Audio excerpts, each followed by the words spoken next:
God. My bad, my bad. My bad.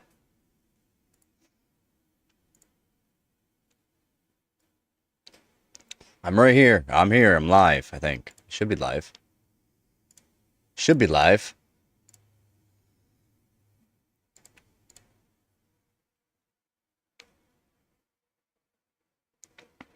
How's it going, Z? How's it going, Squeeze? How's it going, Ducky? How's it going? I'm trying to set up, make sure I got a bunch of stuff to go over. We're gonna go over the Gamers Nexus right off the bat here.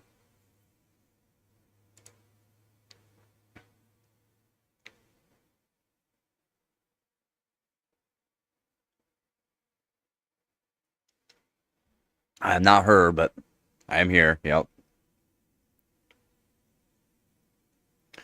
Gabby. She just got done being in psycho mood. Right to her box, ready for the stream. Thank you, Z. Hopefully work's going good. Yep, she's ready. She's ready for the stream, eh?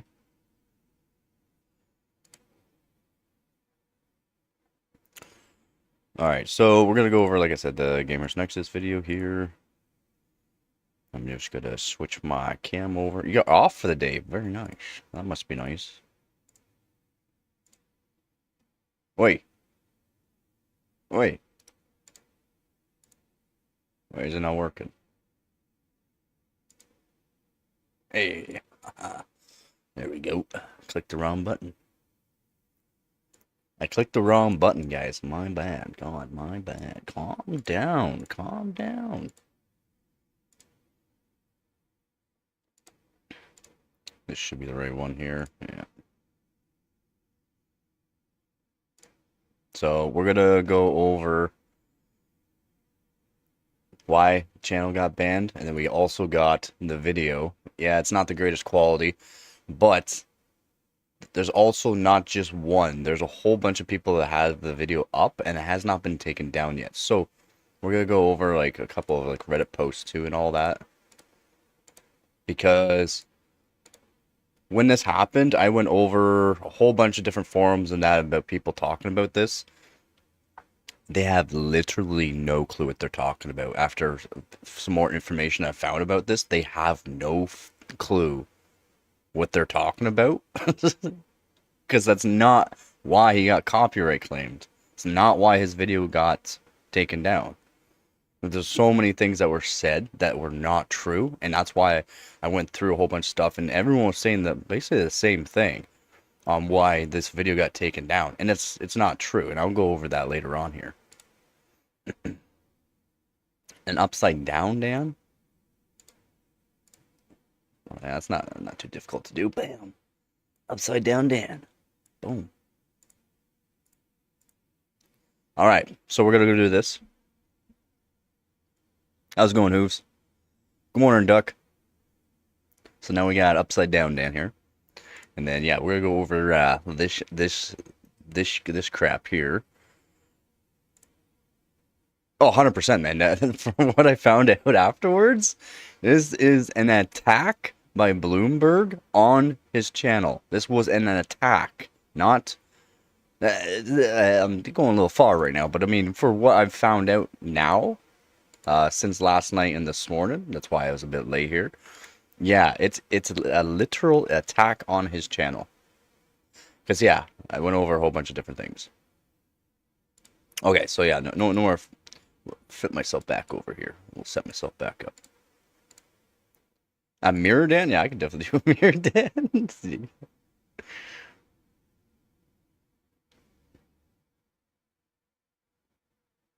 Yeah, so it's that's why yesterday when I said, oh, I hope his channel gets taken down. Well, it's because of everything that was actually said by a lot of people, not just some people, like a bunch of mods on channels too that actually know what they're talking about, but they didn't even know what they're talking about.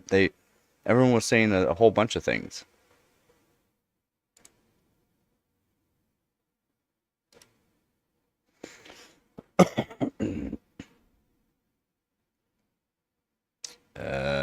forgot how to do mirror. I forgot how to do mirror. I can't do mirror. I can't do a mirror me.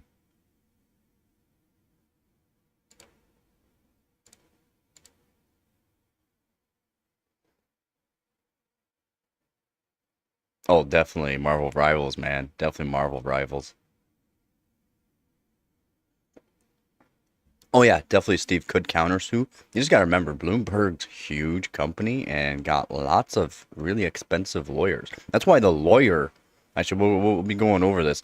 A lawyer never even talked to him at all. At all. Even though they said they would talk to him. A lawyer has never even talked to him.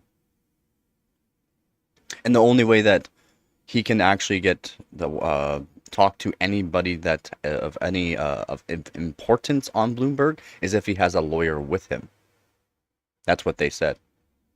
So if they're saying that he needs a lawyer to talk to them, he technically needs a lawyer to talk to them. Talk to him? Yeah.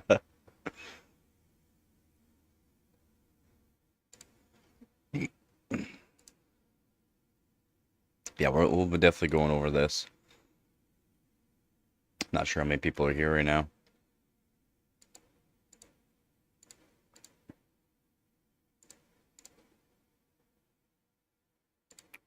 We got some people in here. All right, yeah, well, we got some people in here. We can start off a bit. This is gonna be a talked about thing for a while, and then it's not like it's gonna be short. It's gonna be like minimum of a couple hours of going over stuff here. I always do a recap on it too, need be. Well, clearly we struck a nerve. Go figure that one. Well. How was the sound there though? Does it sound alright?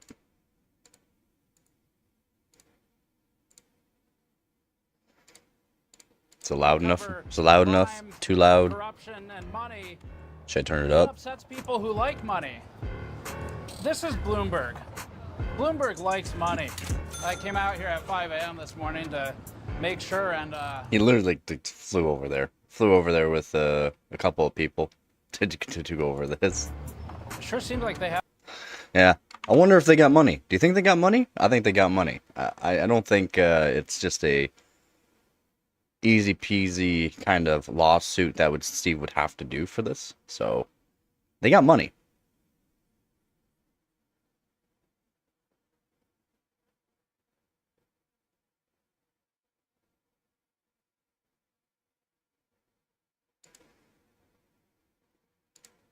Have a lot of it. Bloomberg filed an illegitimate and invalid copyright strike against our 3.5-hour-long movie about the AI GPU black market earlier this week. And our attorneys have prepared a response, but... Yes. So we go over all of this what has been said, because they went over... Read all this. Please be advised that our firm represents Cambridge Nexus, blah, blah, blah. And I've checked all these videos here. I can stream the whole thing without worry on that. All the videos I've checked out and that we'll be going over as well. Could be louder, a bit more silent. And you a bit more silent? Yeah, I can do that. There we go. I should be able to just turn that up for you guys there. No, I'm going to be doing that probably this stream. And GT610, I might do it this stream too, we'll see.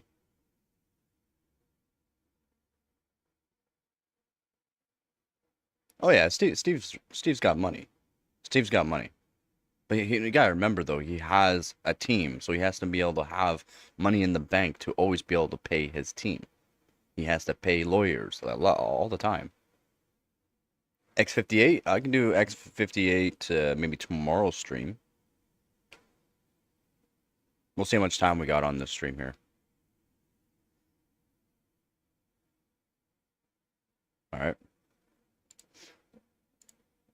Because I do have to get some scores done on X58 as well. But I got to do the GTX 1080 Ti. I got to get some ice made up too, though. So for the 1080 Ti. And then I got to set up another system to do the stream and recording off of that system. because I'll be using my main system. I got to switch over 13900K. I got a bunch of stuff to do the GTX 1080 Ti. So yeah. But yeah, this is written about this. They already talked to them. Talk to them about it. Yeah. Even though Gamers Nexus has money, it's nothing compared to Bloomberg, okay? So that's where things are a little wrong on what has been done as well. Such a big company, just because he's talking about some things. It's written in legalese, and I thought it might be better to explain our response to Bloomberg to our audience by using a more universal it's definitely language. Free publicity, but for what has happened as well. Now, the safest thing to do would be to... Bloomberg's getting publicity from this too. Doesn't matter if it's bad or good, still more publicity on it and whatnot. But what else is good, what else was done good in the past is they've done a collab basically together. That's the thing. They've also done a collab. Accept the strike, wait 90 days, and then say nothing of it ever again. But a decent camera? I mean, there's a whole bunch of cameras that you can use. I'm not using an actual camera. I'm using a OSBot. Oh, sorry, an OSBot. I call it OSBot. OBS bot. The PTZ cam. So it's an AI 4K cam that it moves around and all that. A camera would be better instead of it having a digital zoom, but I don't have the money for a camera because I think the ones that you really want to get, they're close to $3,000 for the one that works really good for YouTube. In my opinion, that's pretty expensive. The Nikon, what's it called? The DLSR cam, but I forgot which one. It's the exact model. Yeah, it's more than 2K. I'm pretty sure it's more than 2K. It's not cheap camera, but the thing that why a lot of people do use it is because it's got optical zoom, of course, right? It's an actual camera, but you can also set it up in ways for YouTube and that to where everything looks really good. It gives you that wide lens as well. That's why I'm using this one here too. I can set it up so that way it's not a wide shot, or I can do whatever way I want it. I like what I'm using now just due to the fact it's easier to move it around. With an actual camera, you have to mount it somewhere, usually on the wall or something like that. Because if you like shaking in that too, because like if I shake my desk, the cam might shake a little bit, but due to it being a PTZ cam, it kind of mitigates a lot of the shaking. Like it mitigates a lot of the shaking, so I don't have to worry about that as well. That's why I actually got this cam. Yep, yep. A lot of the people that do merch, and that's why I would love to get into merch eventually, but you got to have money to do merch. Because you got to, I mean, I got storage. I got tons of room to do all of it. Because it's expensive. It's expensive. When I first started the channel, people wanted me to do, so like I said, I made my own thermal pastes and have done testing against other thermal pastes with it, and it's pretty good. And I would be able to make thermal paste a bit cheaper than anything else, technically. It's just, making it is fine. It's the containers that you got to put it in. Plus, I'd want to get the sticks for everybody in that as well. Then I want to do my own logo onto it, and that's where money comes into play, because it's not cheap. No, YouTube doesn't pay that great. No. For views, for the amount of views that a lot of these YouTubers get, money does pay. Actually, the money pays. Like you're talking like you can make minimum 50,000 a month just off of YouTube. We're not talking any merch or donations. You're talking just YouTube. And then some bigger YouTubers like Linus Tech Tips, they're making like 300,000 a month minimum off of one channel just from views. If you're doing tech like I do here and that kind of stuff, it's good money. It's good money. If you're gaming, you have to have a normal amount of live viewers to make any sense.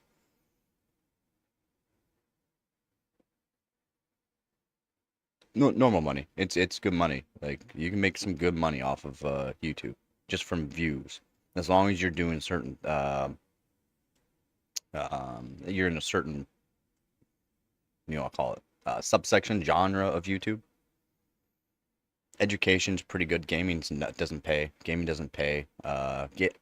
Education's pretty good, and science and technology's good.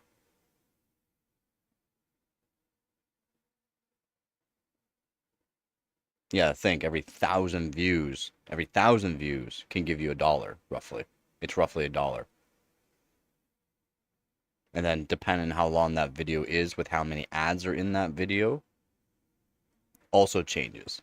So you got that's why I'm trying to say Linus Tech Tips, and that like the people that get the 2 million views within a very short amount of time, or Gamers Nexus here with his 200,000 views in a very short amount of time, and that's a short amount of time. So over a course of a year, that video will still continue to get views. So every time he's making a new video in that, he's gaining instant money off of it, instant money, a month, and then it's still because you get paid monthly, no matter what, you get paid monthly,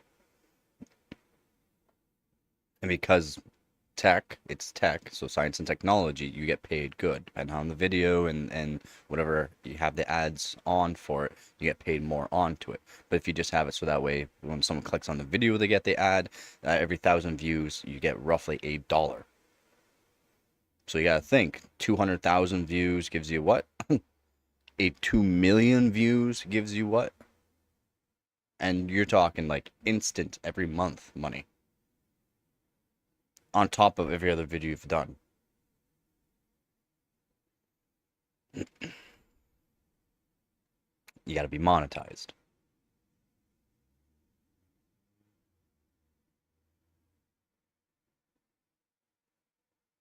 Yeah, people reposted a video. Yep. And lots of people have reposted a video. That's why I've gone over a couple of them already, and they're all the same basically. They're lower. They're not full quality, but whatever.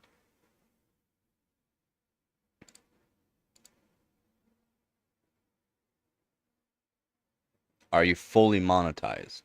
Fully monetized, you gotta have 1,000 subscribers and a minimum of 4,000 hours watch to be fully, and then you have to go through the steps to be monetized. You can't just say you're monetized without going through the steps. You have to set up. You have to set up for your business, YouTube business, so you have to get taxes taken off. You're saying you're monetized, but have you gone through the steps? It takes a while to go through all the steps to make your business too. You can buy a special edition USB with the video. Wild. But first of all, I've got New York's angriest defector who's saying this. I hope that Steve Burke goes to Bloomberg and gives them a piece of his mind. I hope he has to speak to their legal department. If they don't solve the issue, I hope he finds a lawyer. I was the first one that brought the Clippy back thing, you know that? And then not too long after that, that's when Louis Rosman here actually did his video on it actually. If he doesn't find a lawyer, I'll find one for him. Because this is bullshit. Hopefully I'll find one copyright for you, he strike says. me. And secondly, does that sound like us to just say nothing of it ever again? You can get a free copy of our movie included with backer tier orders on store.gamersnexus.net. Oh, you can. Our content Okay, is pushing enough buttons that large corporate bootlickers are abusing copyright yeah. systems to take it down. Just like That's the black market wild. He's GPUs, you got a can get your own USB. black market copy of the first ever Gamers Nexus full feature movie on the store by buying one of our What do you mean what happened more or less? For this video here?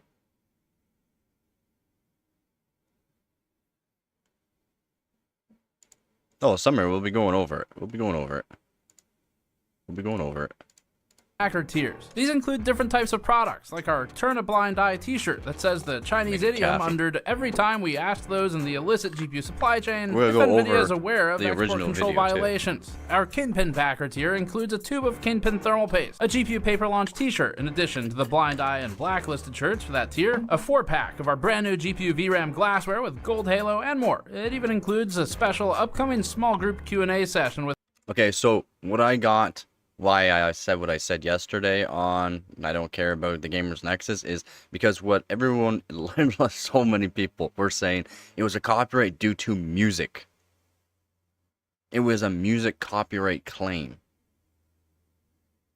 Again, people need to shut up when they have no clue what to talk about. Seriously. Like, because that is not what happened whatsoever. The video, and any video that Gamers Nexus actually used for his 3-hour-long documentary type thing on the GPUs there, had no copyright onto those videos. What actually happened here is what we'll go over, because we'll go over this video here, and I'll tell you why it makes sense that they can technically do a copyright claim, but it does not make sense of why they did it. And it can be fought in court, to be honest. Yep, quoting. Yep. Yes, Hooves. Yep. Or you can grab the Fence tier, which has the pint glass, a bonus video, a black market sticker pack, blind eye t-shirt, and wallpaper. You get too many copyright violations. You get put down on the that we're list writing of to the 128 gigabyte USB one, keys. So you also get a usable, large capacity USB and key, you get too many allowing you copyright to claims, preserve your our account movie can in your be collection, no matter who strikes it next. Finally, our So Honey it's Pot not- t-shirt you is can't a say it's charity not a shirt where big we deal. donate its profit to multiple organizations, can't one say of it's which not a is big deal. archive.org, which assisted It's a in big deal. preserving our movie and feels fitting You here. can We're happy get to banned share for that copyright. profit with them. Head over to the store Your to video. support our ability to He got no money from that video. So let's say I do a live stream, and it's happened to me. I've accidentally people I guess the sound picked up some of the music I was listening to, and I had to delete that portion of the live stream. But I didn't make any money during that live stream. All that money was technically gone, except for the donations and that. Any money for the ad revenue, instantly gone due to the fact it got copyrighted. So the video, 3-hour-long video that got that 200 or 300,000 views or whatever instantly, gone. It's gone. He did not make a single dime off of it. That's the scale of it.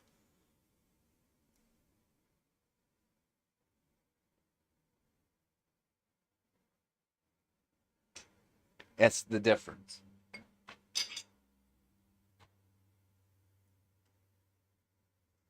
You can't say it's not little. Copyright, like, because a lot of the big YouTubers and that, make money off, like, instantly make money off of the videos, as in they get most of their views within a couple of days.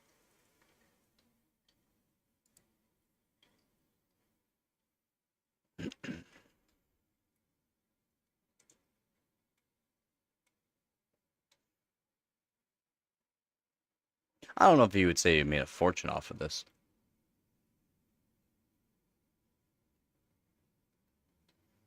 I don't know. I don't even know if you want to say he made a fortune off of this. And Gamers Nexus has been a big drama type channel over the past couple of years. It's why his channel has grown so much as it has. It's been a big drama channel. And I don't like drama either, but for everything I was reading, a lot of people are just saying absolute dumb stuff. Things that do not make sense on this. Yes, and use it to push merch because, well, guess what? If you instantly lost that $50,000, $60,000, you kind of have to make that money back. Again, he may have money in the bank, but he's got a team to pay for. He's got a business to pay for. Yeah, that's why I haven't been watching Gamers Nexus and haven't kept up with a lot of stuff. And plus, the way he's part of the reason why a lot of things have changed in the way testing has been done. If you go back onto his older videos and that, we're talking like 4 or 5 years ago, the way testing was done on CPUs and GPUs for testing, it's completely changed. And just like a lot of the other big YouTubers as well. Yeah, exactly. Yeah. And then he says certain things during certain videos as well, over and over. Like it's like because the hate on Intel thing, he's part of that hate on Intel. That's why I stopped watching a lot of videos too, and saying certain stuff. It's like, dude, like leave it be. Like you're not saying all the bad stuff about AMD. You're just saying nothing but bad stuff about Intel. You're saying some minor things about AMD, but you're not bringing up all the times AMD CPUs have blown up. You're not bringing up all the invulnerabilities that AMD has happened for since the Zen 2. You're not bringing up the amount of actual CPUs being bought and blowing up on AMD as well. No, you're just bashing Intel. Why? Because he's on that hype train. He's on that drama train. And it is what it is. I mean, I guess if you want to get views in that, you got to get views, right? You got to do what you got to do.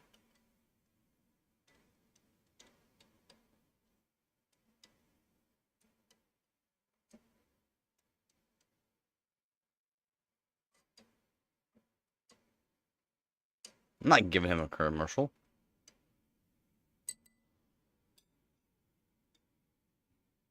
He's been around for a while.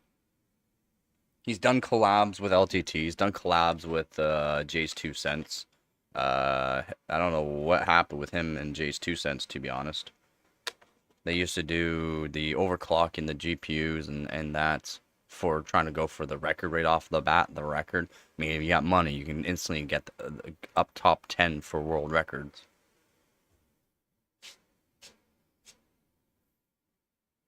Yep, Kingpin collab, yep. EVGA collab.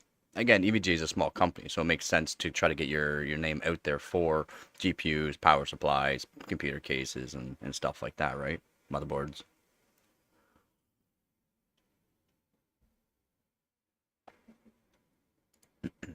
Nope, I don't knock them, but I'll bring out the facts of why I don't like a certain person. And why I have slowed down on watching videos of certain people.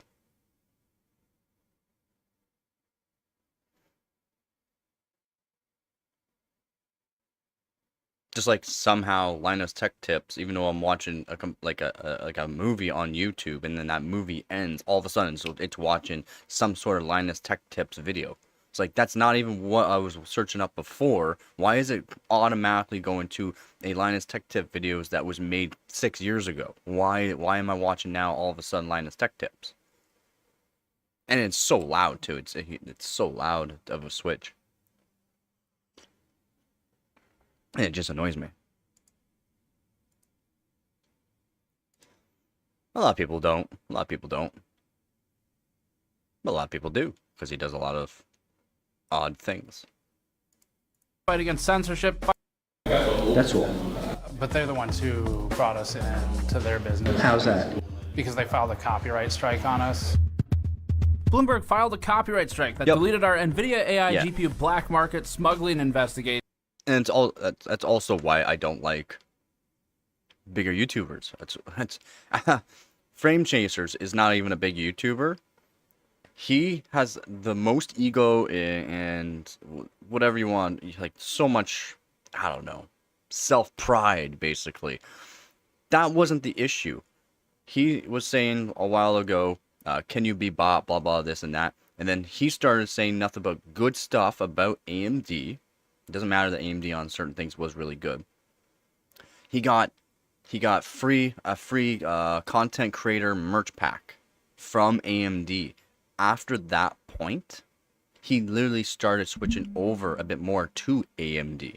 He still hyped up the Intel because that's what he does, and a lot of top gamers and the actual pros and that use Intel systems still. Some of them have switched over to AMD, but their main systems are still Intel, the Intel 14th gen or 13th gen 900Ks. That is their main systems with a certain hardware like platform with the motherboard as well, RAM kits and stuff like that. And that's what he makes money off of, really, because he tunes them for people. I could, like I said, you can check videos. What a vet. Yeah, that's YouTube for you. YouTube can just give you no notifications sometimes. And I put the video in the Discord chat. I put the live stream in the Discord chat. I mean, no notification. More of that. No, you can check any video. So all the videos that I've gone over, like the DeBauer videos and stuff like that, you can check all these videos beforehand just to clarify that you cannot be copyrighted or anything can be done on your channel. You can check the videos to make sure you're allowed to use them. Yeah, it's always good to say, go look at this channel or subscribe or this and that.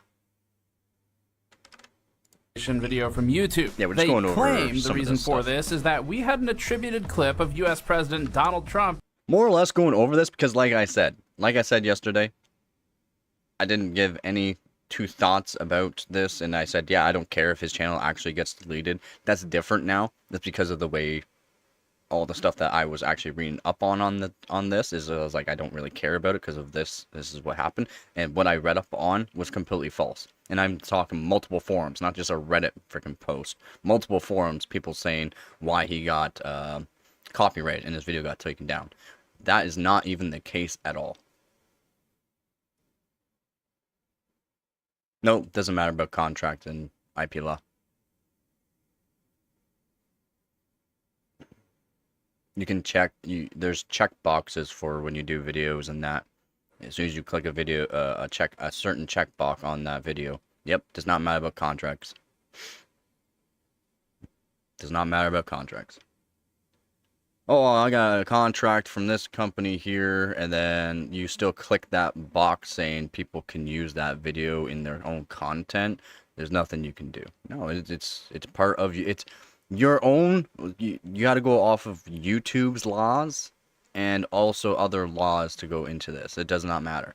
As soon as you click that one button saying people can use that content no matter what the contract was, you are automatically allowed, or whoever is automatically allowed to talk about and have it shown in their channel. As long as that video does not have copyright itself, as in music. YouTube has its own and has to abide by the certain laws, yes. But YouTube has its own copyright system. Its own, just like Twitch has its own copyright system. It still has to abide by certain laws, but it has its own. So again,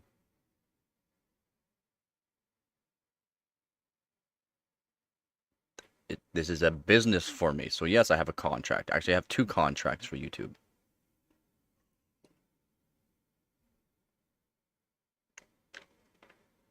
Or 3. No, 2. 2 contracts, yeah. 2 contracts.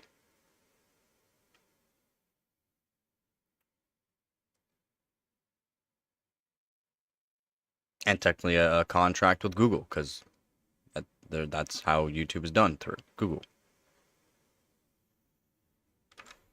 Speaking about the unban of NVIDIA's H20 GPU, placed at minute 22 until 23:15 in the video, which includes some of our own studio recorded voiceover. The clip we included is absolutely 100% within our fair use rights for inclusion and is not a creative work by Bloomberg. It is not copyright infringement. It's a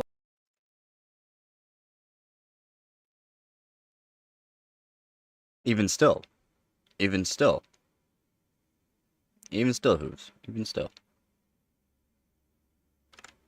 loud. This was an abuse and continues to be an abuse of the copy strike system on YouTube by Bloomberg.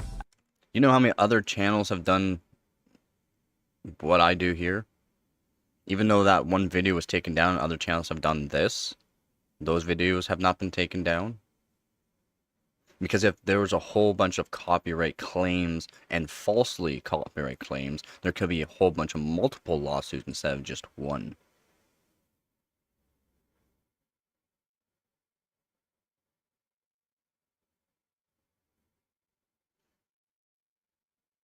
There are a bunch of laws, like actual laws, depending on where you live.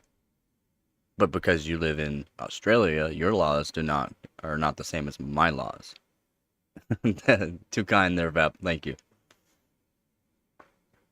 Oh, hell yeah. Hell yeah, he can. Because of what he does. He can technically counter sue, right?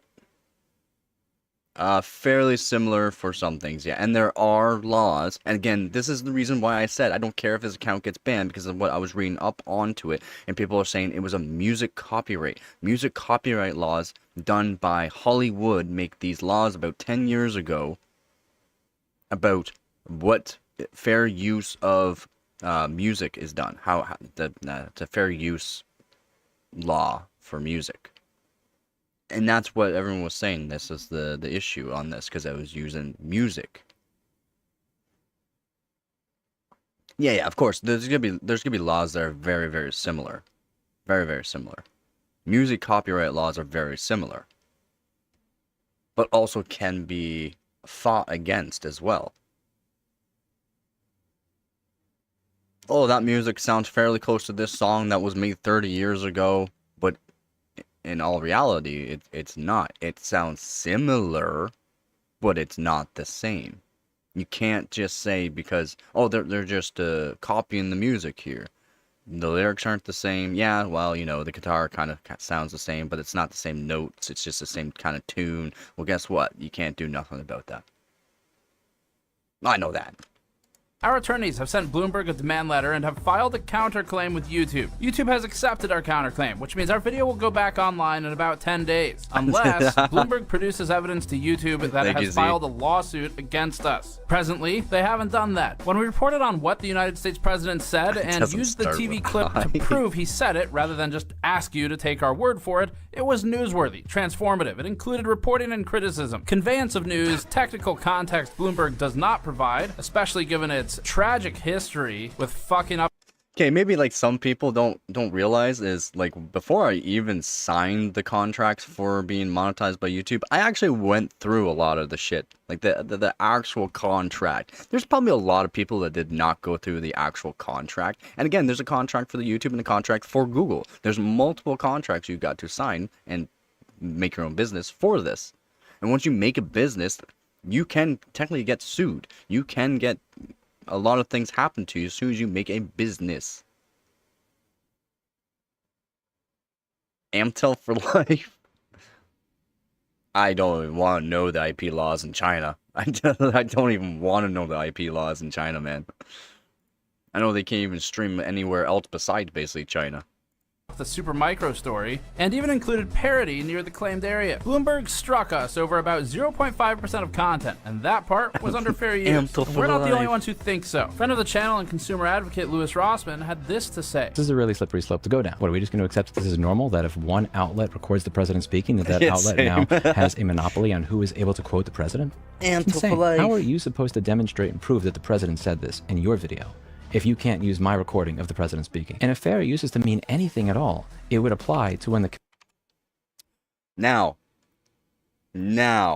this is where a lot of people don't freaking know either, is what has been, if he did not click a certain a certain button before he actually uploaded this video and saying that any footage that has been used on air, again, this video, this video, he can technically get sued by whatever company, so CNN or whatever, CBC or whatever you want, whatever actual media outlet recorded that video.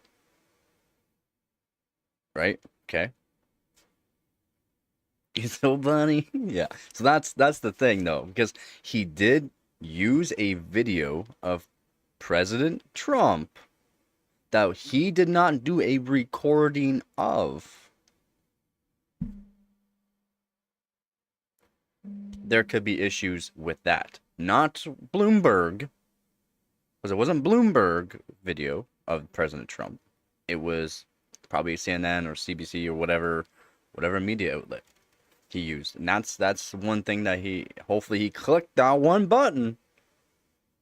Because if he didn't click that one button, Louis Vuitton bag for $10.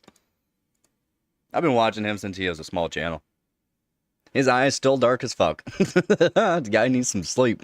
Commander-in-Chief of the United States is speaking on a topic of relevance to a documentary. What is fair use for if you can't use it to quote the president? How's it going, James? He's not alone either. Coverage from copyright attorney Leonard French also explores this topic. If I'm right, and I'm right a lot, then the Gamers Nexus video is objectively a fair use, and it will be just a matter of how at this point. How do you convince Bloomberg to drop the claim? How do you get YouTube to put the video back up? Copyright strikes are serious. You get 3 of them until your channel is terminated by YouTube. Abuse of this system also acts as a suppression, because if Bloomberg doesn't it gets terminated, and it's true. And because he lost a lot of revenue from this 3 and almost a half-hour video that probably had multiple ad segments into it and a lot of views, this one video probably made him a lot of money. And since it's ineligible for money and any views that were done onto it before it got actually copyrighted, any views he did not get paid for. That's why it's a big deal. To file a lawsuit, it still gets the benefit of suppressing us for around 12 to 13 total days, which obliterates video momentum even if it does go back online. And it certainly helps them drive more views to their competing video in the meantime. I didn't just watch the video. I went over a bunch of different forums of people talking about it. Again, they don't know what to talk about. They literally don't know what they're talking about. It's why yesterday I said certain things.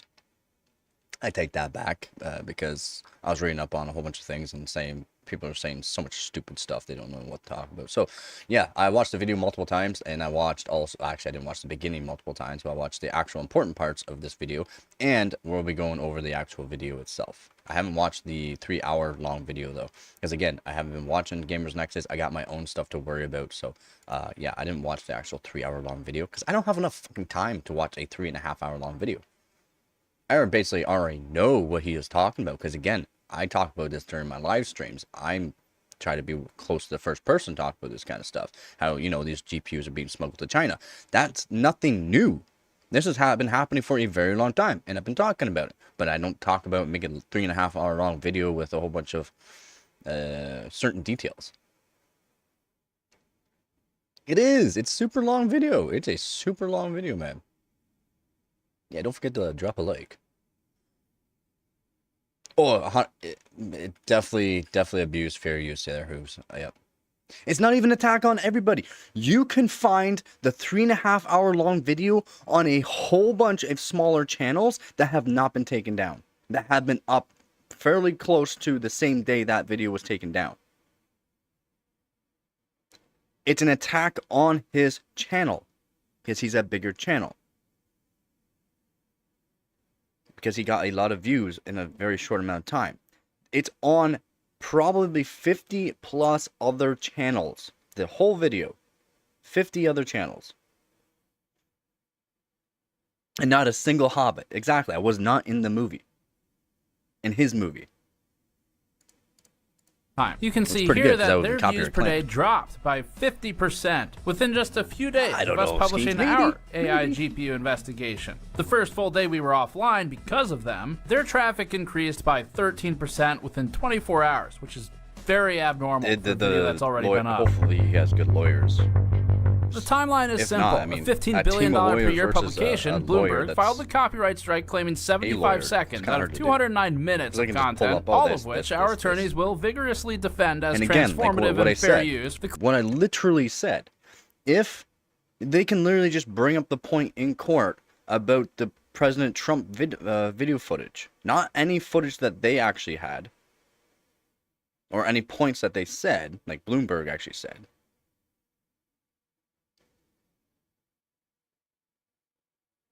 If they just bring up in court about the President Trump being in his video and that they used a certain long video of Trump saying something, they can just say, well, he used a media outlet here, video, blah, blah, blah. The video can still be taken down and not be monetized. Or even be able to put back up. And then if that happens and these other smaller channels actually still have this video up, it can actually happen later on. As in, people watching it can just report it, blah, blah, blah. Claims seized our ad revenue. It'll give it to the $15 billion per year mega corporation Bloomberg. We called Bloomberg attorneys to confirm it was them and not a spoofed filing. Bloomberg's attorneys manually confirmed with us the copyright strike and then barked at us on the phone because they said it's inappropriate for us to call them. Our attorneys helped us file a Yep, I'm not saying that, Skeets. I'm not saying that. That's not what I'm saying. That again, if in the video, the 3.5 hour long video of Gamers Nexus, he did not click a certain button before he uploaded the video on YouTube, where you got to click certain buttons, you got to click certain spots saying, oh, this, oh, I did this, oh, I didn't do that, oh, this is good, this is not, this is fine, this is not. If he did not click a certain button, or whoever uploaded it for him did not click that certain button, that video can be taken down and never be put back up unless it gets redone, as in that segment part of that video has been removed.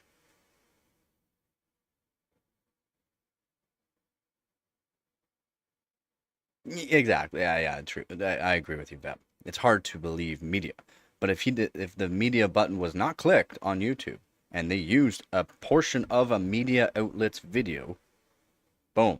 Because if it's aired, if any videos have been aired or used that has been aired on air, on live television, it can be taken down. I mean, you can't even say that either. Any media.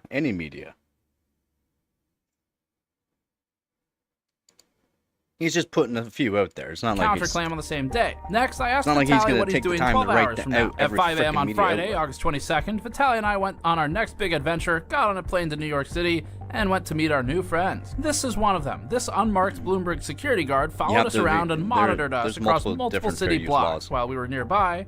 Where's their logo? On the left, yep. Is it in the shot? What's that? We are not from Bloomberg. It's a public sidewalk, so...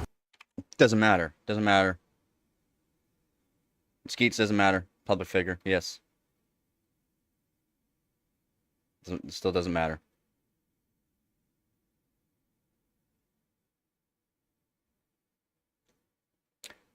The best media is no media, yes. But it's also... media's online too, right? Not even just... Yeah, well, any news. News, yeah, the news. Trump is a public figure. It's not that that's the issue, Skeets, that he's a public figure or that he's the president. It's that the video that Gamers Nexus used was aired on air, was on live television, was news from whatever media outlet that there was. Okay, you can technically use it on your channel. But it has to be, there has to be some sort of talk saying what media outlet used it and a certain button clicked before you uploaded the video. If that one button wasn't clicked, there could be consequences. If that media outlet was not referenced in the actual video, there could be issues. And if they wanted, that media outlet can take down that video.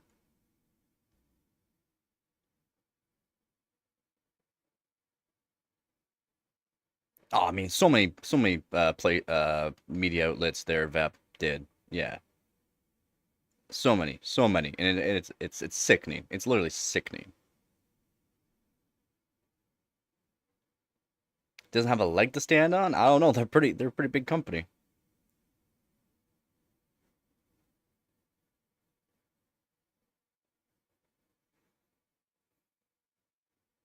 Oh, 100% they are. Yep. It's a public sidewalk. Well, it may be a public sidewalk, but they're a big company, and they don't want people just standing out front of their company because it makes them look bad. What they are technically doing is soliciting, right? Is that not part of a law? Soliciting? This can be classified as just standing around a business, making that business look bad. Is that not? That's the thing. It may be a public sidewalk. 104 billion? I didn't think they're that big. Holy crap. Exactly.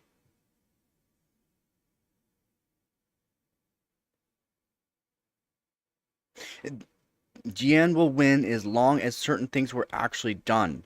He will lose multiple segments, though, if there was not certain things done. And it's just a couple of click boxes. That's it. A couple of click boxes. There's no law against that. No. We're not. There is the 100% of law. If you are outside of a business, just standing outside the business, not generating any revenue for that business, just standing there blocking people's path, there is a law for that. It does not matter where you live. There is laws everywhere for that.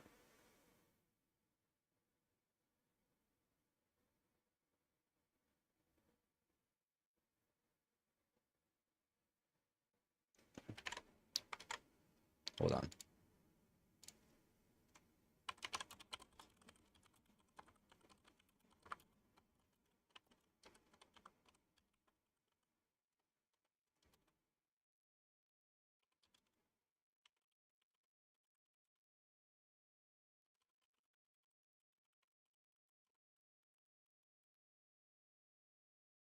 No, you cannot. So, citizenship. A U.S. citizen, you generally have the right to be on public property. Visa status, we don't care. Local laws. Even if you're a citizen, there may be a local ordinance against loitering, blocking access to a business, or panhandling. Business property. Businesses have a right to control access to their private property. If you're standing on the private property, they could ask you to leave. In summary, if you're not a U.S. citizen, we don't care about that. Authorized purpose for presence. You cannot simply stand outside business for an extended period of time. Holy shit! What part of the fucking Constitution is that, Skeet? There are laws for this. Again, I know fucking probably more laws than most people, bud. You cannot stand outside of a business, especially one this big, for a long period of time. Does not matter of public sidewalk or not. You are technically blocking the path of other citizens on a technical, this lot of theirs, that public sidewalk is technically theirs until the road. They have to keep that sidewalk clean. That business has to keep that sidewalk clean. If it has ice, someone falls there, it's that business that takes the fall, not the fucking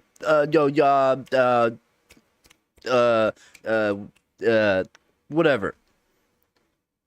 He's standing at the business, out front of the business, in the public walkway. Public is very loosely said here. Again, Skeets, you're talking to someone that knows probably more laws around the world than one person knows laws in their own fucking country. Don't tell me I'm wrong. I'm right. I know when I'm right. She said yes. No. He's still on. The premises there is not technically public. That whole segment of where that building stands is technically an entrance. Okay? He's not necessarily blocking the doors. Again, you gotta read into the actual laws for this. And I know these laws are fairly close to Canada. I just searched up the laws in US for this, Skeets. Just searched it up, and it's literally saying, no, you could not be doing this. Why do you think media outlets are generally on the fucking road or on the other side? The other side of the public walkway. Please, Skeets, shut the up, man. You don't know the laws, apparently.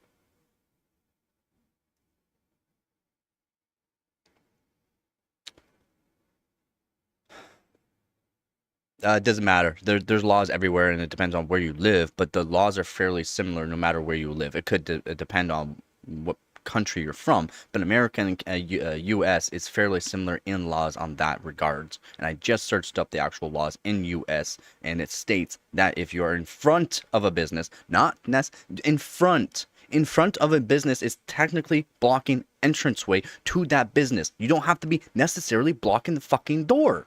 Learn the laws. What do you think? Media outlets are on the road or on the other side of the public walkway across the road.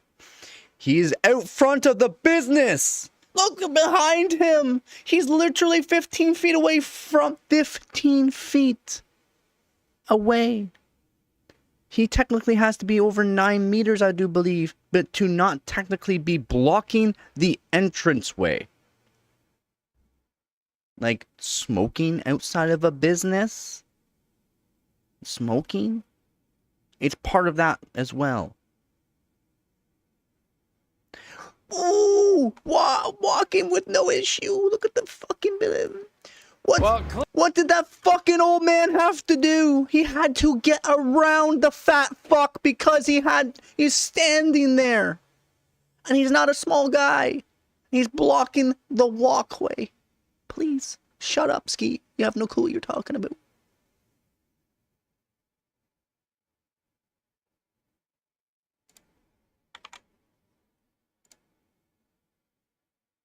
The other person walking the other way also had to move out of the way. That could have been going there. That could have been going. That could have been. Again, know your laws. Shut up, Skeeds. You are an American, are you not? If you're not American, then just shut the fuck up. Because you don't know the laws, apparently. I'm not even American, I know the law. That patio was paid by Bloomberg, right? That rate over there was paid by Bloomberg. That's still technically public, right? No, that whole segment between the ending and other ending of the building is technically owned by Bloomberg and has to be kept clean by Bloomberg, not the actual town. Oh, you went to school in America? It doesn't seem like you went to school, bud. Did you learn any laws in America, or are you just a freelancer that doesn't care about the laws? Oh wait, no, you're just a nobody. I'm not saying you're a nobody, but you're a nobody that doesn't do this and has no clue whether or not you're allowed to do this or not. Go stand out front of a business for a long period of time with someone with a camera and see how quickly you can be taken away. And laws actually being brought up to you saying, you can't actually do this. Do it. Trespassing is different. Trespass is an odd law. Trespass is very hard to do. Trespassing is an odd one, Hooves. In Canada and actually in the States, trespass is an odd one. It's loitering. Yes, this is what he is technically doing is loitering. He is close enough to the entranceway to where he's technically blocking the entranceway. Loitering around a business such as Bloomberg like this is not good. Again, Skeets, look up your laws and then look up how those laws can be correlated to other laws. And know that what he's doing is technically loitering and blocking the entranceway of a building, a business, which is technically taken away from the business. We hold these truths to be self-evident that all men are created equal. I don't know about that. Go do this, Skeets. Why do you think media outlets are on the road and get shooed away if they're on this side of the sidewalk, this close to a business? No, they have to be on the other side of the road, on the other sidewalk, or on the road. Because it's technically fully public on the road. As long as you are not blocking a pathway for somebody or blocking traffic or you know, a whole bunch of other laws that go into that as well, you can be shooed away from the premises. Loitering. He's standing outside the business for a long duration of time. How many times do I have to say this? Do you know what the loitering and all that is? Yeah, see, that's the thing. For a business like this, again, is what they paid that patio, that slab there, whatever, changed it up, is that part of the sidewalk? Yes, but it's technically owned by Bloomberg. Because that corresponds to an entranceway to the building, which means they can change it up if they would like. You don't have to, for a business, you don't have to have that normal walkway of, we want to call it just, normal walkway for people to walk along, for the sidewalk. You can change it up if you want. If you have the money to change it, you can do it. Why? Because you technically own that portion of the sidewalk. It's still technically public. There are laws for this.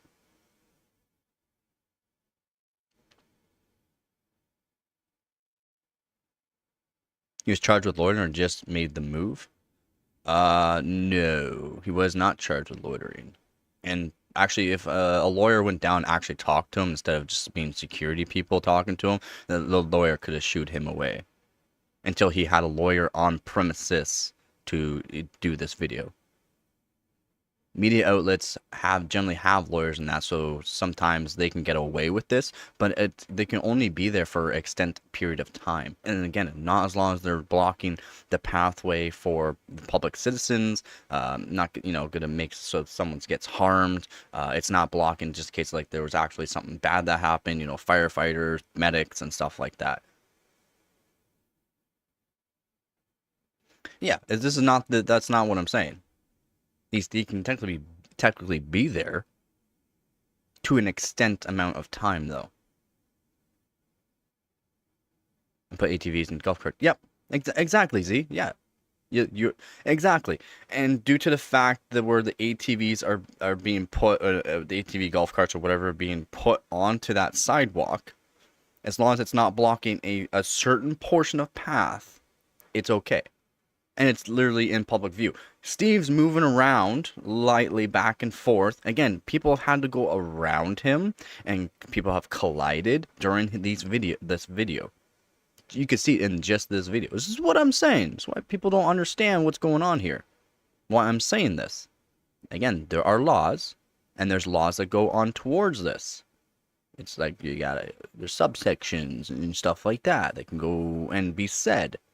Again, Bloomberg's a big company with good lawyers. They will bring up as much stuff as possible. That's why I'm saying with the President Trump portion of the video, he used a media outlet source of video, which means he has to have certain motives to use it, and he has to click, like I said, a certain button on YouTube saying that he used a video that was aired on air, live television. Yes, you have to clear a path for people to walk. Yeah, I know. Again, I know a lot of laws.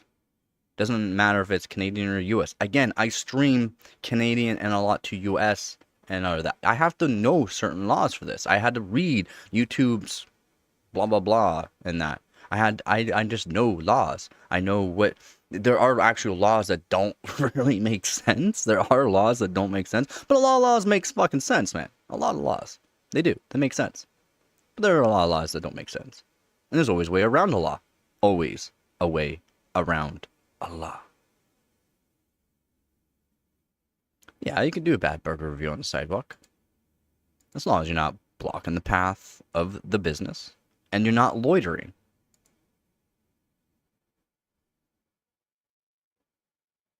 I don't care, Skeets. Learn the laws. You're an American citizen. You say that you're schooled in America, but it seems like you stood in the corner most of the time with a dunce cap on. I'm sorry. For a lot of things you have said in this channel over the past, I don't know, 6 months, I think you're the one that literally standing in the corner with a dunce cap on.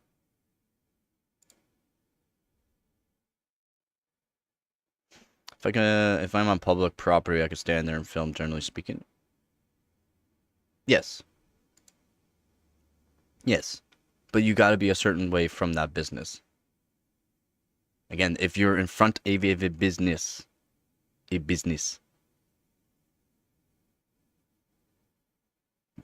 is the Gamers Nexus video that got taken down. But this is the video afterwards. We'll go over that as well.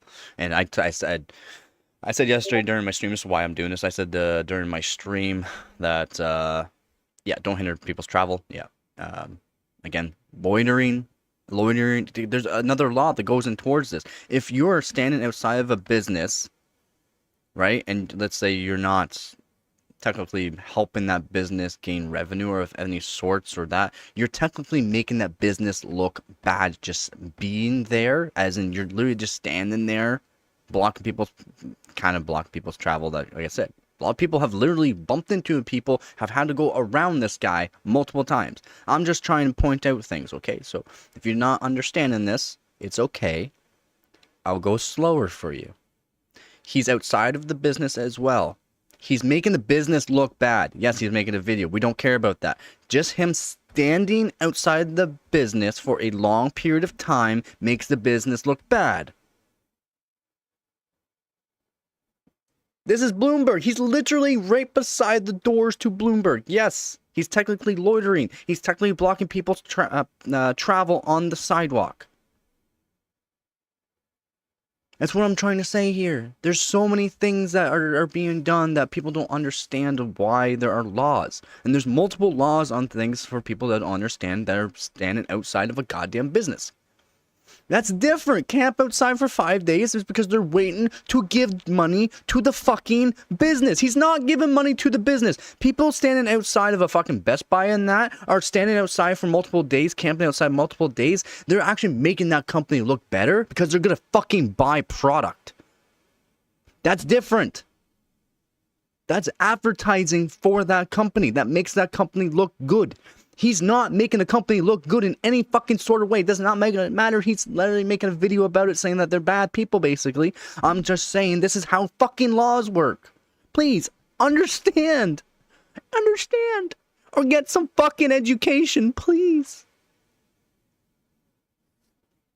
Bloomberg has multiple reasons or multiple sources if they wanted to actually do something, but from a lot of standpoints, there is not maybe enough motive to be able to take down his video, and they would actually have to pay Steve Nexus back for the amount of money that was taken away from him, because again, all the views that happened on those videos and the revenue that was on that actual video is no longer a thing. So technically Bloomberg, if they lose, would have to pay back Gamers Nexus the losses. Bloomberg, they're like a media.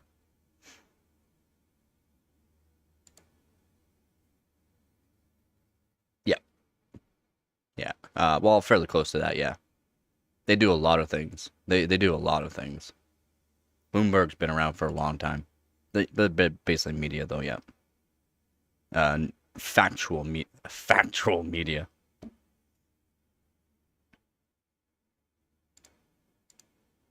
Yes, Steve has lawyers. Not the kind of lawyers that a multi-billion-dollar company has, but yeah, Steve. I'm not saying Steve is stupid. Him doing this is fucking stupid in my opinion, though.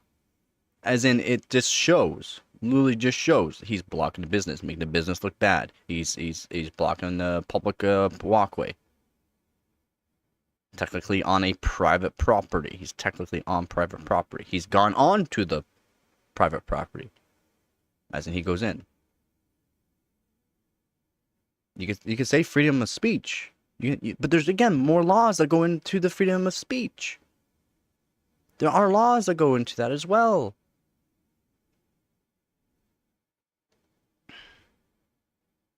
He's loitering outside of a business that owns that sidewalk. Again, I'm not saying it's private. It's semi-private, technically. Bloomberg technically owns that sidewalk. He's outside this thing for hours. Hours. Then he goes in. Trust me, he's been here for a while because he probably was stopped by people and whatnot and had to start off the video again. That's why the video cuts a lot of things out on this video, because it was a very long shoot. It was a very long capture.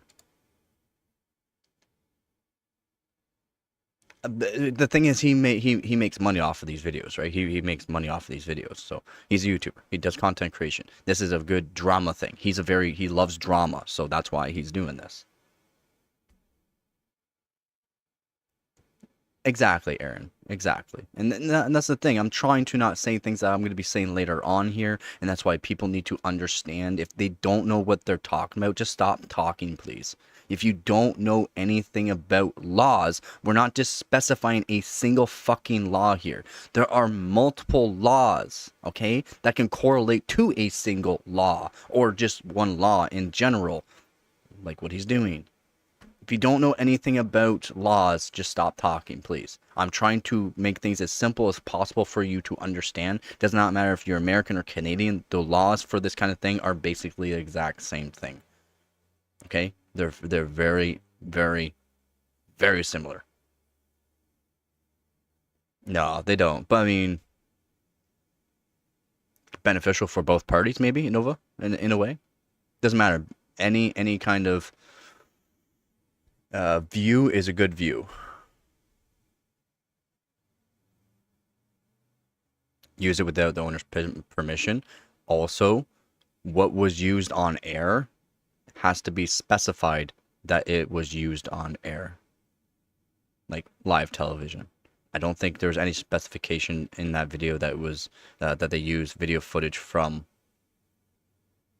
I did. Okay, so I know British have a little bit different laws than just actual Canada itself, and I'm not sure about Australian laws. They're hooves, so you might actually know more about it. But there are probably laws that around the world that are fairly similar. And yeah, Aaron, you're right. Like there are going to have to be certain portions, and that's what I said like literally 20 minutes ago. There's going to have to be portions of that 3.5 hour long video taken out for it to be put back on. Me too. His lawyer's going to talk to their lawyers, and then they're going to say this, and then you just take this out, you take that out, blah, blah, blah. If they say no, then guess what? Bloomberg's like, well, we got more money. We'll do this in court. That's fine. We'll make sure your lawyers are paid very well, because guess what? We'll definitely go to court. And I don't think Steve wants to go to court. I don't think he wants to spend that kind of money. Again, he's got his own team and bills to pay. So yeah, Steve may have money, but he doesn't have that kind of money. Again, you're going billion-dollar companies, a billion-dollar company. So I don't think. And again, and if it goes into court, Bloomberg's lawyers will say things like what I've already said. They'll literally bring up certain portions of the video and be like, "Were you allowed to use this video here? Did you say that it was done on air? Like this is an on-air live television video? No? Well, guess what? That's a big no-no." And then also this video here, saying, well, look, he's literally loitering. Like, we can just show this video here. That's what I'm saying. Hopefully Steve does not go to court on this, because there are things against him right now because of this video now. Yeah, so that's the thing. He's done basically a collab with Bloomberg in the past. It was good. It was basically good reviews, though. Exactly, because if he does deny that, that's technically false information, Aaron. Yes. He should be afraid of big companies. You could say fair use. You could say fair use if you want. Only if certain parameters were met during that video.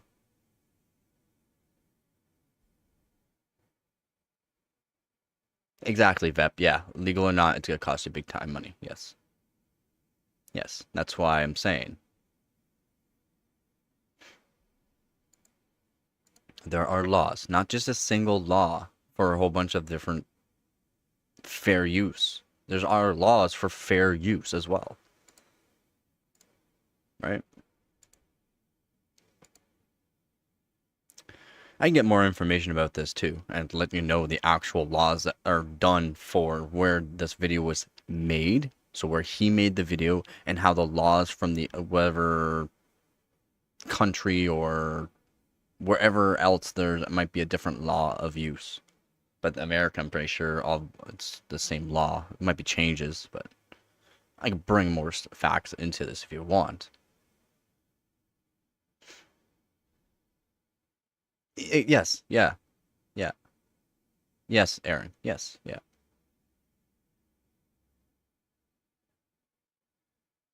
Yeah, it's true. That's why rich people assume poor people don't. Yeah. No, you'd be like me, just no lawyers and get free lawyer.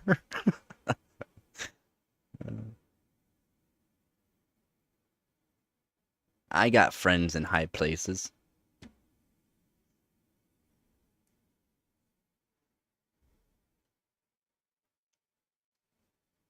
Again, I know laws. I just know laws. I know there are a whole bunch of laws that can correspond to a single law and a whole bunch of laws that can be brought up to bring up justification of why Bloomberg can do shit. No, I'm not going to ask ChatGPT.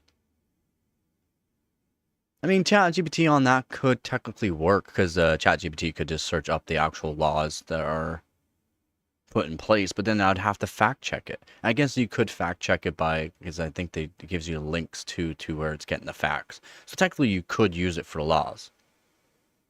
You could use it for laws. I actually searched up there for the one law about loitering and that, and just to prove a point, saying you can't. It's very specific in the loitering that him doing this is actually loitering. Okay? So, let's not fight about that anymore.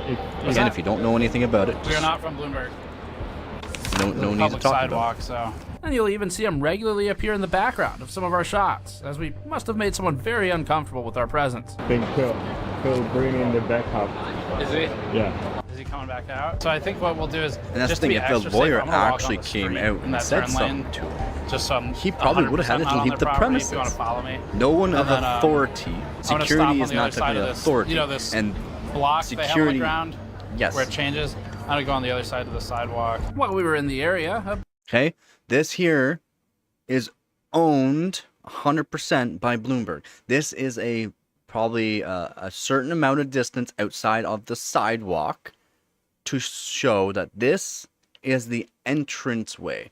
Now, this is the entranceway. So if he's within a certain radius or meters away from this block, not the doors, this block, you're technically blocking entranceway. Okay? We're not talking the doors that are over here. We're not talking the doors over there. We're talking away from that whole segment, because that would show, because again, they probably did this for a reason, for Bloomberg actually doing this for the building. That right here is the entranceway. You're within a certain feet away, just standing around. We're not saying for medias and that, just taking camera pictures and stuff like that. If you're just standing around, does not matter if you're just a regular Joe Blow fucking loser, you can be shooed away, as in you're blocking path to an entranceway. Standing outside of a business, like he's literally outside, just outside the windows of that business there, that is another law.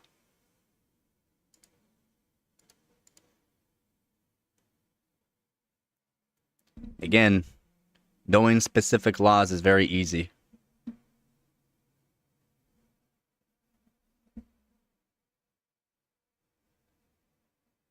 He would have to be formally asked to leave before he could be trespassed. Yeah, but if you listen in his video, Follow me, and then I'm gonna stop on the other side of this. You know, this block they have on the ground where it changes. I'm gonna go on the other side of the sidewalk. On the other side of the sidewalk. Why? Because that's law. So that way he cannot be said trespassing or loitering or blocking the path of an entranceway. Him standing there, though, doing it beforehand, he just finally, because someone probably talked to him saying, well, you can't technically be there. And he's probably going, well, this is public sidewalk. Well, that's not how fucking it works, guys. It's not how it works. Not how it works. Just like how like laws that we had a Canadian, some dumbass Canadian actually recite a law that is in the States that he heard on YouTube and recited it to a Canadian cop. The Canadian cop just laughed at him like, that's not how it works here. And the person was like, yeah, it does. And this is no, this is Canada. What you just said doesn't even make sense to us.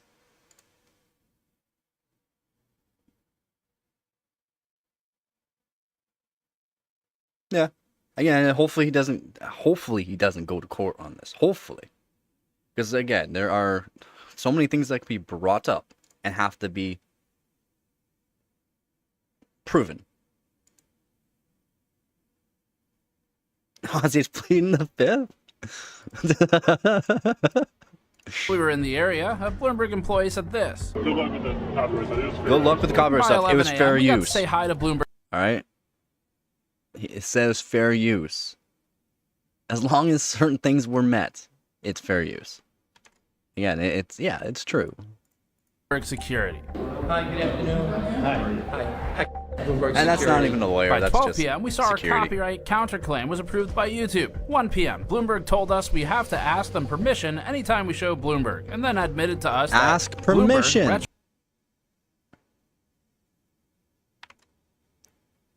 Again, they're a media outlet. You technically can't use another video from another media outlet. That's why there's so many of them. If they didn't do this, there would be just a media outlet recording another media outlet's video and live streaming it. It's pretty easy to do, right? That'd be pretty easy to do, right? Claim it as theirs? Oh yeah. retroactively changes its content after publishing, which is very interesting for a whole new host of reasons that we'll save Why for the they're future. saying Around 3 certain p.m., things. Bloomberg told our attorneys that they'd be happy to release the strike if we pay them a licensing McDonald fee. review not and allowed what felt inside to us like a McDonald's. shakedown. It's interesting to us, though, because we've covered... Yeah. That's a good one. That's a good one, Hoops, actually. That's good.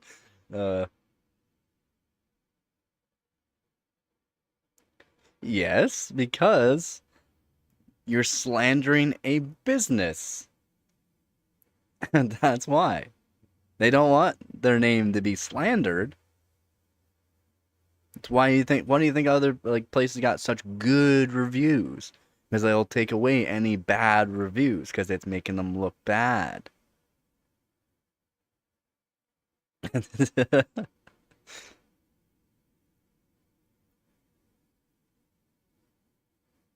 The thing is that can be true though. That can happen. Yeah, they'll just take AMD. I don't know about that. That kind of. Paid to look good, yeah, basically. But that's more marketing. That's more marketing, man. That's why you can't find... you can find more information on Intel than you can on AMD, and it's for a reason. As well. It's very true. Like, you can see basically almost all the sales of Intel CPUs, but you can't see the sales of AMD CPUs. But you see nothing but good about AMD. Doesn't that make sense too?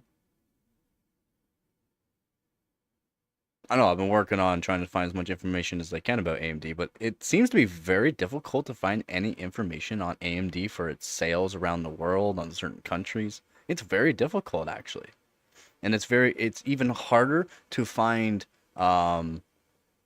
information on RMAs, how many CPUs have died exactly, issues from AMD. It's very difficult to find information on AMD for good there's a lot of good, but of bad information on AMD. And that's marketing. That's paying to have something removed, paying for something to or be paying to say nothing but good stuff about it, so that way the more good stuff has been said about bad stuff. There might be a little bit of bad stuff, but there's a 95% chance you're going to find nothing but good about AMD. That's marketing, though. That, like I said, AMD's good at marketing, as in making themselves look good. There's many forms of marketing, and to look good, AMD's good at it. Bloomberg reports a lot in the past. I've appeared on their podcast and I've made them money. So It's interesting because Bloomberg didn't have a problem with us covering them in the past.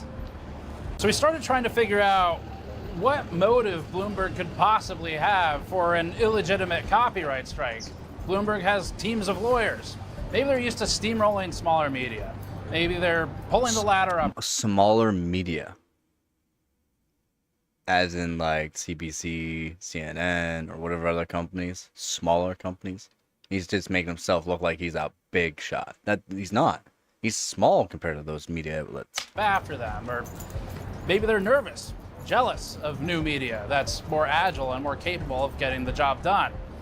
We're not really sure what their motive was, but we came out here to try and figure it out. As one possibility, maybe Bloomberg copyright struck our video because it recently had a failed attempt to do what we did successfully.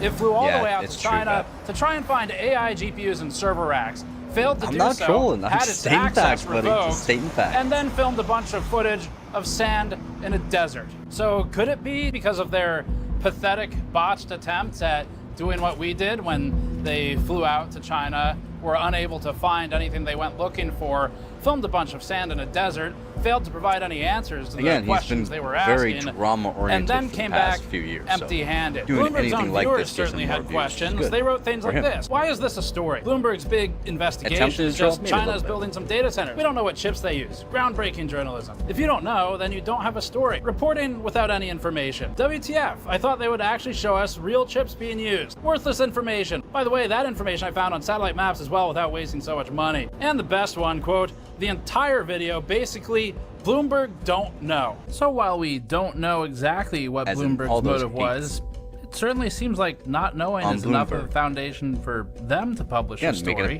Maybe it's not, because their video gets more views from copyright striking our video. Maybe also it's just a coincidence that the first time Bloomberg has a problem with our reporting, it has to do with what we think is underground government corruption by NVIDIA, which just happens to be a big sponsor of Bloomberg. Albion Online is a sandbox MMORPG in which you write your own story. Bloomberg's financial interests are so intertwined with NVIDIA that it has an entire page dedicated to NVIDIA's sponsored content. Bloomberg's sponsored, paid-for content goes through great lengths to market NVIDIA's products, and in particular, its AI products that we've frequently criticized. After all, CEO Jensen Huang frequently appears on Bloomberg. He even had a trip to Taiwan the day after our video was pulled from the internet, with a lot of local Taiwan media talking about our story in relation to NVIDIA. 透过画面来了解这些晶片如何突破美国的管制，进到了中国的市场。只是没有想到，影片上架没几天就被平台以违反数位千禧年著作权法，昨天遭到无预警的下架。频道发布了官方声明，说著作权法系统遭到滥用同时，是不是也代表影片内容 ？Right, saying the copyright.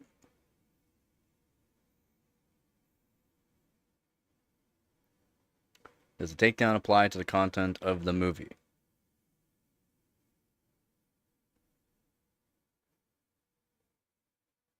Can you even call it a movie? Right? Can you even call that a movie? Is it more of a documentary? Slander has to be true. Yeah, slander has to be true. It has to be. How's it going, Duck? Slander has to be true.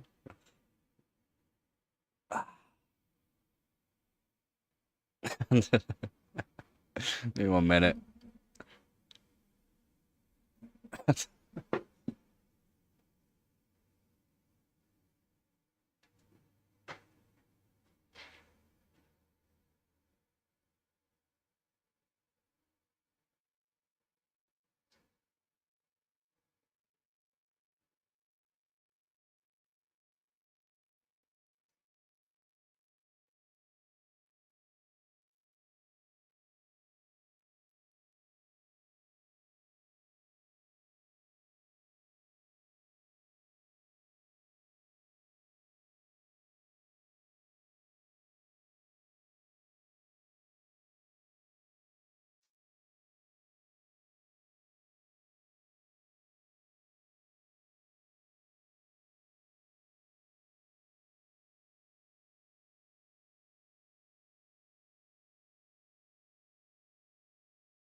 Oh, I'm here.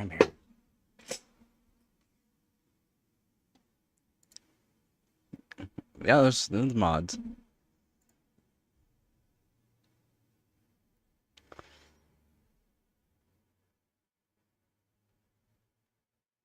While using your sim racing.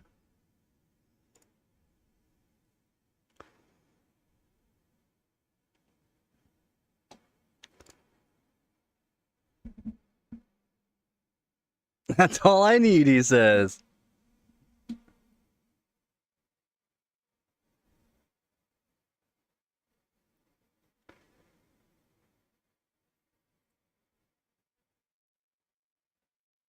We're still talking about the same thing, Ducky.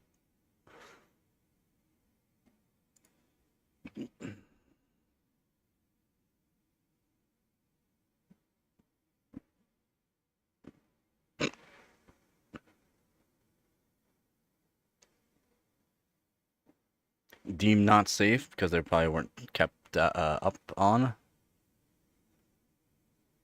Potholes, missing portions of the roads, big cracks. There's a few of them actually that were discontinued.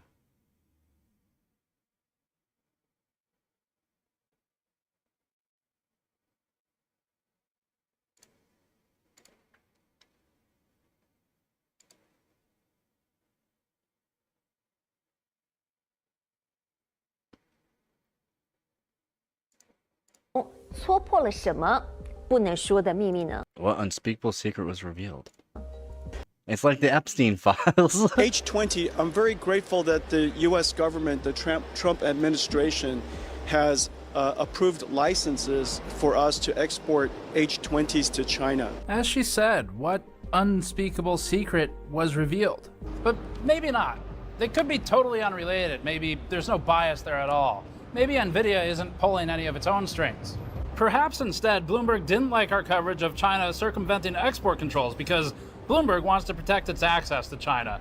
Bloomberg has been accused of suppressing its own China coverage in the past because it has a large presence in China to protect, with the Financial Times and New York Times both reporting on this. Maybe, as Lewis highlighted, it's because Bloomberg has been accused of trying to ruin reporters, including threats to financially devastate families. I've heard a lot about that. Yeah, I've heard a lot about Assetto Corsa. I heard it's pretty good.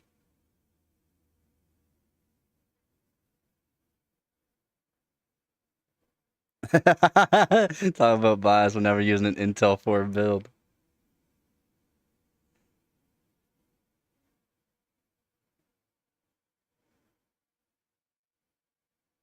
Yeah, he's good to go for that. He's good to go for a good system of play that game for sure. You'd probably be able to play it on VR. I'm not sure if they have VR for it, but you'd probably be able to play it on VR too. I'm pretty sure they got VR for it.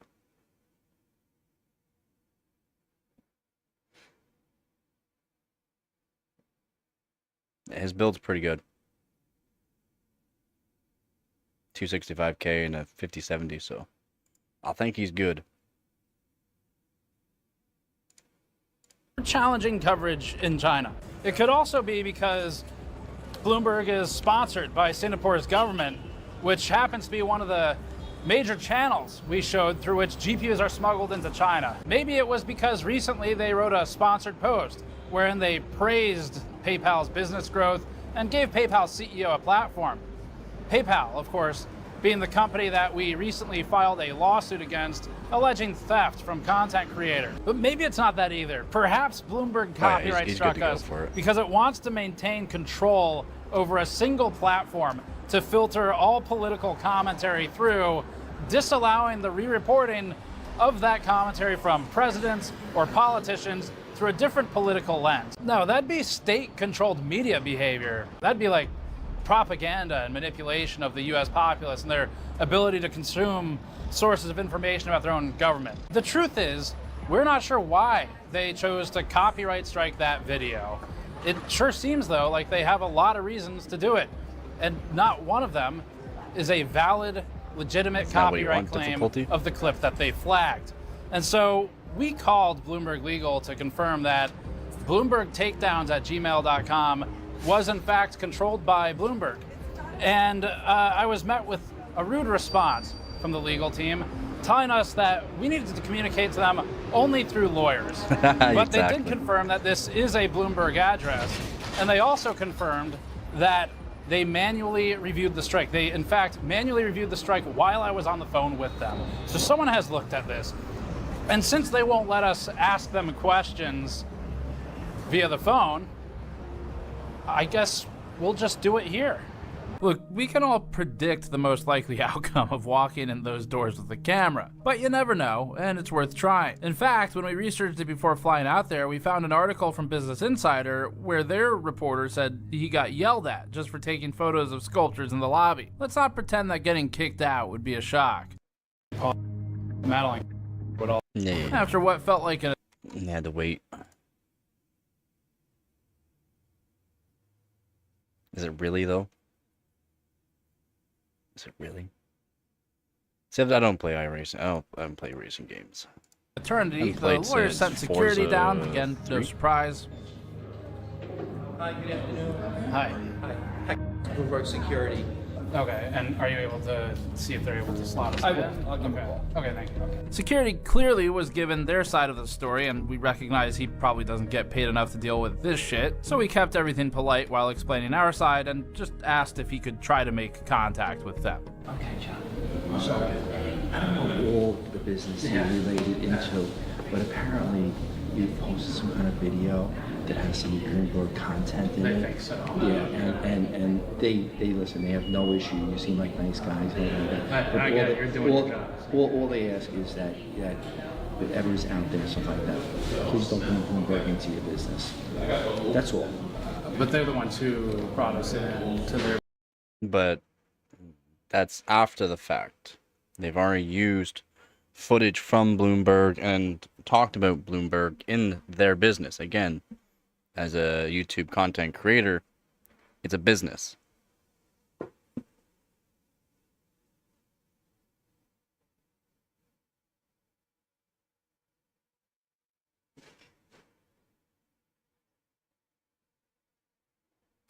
How's that? Because they filed a copyright strike on us. The point of saying it is, it's not I'm bringing Bloomberg into my business. It's actually the other way around from our perspective. Yeah. But I understand you're doing your job. So Yeah. I get it. Yeah. Yeah, and unfortunately, they're not gonna meet with you. I get it. Yeah. Yeah. We figured we'd try. Yeah, so. and unfortunately, sorry to drag you down here. That's You seem all like right. Nice guys. That's and all right. everything. But I wish you luck with your venture. I appreciate Yeah. that. Thank you. All right. Thank you for understanding. Well, no, I appreciate We you appreciate it. being cool with us. Okay. So, yeah. All right, gentlemen. Have a Take great it easy. weekend. You too. Of course, the answer was expected. Security guy's Yeah, not you like the involved in this. realism in He's it there, just Vep. some guy. I'm sure he Realistic gets to paid a you. fraction of what the assholes who filed that claim get paid. Like a fraction of what those assholes get paid. So it's not his fight. It's not his fight.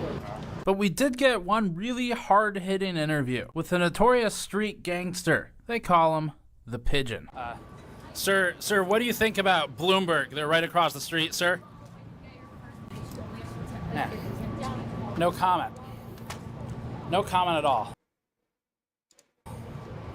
And even though neither interview subject would speak to us, including this more important one, it's not like this was a wasted trip. What now, Steve? I didn't really think that far. I don't know. Like, we could get pizza and then get home before 5 p.m. Okay, let's go then. All right, New York pizza. Besides, it was pretty cool meeting a few fans around New York and learning about their computers. Yo, you the gamer Tom next Winery. time? Dude, my NZXT 8-1 Oh, really? because of you. Oh, nice. Like a man, bro. Did you, I got the second one. Okay, good. It's not All your right. fault, bro. I was gonna say good. Yeah, Yo, yeah. Get a selfie. Come you go. As for the movie, the best way to get a copy of it right now that's protected from being taken down would be to buy one of our backer tiers to get the supporter packs. These include a free 128 gigabyte USB key for hitting our stretch goal. Future may never even know it exists. So to try and get even a fraction of the views, wait a minute, this thing's interesting even though it had 0 views for over 10 days. As a community, let's make sure Bloomberg doesn't succeed in what they were trying to do. This is a big video with a ton of our policies that will be sustaining long term. So it lays out how we operate to give you some more transparency and visibility into the processes. This is a short version of the video. And reviews. That lets article-driven reviewers, content creators, and video. Just some of the stuff that was not shown on that video. Spectrum. Also, our stance and beliefs on co-branded products and conflicts of interest. In addition to our approach to errors, corrections, and data that's new. Updates and new icons added to our. You can go to that site, and if we ever change or update them, we will notify you all of that update. These policies apply way rather than truly resolving the root cause of those issues. That's the wrong one. We'll have to find the right one. There's so many of them now.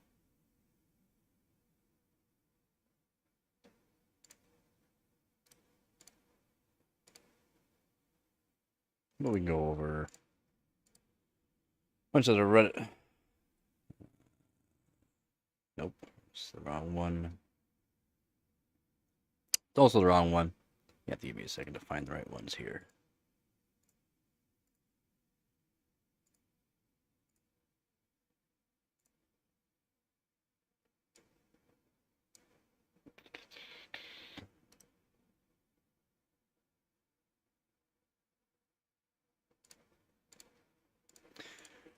Yup. So, yep, this video got taken down. If it doesn't go through court for that, there are things that can be put against him. That is for sure. Fair use is not fair use. Freedom of speech is not freedom of speech. Not what a lot of people think on some stuff.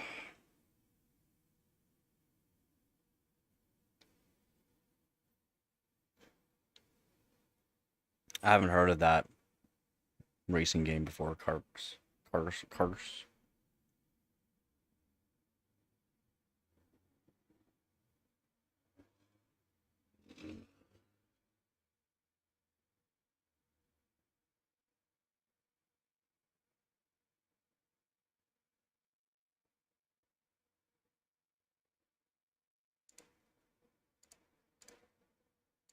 I had the right one, but apparently not.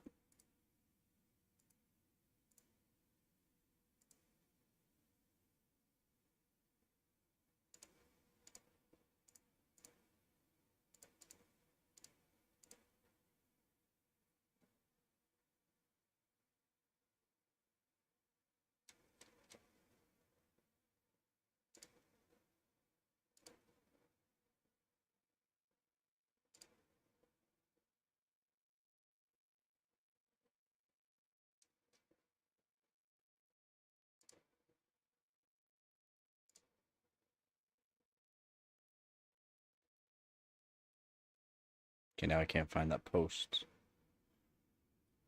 Oh, awesome.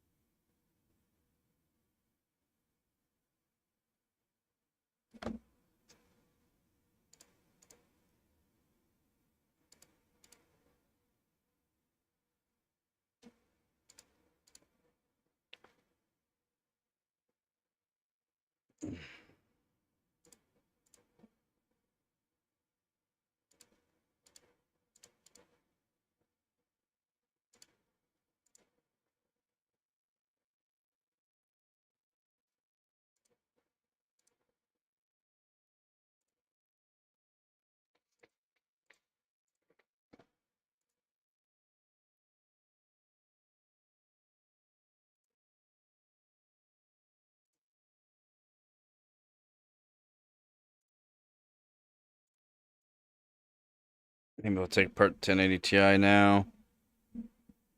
Probably just do a short stream.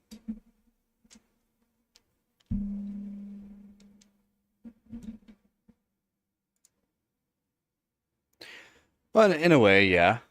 Yeah, any views is good views, technically. Right?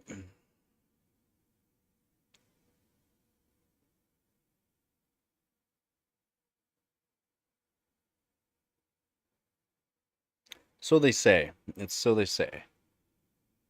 In my opinion, only good news is, or good views is good views. Bad views is not. I mean, everyone has their own opinion on stuff too, though.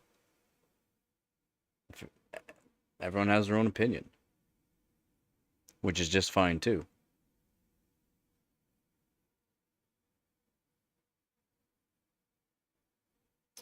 Again, though, laws they're there for a reason.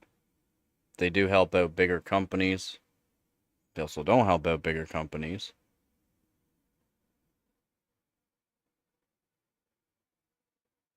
So, is this fair use, though? I don't know.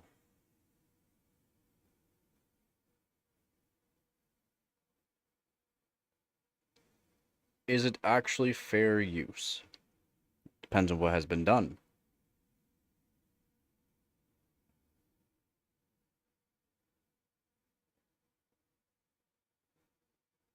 There's a lot of things, again, are not done, put on media as well, on the news.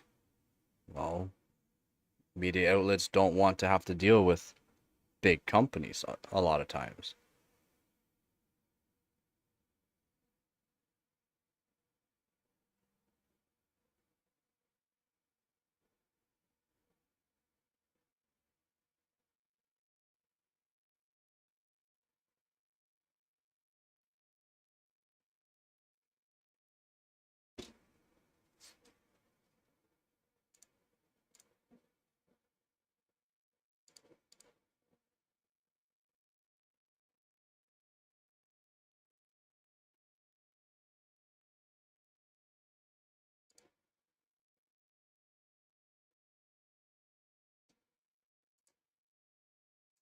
I can't seem to find those forums that were talking about stuff.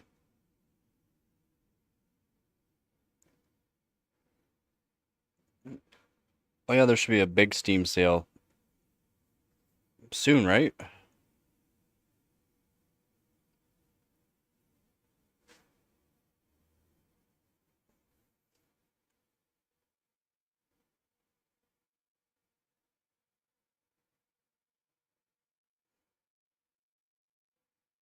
I think there should be a big Steam sale soon. Set up for the 10. Does it end in next month? Yeah. Yeah, they have a 1 year, every year, big Steam sale. There's always Steam sales, but they'll usually have a big Steam sale. A whole bunch of games.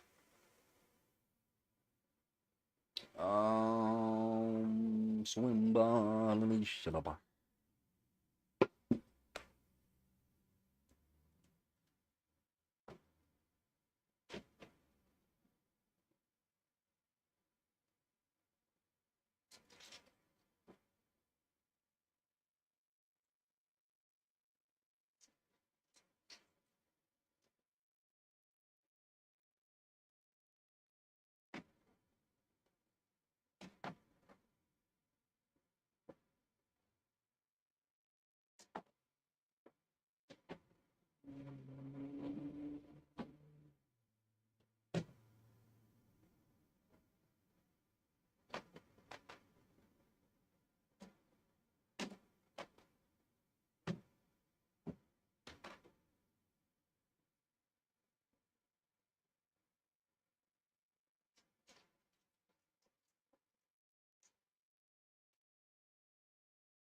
Oh, Dabtron.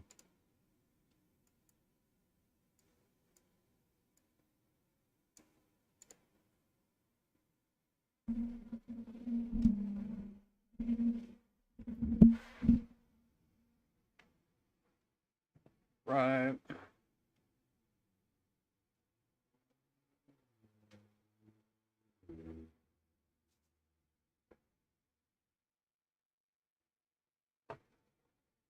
Nice. Hopefully it goes good for him.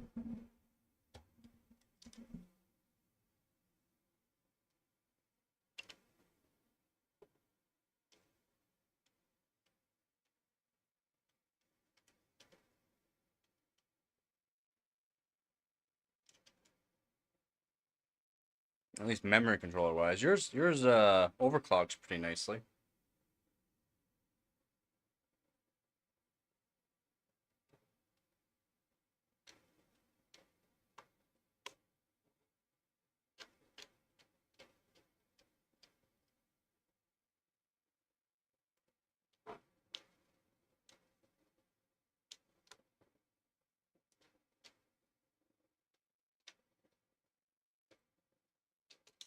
Yeah, so fairly close to the same board. Just newer revision basically.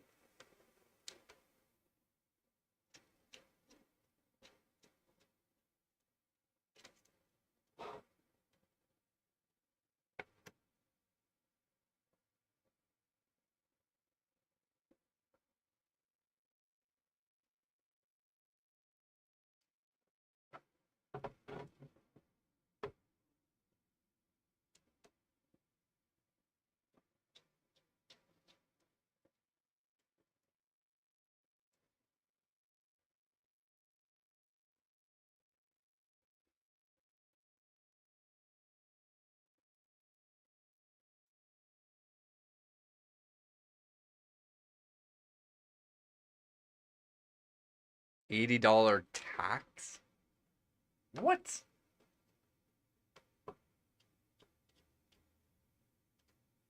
That's maddening.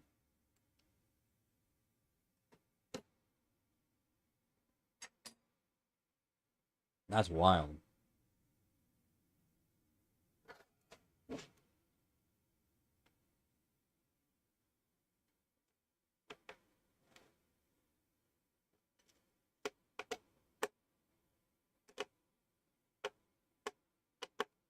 Yeah, $80 tax on anything over $100 is pretty wild.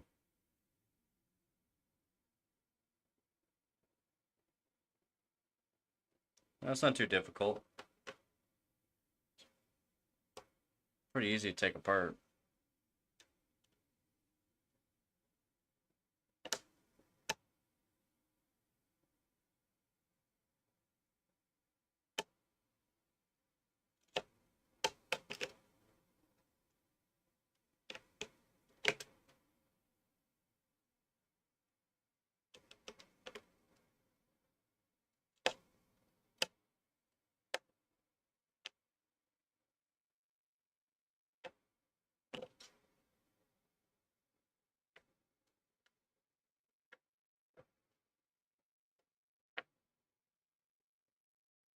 Yeah, that's insane. You ripped the back LED cable? Do you not watch my videos on this stuff? I how to take it apart safely?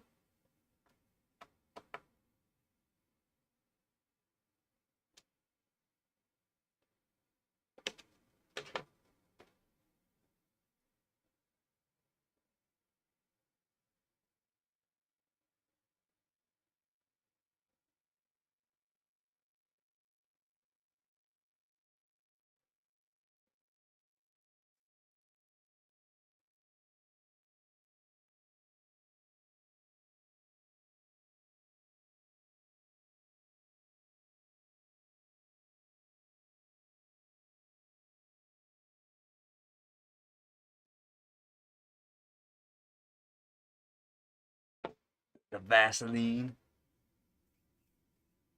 That sounds like media BS.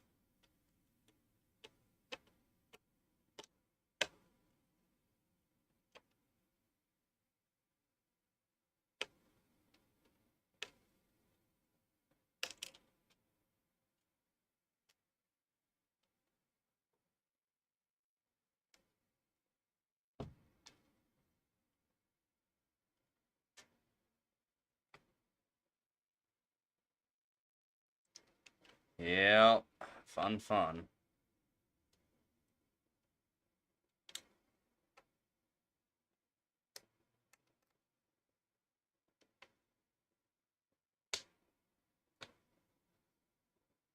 Ooh. Let's take it.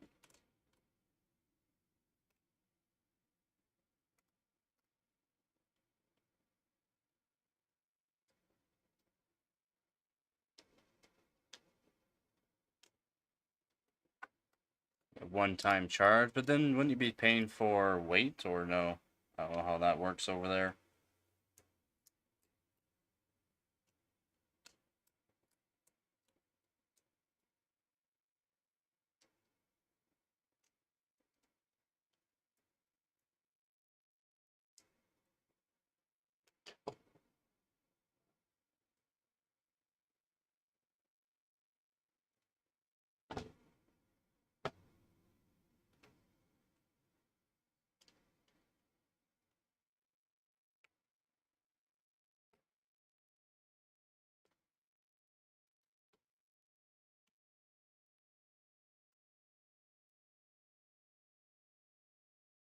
Come on.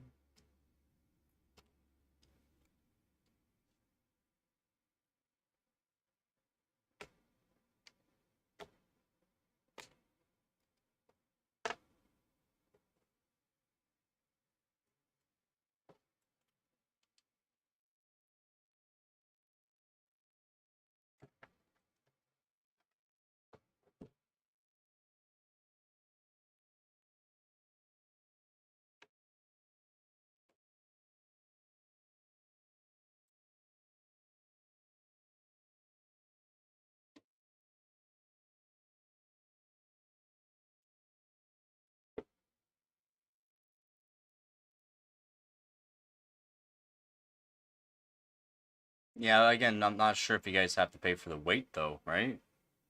That's what I don't know there.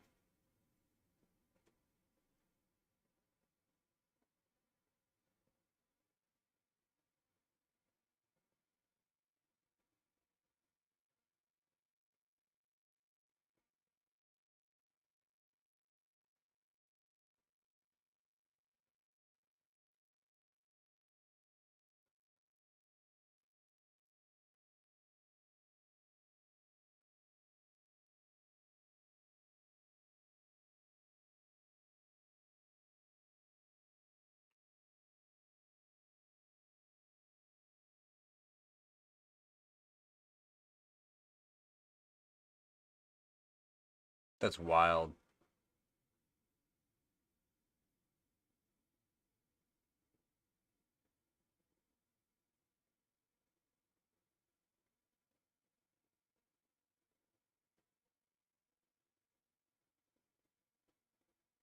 That's why a lot of PC cases are just, they stop doing it. It's gonna cost too much money, not enough people are gonna be buying them.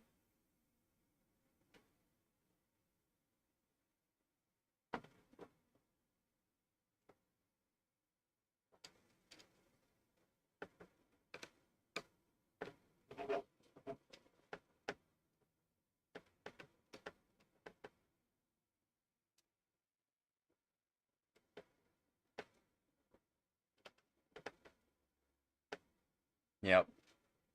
Because it costs way too much. Just like how what Height did before the taxes. Before the even taxes were like set in stone, they stopped the shipment. They literally stopped one of their shipments for after the tariffs. Which means if they actually shipped it before that, those PCs would have been cheaper. They stopped the shipment for some reason.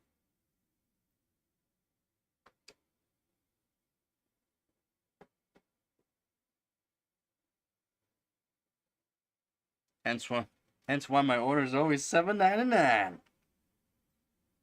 Always a way around something. Always a way around something.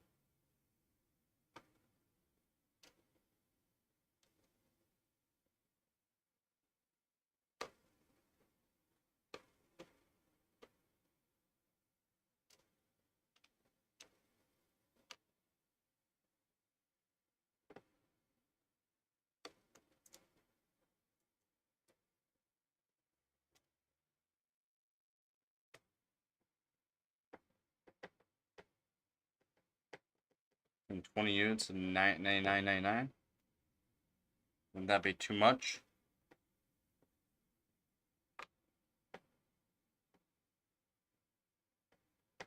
We're going to talk about the height cases.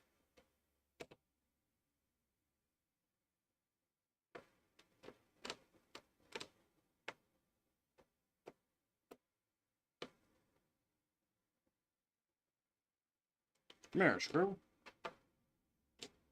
Come here. Get out of there.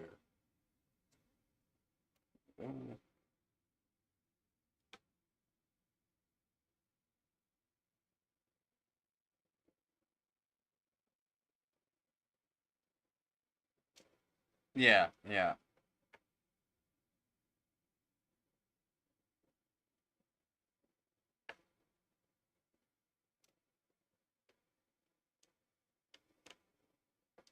Yup, certain prices have just gone wild on them.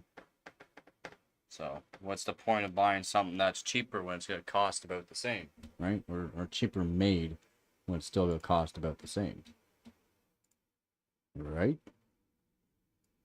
At least that's my look at it there.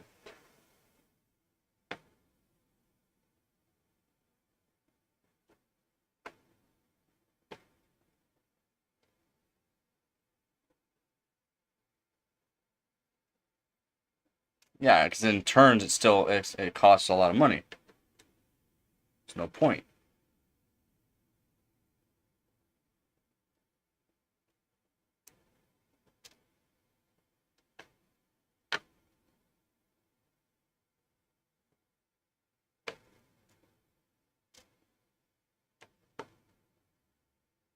What's doing, Gubby Goo? What you doing?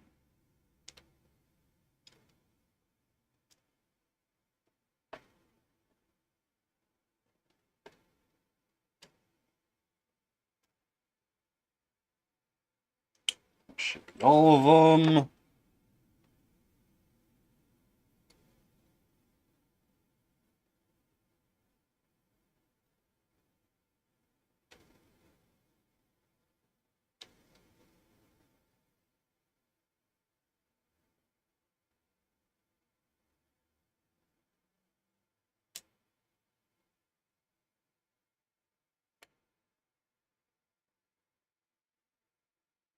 Nope, missed one right there.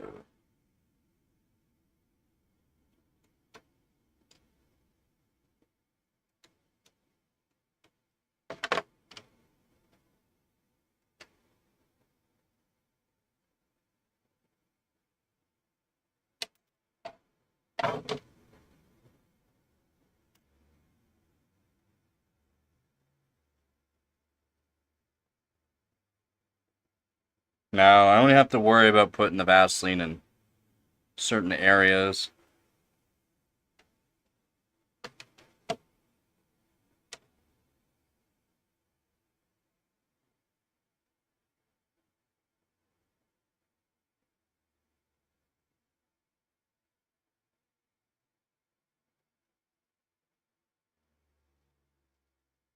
Other way around.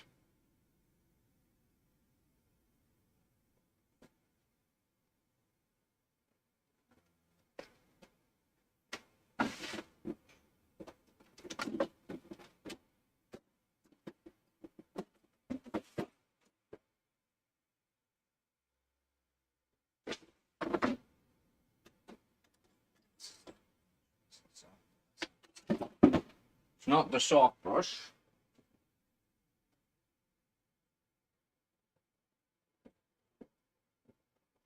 This is a soft brush. Before I do that, I want to make sure this will actually fit. So I got the other GPU here.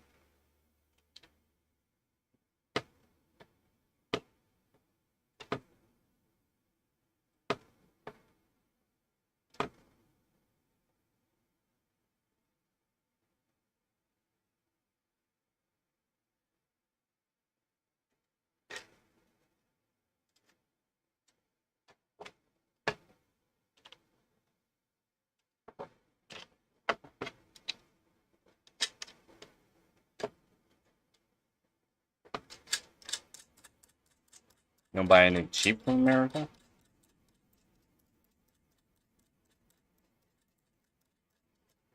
Define cheap.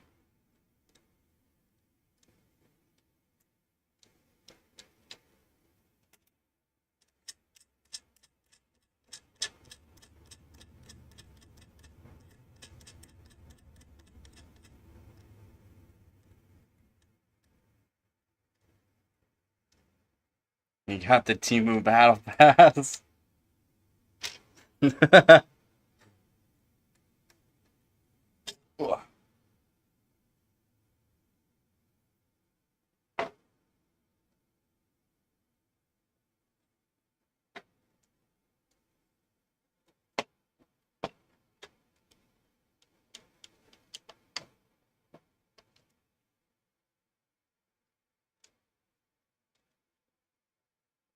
I guess I can just do this first to see if it's actually going to fit.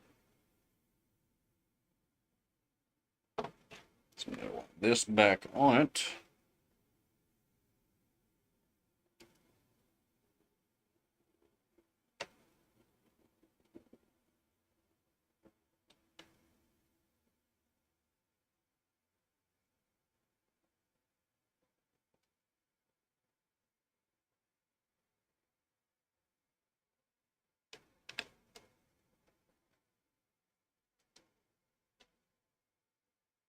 Oh yeah.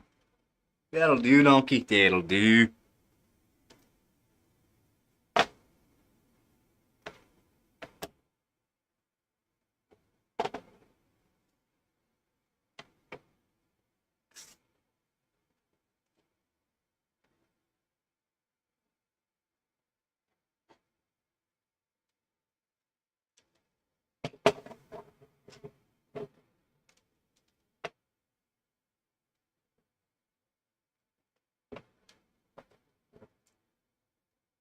Well, yeah, you don't want to get screwed on the shipment for any reason.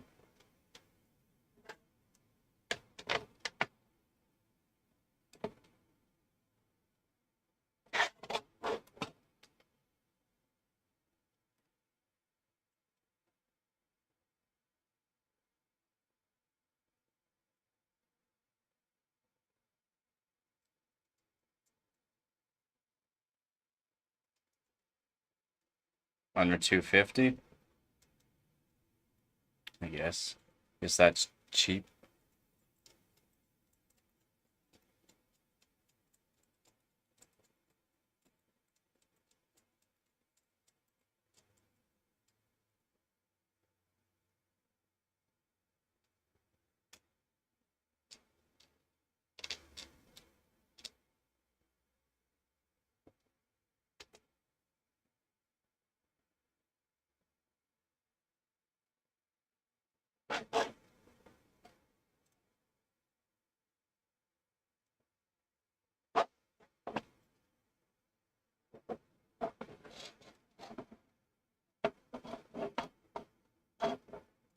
And buy it from somewhere else, yeah.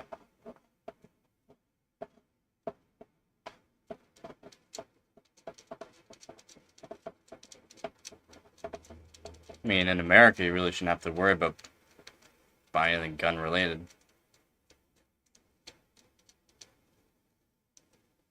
Oh. Well, I mean, that kind of makes sense.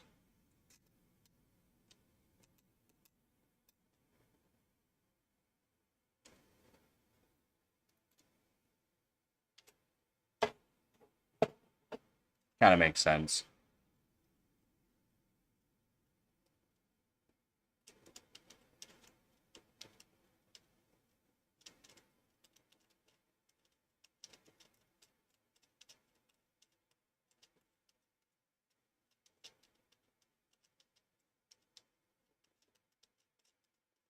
Yeah, of course there's going to be restrictions. I mean, it's important. Doesn't even matter if it's from China.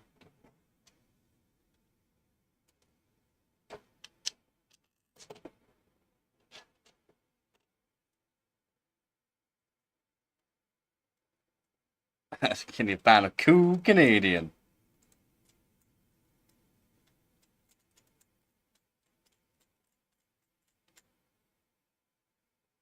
Don't look at me. I can't.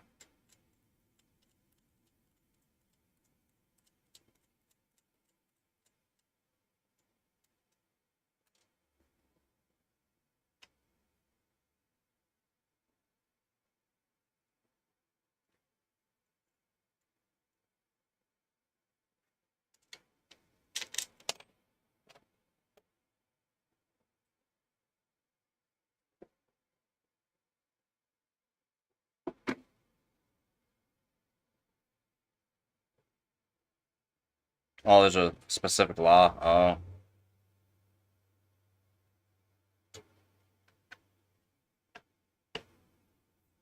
So this will work.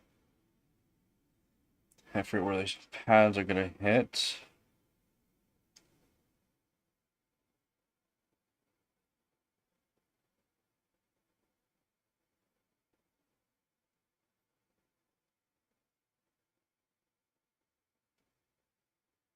Should be fairly easy to figure where I gotta do this.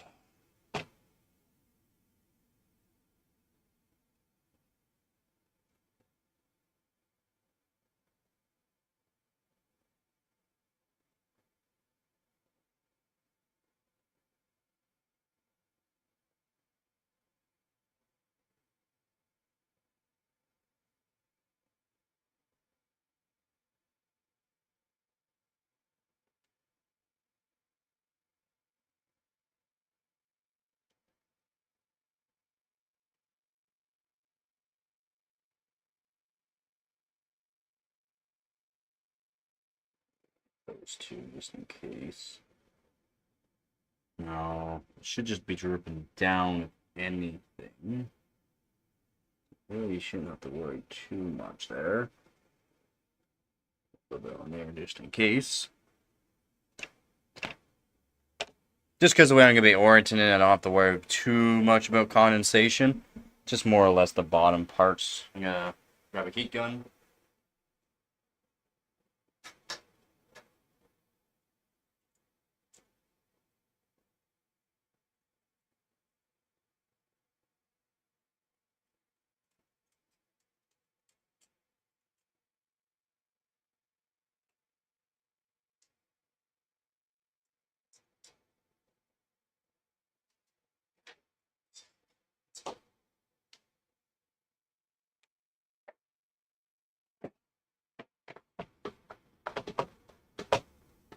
Plug.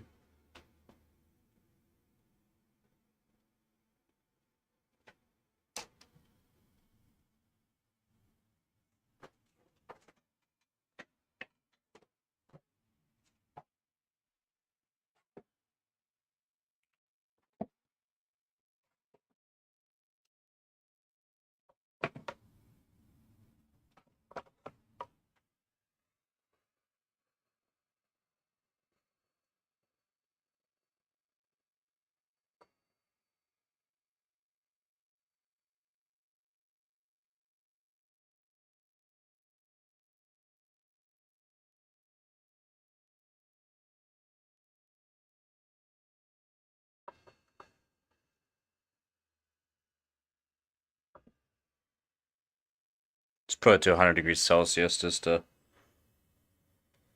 flow. Just to flow things.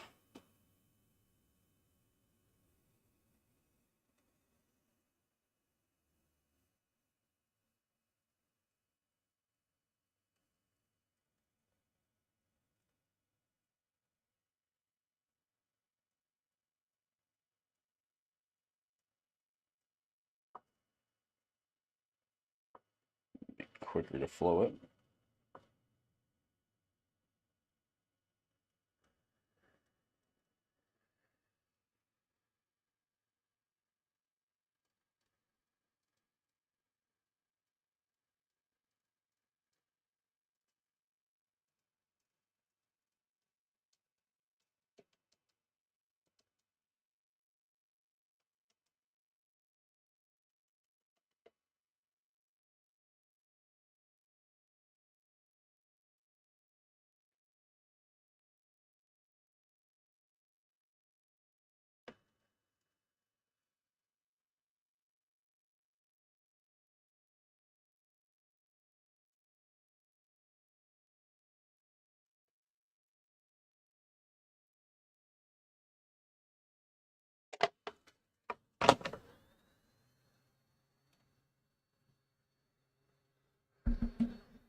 No, not isopropyl. Vaseline. Oh, yeah. Isopropyl to clean up afterwards, yep.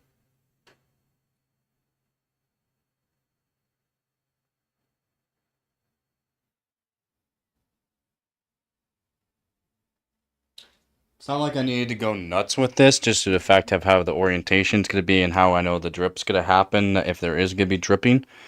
It's pretty easy, just put it onto the bottom portion of this.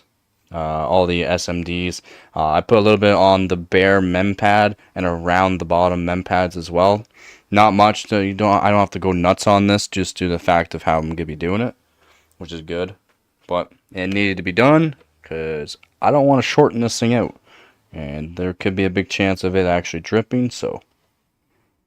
And the heat's just to flow it to make sure it's flowed over everything nicely. Yeah, it is very reliable for this stuff. And then I'm going to put it back together. I should add a little bit of thermal paste on this, though. Just a little bit.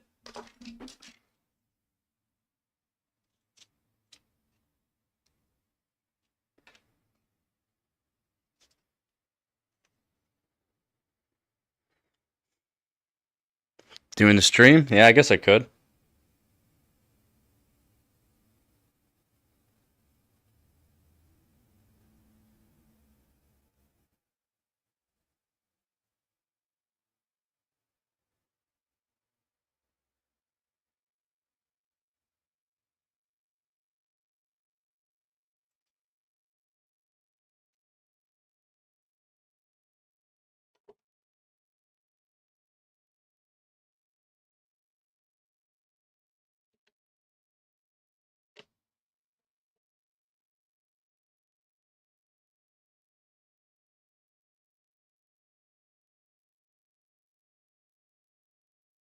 Yeah, I'll do pretty good actually for where I put it. Good. I'll put probably a little bit of thermal paste on the PCIe lanes.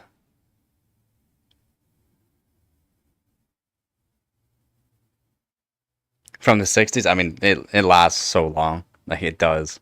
Especially doing this, it just lasts so long.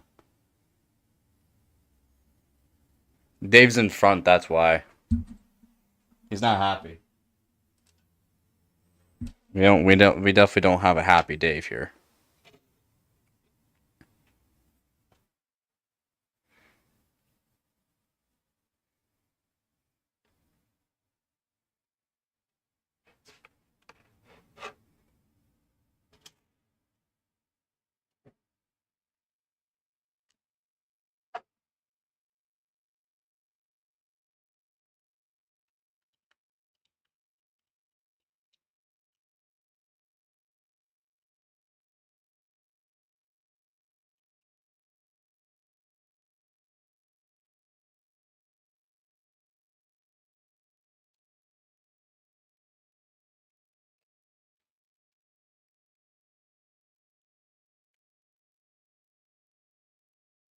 You downpipe and thermal paste? Well, not much. Just getting the fresh, cold air into your turbo, or well, into the engine would be better. That's why Whipples are so dang good. Chills the air.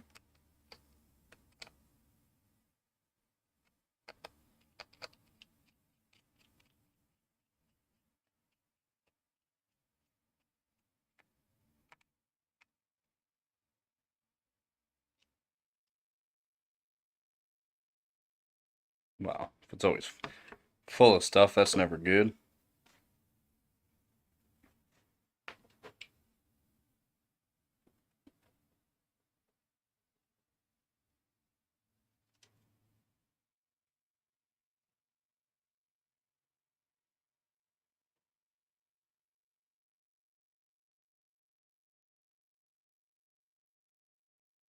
Yeah, I didn't have to put a little bit on the inside here.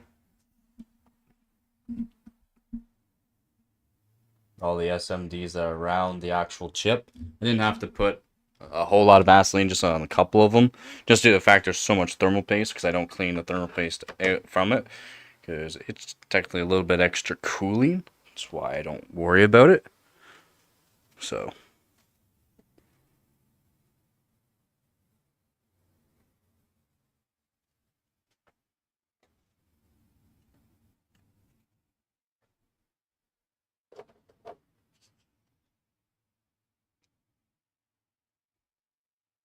Yeah, they do.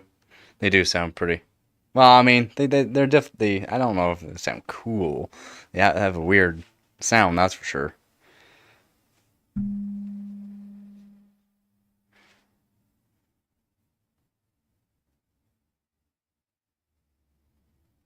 No, the Vaseline is just to make sure, because there's gonna be a lot of condensation. For whenever it's gonna happen. There's gonna be dripping of water dripping. The Vaseline's to make sure that if there's water dripping and it hits the actual SMDs, it has a coating on it, so that way it doesn't short anything. It's just to waterproof it. It's waterproofing basically. Another way of doing it is using liquid electrical tape. Most people just do that on motherboards though, and motherboards they're just using for benching. You don't want to do that on your daily. And generally if you're doing like LN2.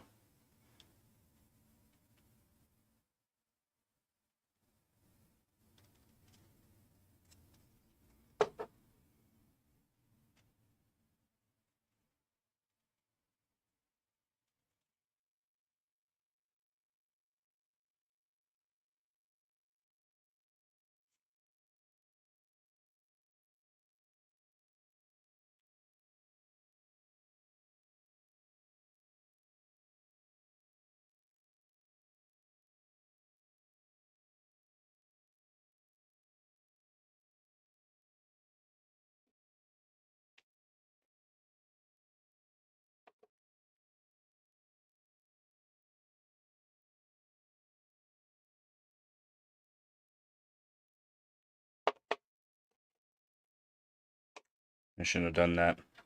Should not have done that.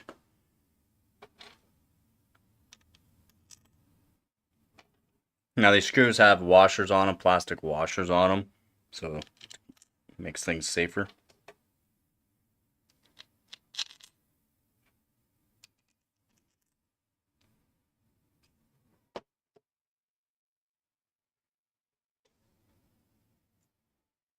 I put a plastic washer on before the screw hold down.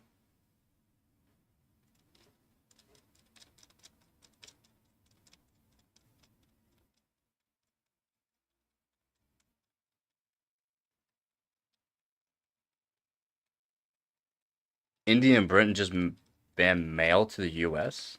What?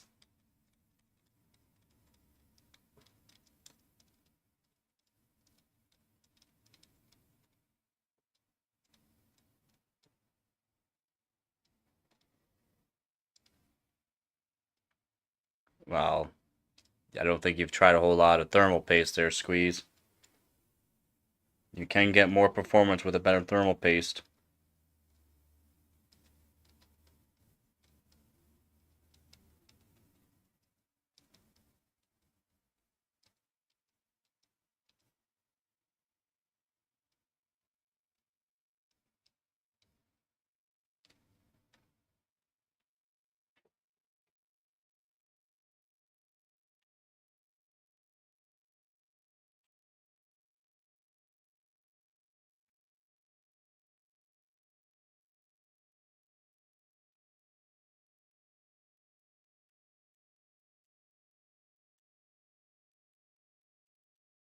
Yeah, HY610 is not terrible.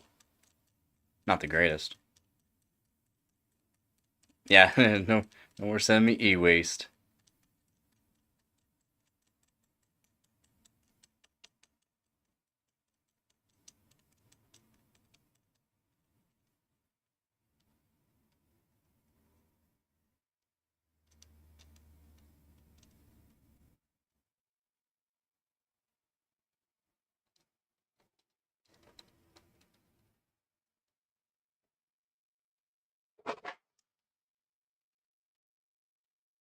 Good.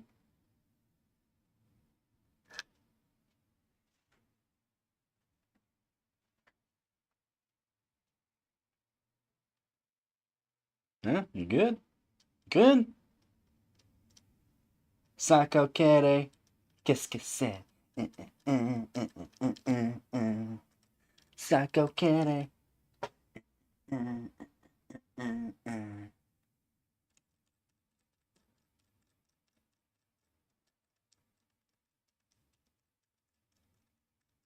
Yeah, it's still, beef is still expensive here, though.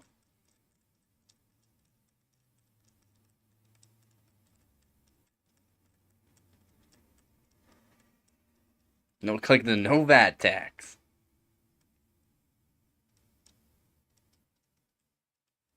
Yeah, so I gotta watch that. That's why I do vacuuming. I try to vacuum as much as possible. Mitigate that issue. It's also why I said I should not have done that, because I have to worry about cat hair. So I already got the thermal paste laid out.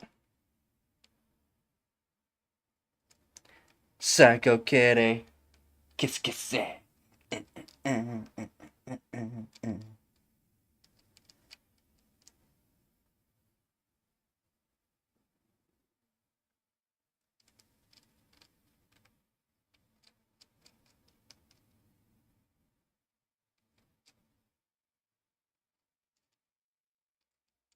Why is this screw being a pain in my butt?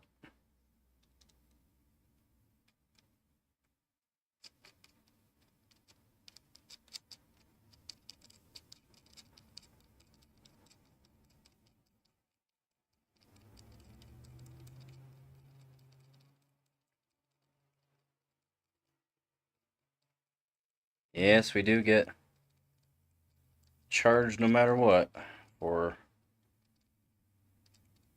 over border shipping. And it's not cheap.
Anything related. Wow.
Yo. I put it on backwards. I put it on backwards. No. I have it upside down. What up, Robert? I wasn't even paying attention. I put it upside down. No!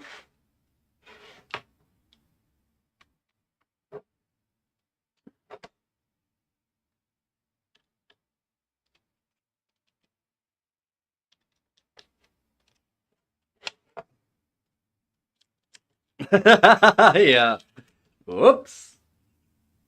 I'm like, man, it's kind of looked kind of wrong. I was about to show. I'm like, oh, that's because it is wrong. Yeah, I put it on upside down. I mean, not a big deal. It's pretty easy to turn it around, but at least I can really see what the spread looks like too. And see what the spread looks like. Should be pretty good. With your laptop, well, hopefully you do good, because a lot of people do laptops too. I guess it depends on what CPU it is. Oh yeah. That's a good spread. It's a really good spread. That's good. That's good.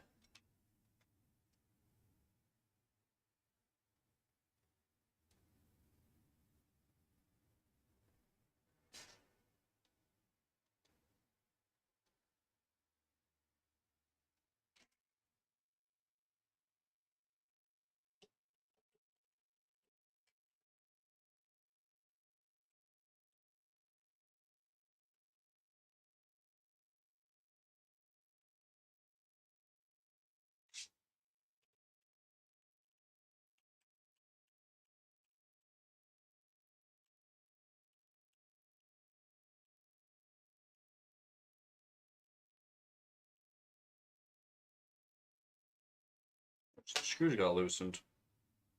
Ooh.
Ooh, there's water damage? That sucks.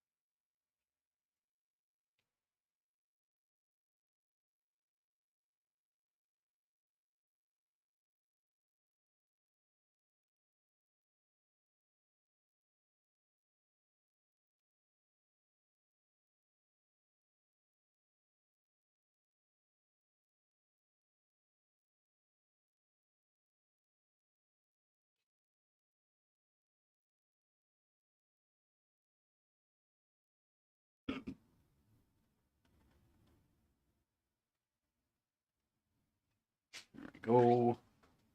That's the better. There we go. Now we got it all ready. Now we got it all ready here. The right way. Vaselined up too, ready to go. And that's, I actually like this, the EVGA 413, because again, it has this heat sink already for the mem chips. It's got a vapor chamber for all of it, so that's nice. Just put a fan right there. Good to go. VRMs are all cooled. Everything's cooled nicely. Oh, Dave down.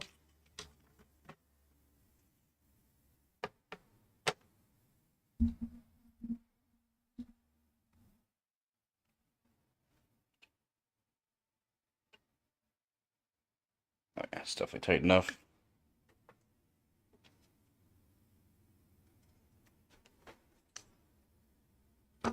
Dave down. Yeah, very true there, Vep.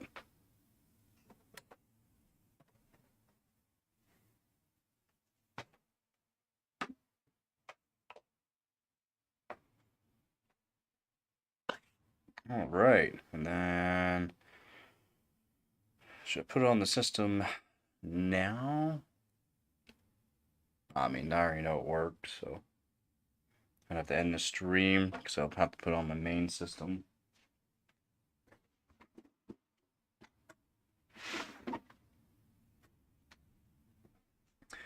Yeah, find a baggie. Ooh, a baggie.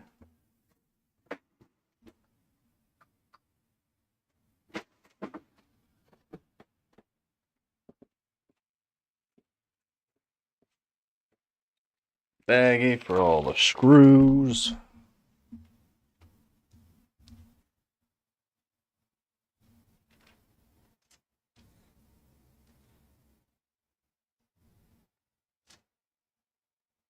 Yeah, put a few more screws in.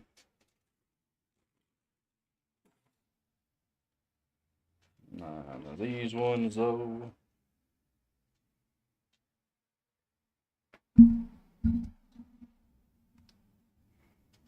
You can't.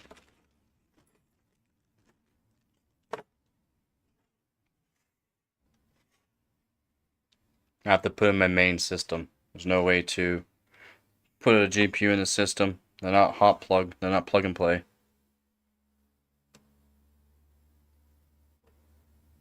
Which one is the one that needs to have that one? So I can put it here.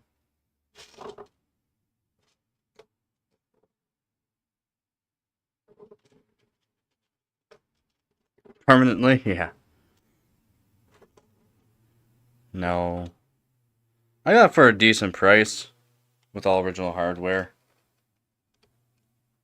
With box.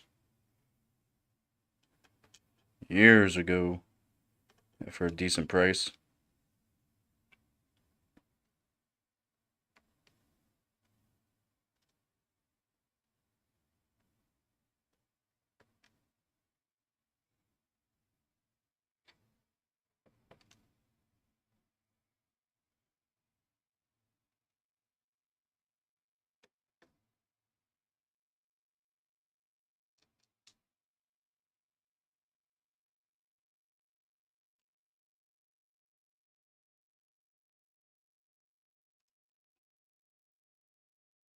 And yeah, this GTX 1080 Ti has been no power limit mod.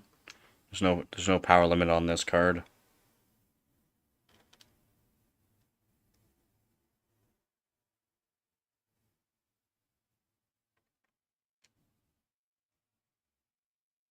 What do you mean?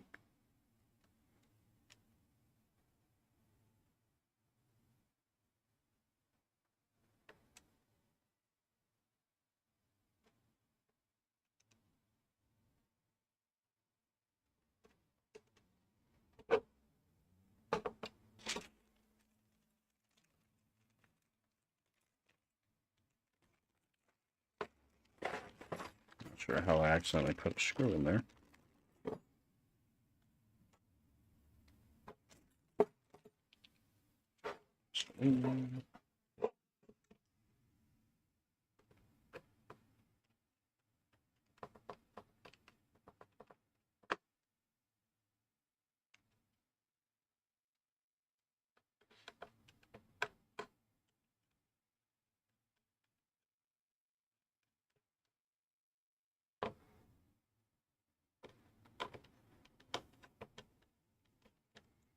I know, right? I can't believe the amount of weak individuals there is around the world.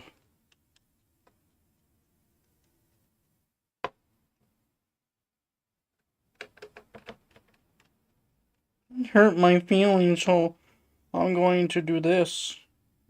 Well, quit being a little bitch.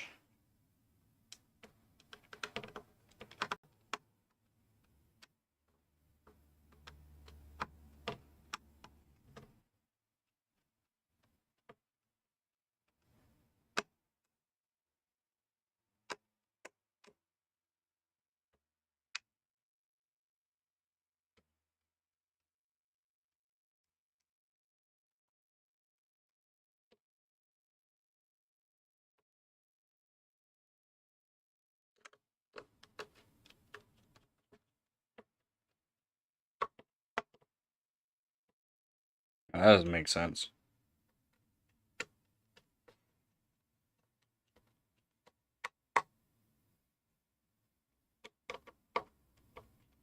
Nowhere is technically criminal free.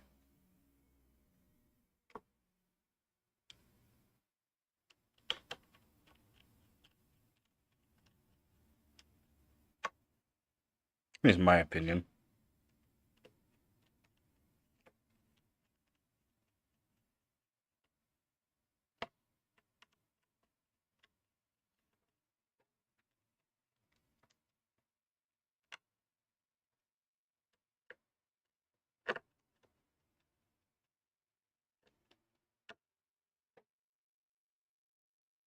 Well, no, you didn't word that. You technically did not word that wrong, Vep. Right? You technically did not. It's a weapon-free zone, right? It's. But just because it says that does not mean it will not be done.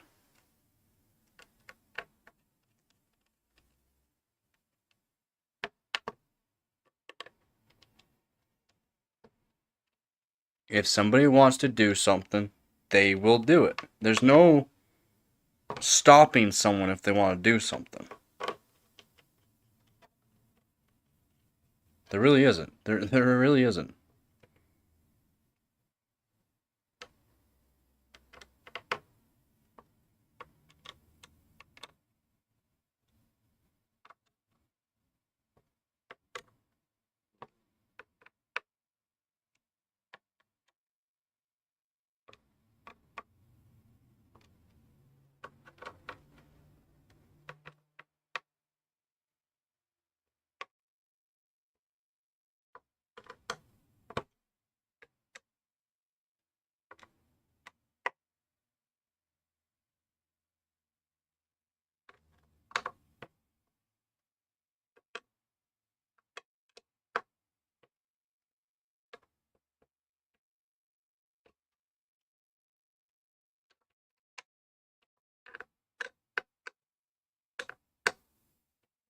Right. Go back together. We are good to go.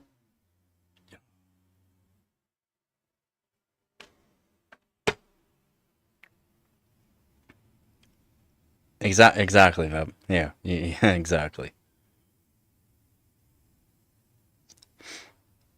I wish. Eventually it'll be done. It'll be ran on Ellen too.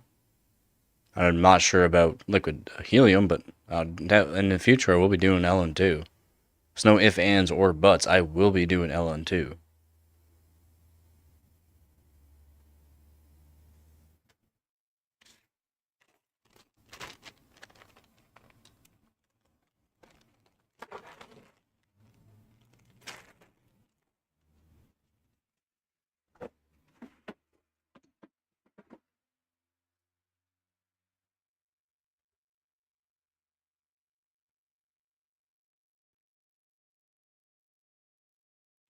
Yeah, we do.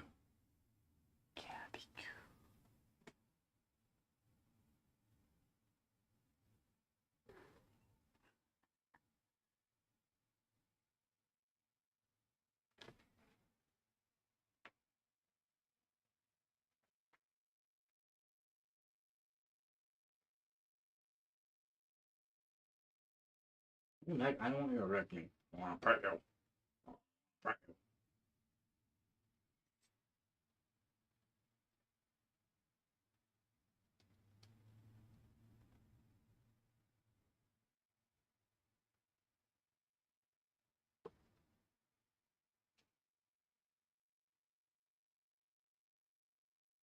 There's nothing there.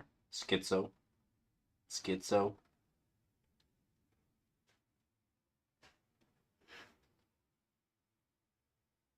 Yep. That's one way to stay out of trouble. It's definitely one way to stay out of trouble. Alright, so 1080 Ti is all ready.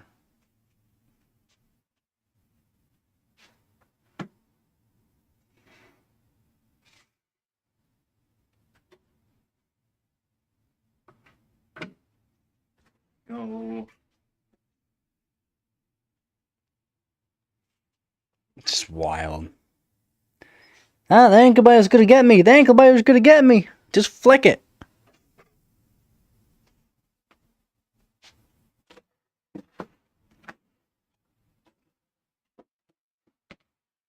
Don't flick it too hard though.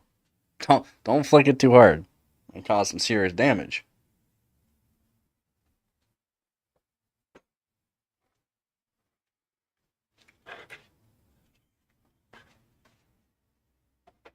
Yeah. And it's just one of those laws, right? It's part of a law. One of those laws that... What defines officer safety? What is classified as a threat? Can a tiny little dog be classified as a threat? Not really. You can go to court for that. Did the dog actually... Wait. Was there any action against the dog before that? Like you know, like a little shoo away kind of thing? Did it actually cause harm? Because if that's the case for officer safety, because officer safety would be different between animals and humans. Why is there a difference in that? Officer safety also civilian safety too. Self-defense. Well, you gotta define self-defense.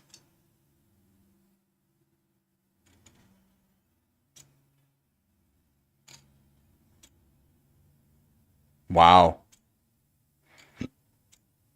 Hopefully he went to jail. Hopefully nothing happened to him. Hopefully he didn't die. Hopefully he actually went to jail. Prison. He'll have a good time there. Oh, if not, he'll definitely be in jail, yeah.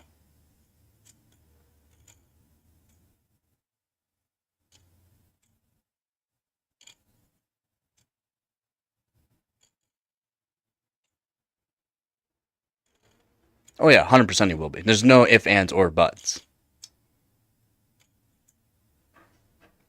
Very, very slowly, too. And that's good.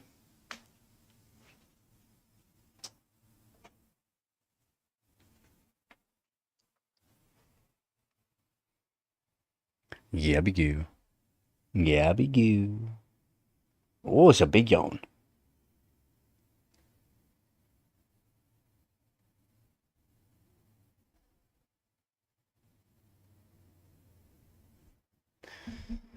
Yup. I have to get some ice made too.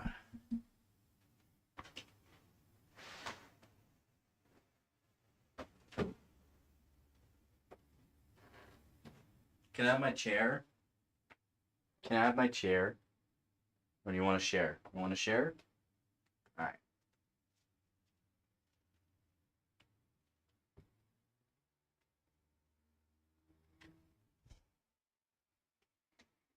Nobody in or out? Well, kind of makes sense.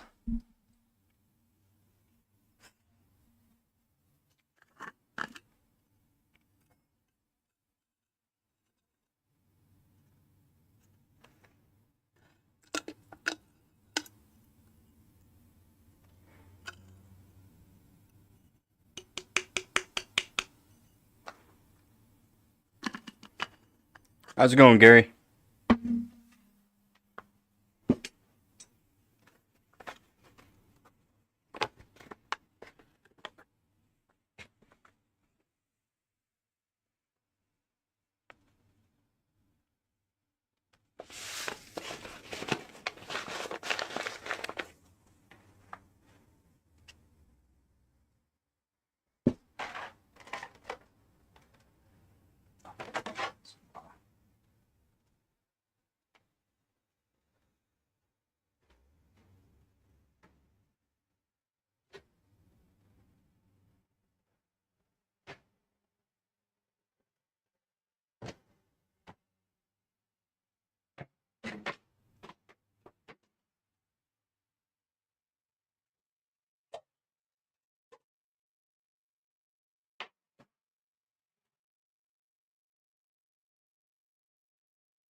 It's all good, man. I know life gets busy. Everyone gets busy, man. It's all good.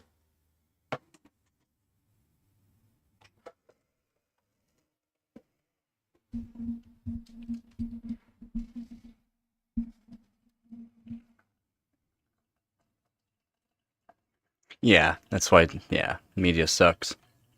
Nothing but drama. It's nothing but drama. That's why I try to stay out of it.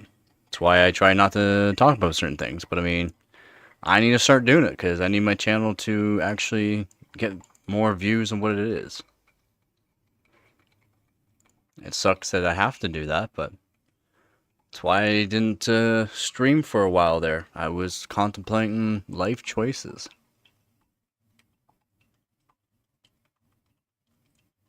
Yeah, and positive only is kind of hard though.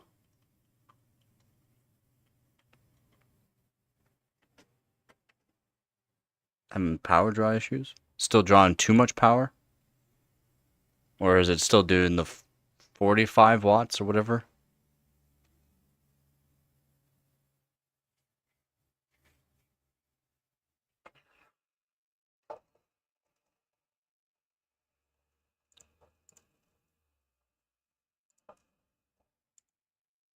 Yeah, it's one of the reasons why I'm probably going to be doing a bunch of like clickbait video type stuff and all that.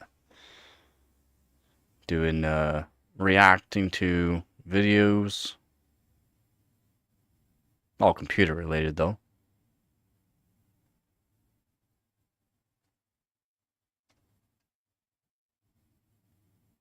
That's AMD, Gary. It could be just AMD, but the 4 cores doesn't make sense.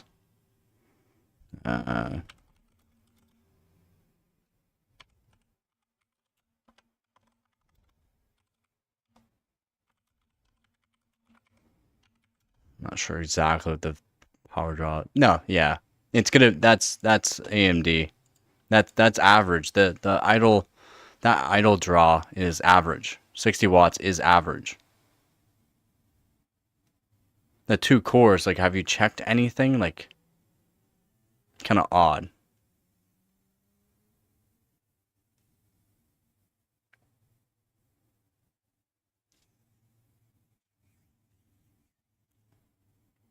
Yeah, there's no avoiding political stuff, man. There's none of that. Like, it's hard to get away from a lot of things.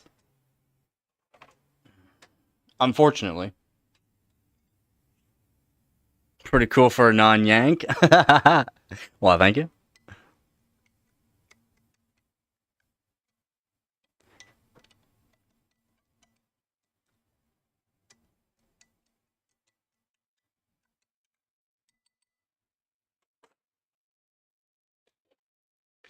I'm not sure why it's running only 2 cores, though. Not unless you click something. Nah, power supply wouldn't be it. It could be. Are you sure? Are you still getting, like, the proper performance? Because it could just be a bug.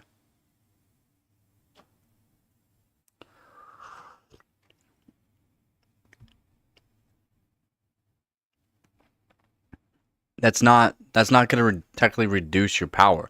You put it to 2 cores, and it's going to need to use more power because you're only using 2 cores. It's an AMD thing for idle power being high.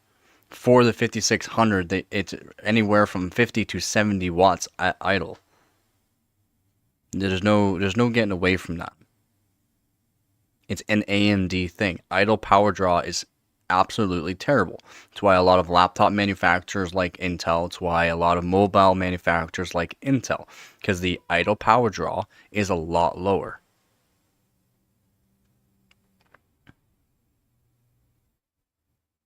So much negative. Yeah, there's always gonna be negative everywhere, man. It's hard.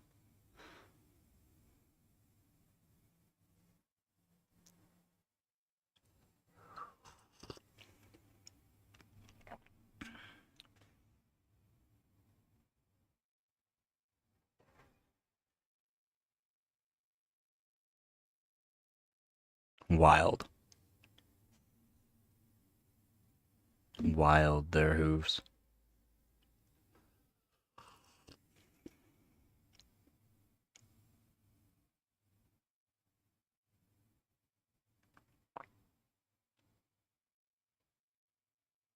Yes, it will be. What you doing, Abigail?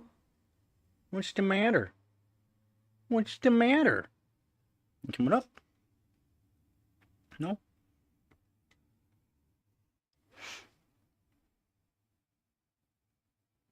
Yeah, you've never had that issue, but were you monitoring the idle power draw? It's AMD.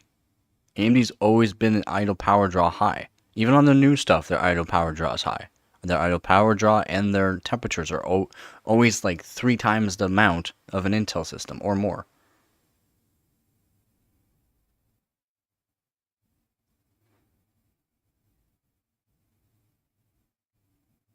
That's still a lot. And it's a Ryzen 3 4300G. You can't compare the two. That's a low-powered CPU. The one you have technically isn't a low-powered CPU. The 5600 isn't classified as a low-powered CPU. So, even though that Ryzen 3 4300, GE, doesn't matter, they're about the same. They're low-powered CPUs, right? Very low, like what? 35 watt? I think max? Around 35 watts? Or it can be 40. At 17 watt on idle is absolute trash. Because it's AMD. Sorry. I'm not saying AMD's trash. I'm just saying idle power draw on AMD is higher. Way, way higher. I'm drawing about 17 watts while streaming on my 12600K. 17 watts while streaming and recording. No. The 65 watt isn't exactly bull. There are going to be spikes above 65 watt, but it is still 65 watt. Its idle power draw is still going to be high.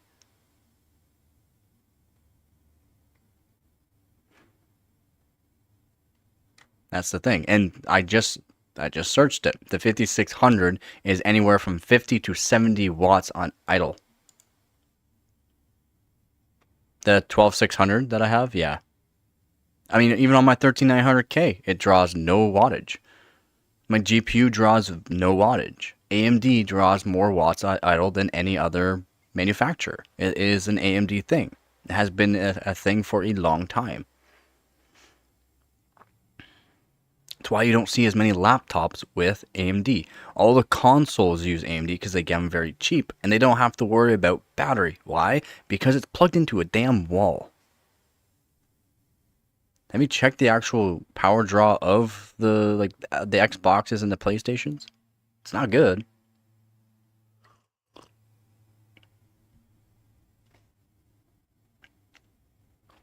Check the power draw while doing nothing. It's not good. It's not good.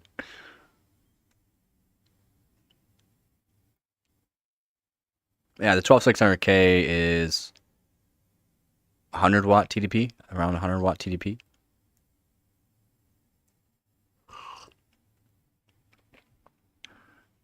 Full load though. That's full load. It never hits full load. It only draws maybe while gaming.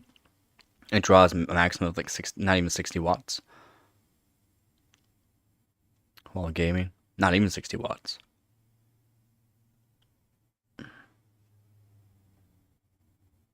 It could be. Just put the cores all back up, and then you'll see that the idle power draw is probably about the same. Because when you're putting it down to 2 cores, you're making it so those 2 cores actually have to work. So the power draw is going to go up due to the fact, well, be high still, just due to the fact that 2 cores are working really hard.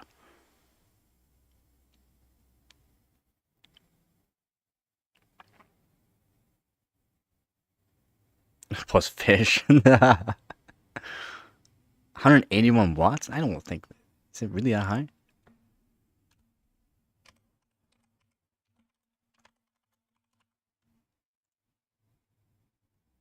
No, it's 65 watts.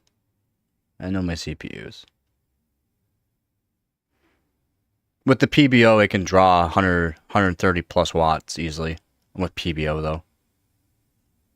If you are using PBO, it's going to be drawing 130 plus watts easy.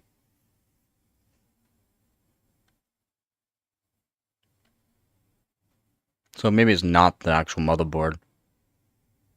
Just don't use PBO. That way it can use probably around a maximum of around 70 watts. This could be spikeages. Spikeages happen.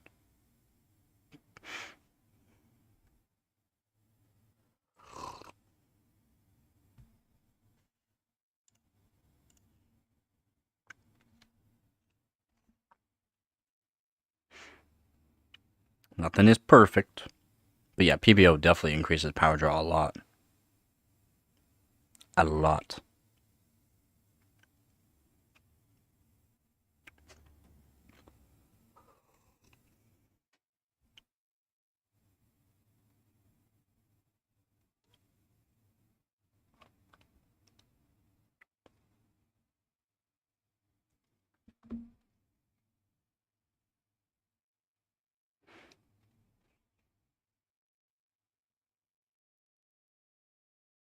You got that right.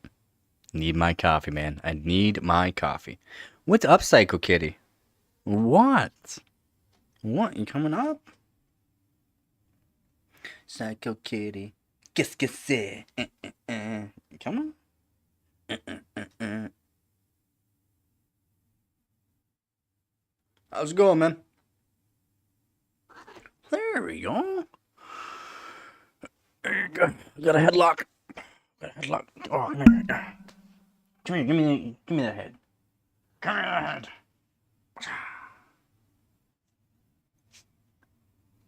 How's it going?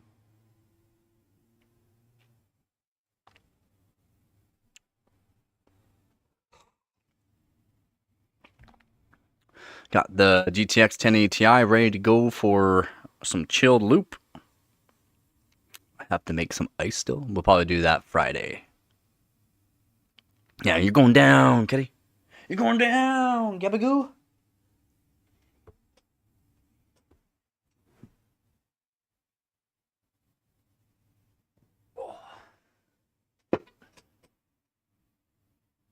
Oh, your little purr babies. Oh, your little purr babies.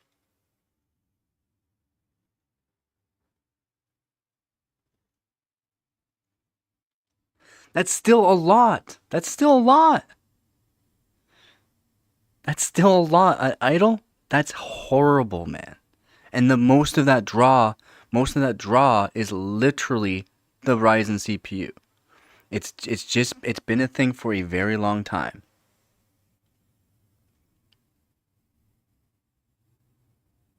That's gaming. That's not bad then. There you go. Because it's a more powerful CPU with more cores, and it's not most games are not utilizing all those cores to max, right? It just won't. So that's why the power draw is not bad. And the 4060, I mean, it's low power anyways.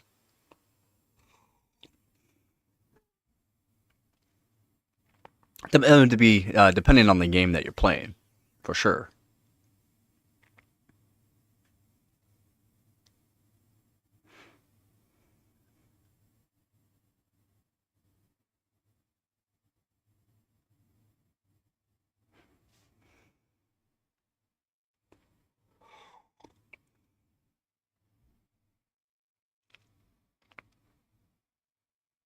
Yeah, people definitely overthink VRAM.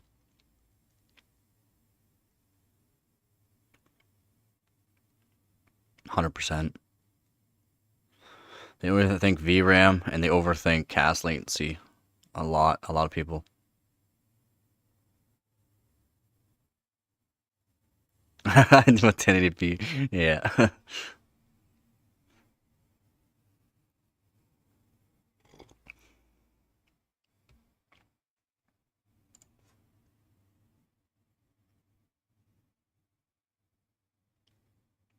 Well, depending on how you, again, a lot of people aren't just playing Minecraft as the game. They're gonna have the mods, the HD mods.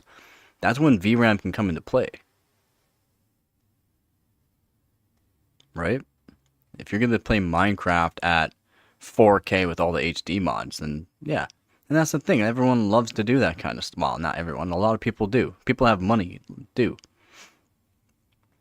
Most general people. Yeah, okay, for the most general people around the whole world, they're at 720p and 1080p still. 720p and below, actually, there's still some. But for 65% of people are at 720p and 1080p.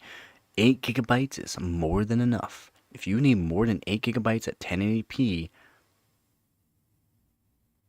might as well just, upgrade your whole system. Oh, wait. Upgrade the monitor to 1440p or 4K, and then upgrade your system. Or if you have the money, but most people don't. That's why a lot of people are still at 720 and 1080p. 8 gigabytes is plenty. 12 gigabytes will help in some cases, as in in-game settings, that will actually stress the actual GPU out more, which if you have a powerful enough GPU that have lots of cores, lots of shaders, texture mapping units and stuff like that. A lot of things go into GPU's actual power. But if you actually have the amount of ROPs that you actually need to, then VRAM can come into play. But if your GPU isn't even powerful enough for the VRAM, more VRAM is not necessarily going to help you. Oh yeah, I've shown testing on the GTX 1080, 4K. Still does 60 frames per second in some games at 4K. Oh wait, 4K with a i7 3770K, still getting 60 to 70 frames per second at 4K. Now there's some games where that won't be the case, and then you can also play like Black Myth Wukong, at 1080p cinematic settings. And we're not even saying ultra, we're saying the max settings the game can do. Everything enabled, basically. Everything under the sun enabled. At cinematic settings, 1080p can also stress out your system. Having more VRAM can technically help you a little bit, but just having a better GPU altogether will actually give you more performance and more VRAM, if that makes sense.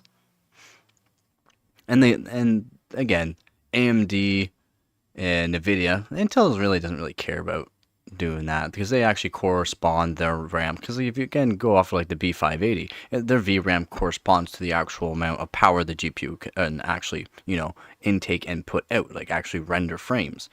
That kind of corresponds. 12 gigabyte B580, right? 12 gigs, that's it. But it kind of corresponds to the power of the GPU. Now you got like 3060s with 12 gigs of RAM. In some cases, that 3060 is better. Some cases. Like, we're talking very select. Yeah, Cyberpunk 27, ray tracing overdrive 4K. You're going to need a beefy GPU, but Cyberpunk also likes a really good CPU. If you're not pairing that really good GPU with a good CPU, you're not going to see those frames, especially with the, 4K ray tracing overdrive. Yeah, no, man. Good luck. It's not going to happen. That's why people are... It's marketing, right? It's marketing. Why do you think AMD and NVIDIA still put out 8 gigabyte cards? Yeah, budget oriented, but they're still 8 gigabyte cards. You can spend it for the B580 with 12 gigabytes, so where the more VRAM can actually matter, and technically the B580 is better. Yeah, cheap. B580 is more performance. Cheaper. Or about the same price, MSRP, but cheaper. Due to the fact you're going to be paying more for that NVIDIA card at retail. You're going to be paying more for that AMD card at retail. At retail, you can pick up the Intel B580 cheaper.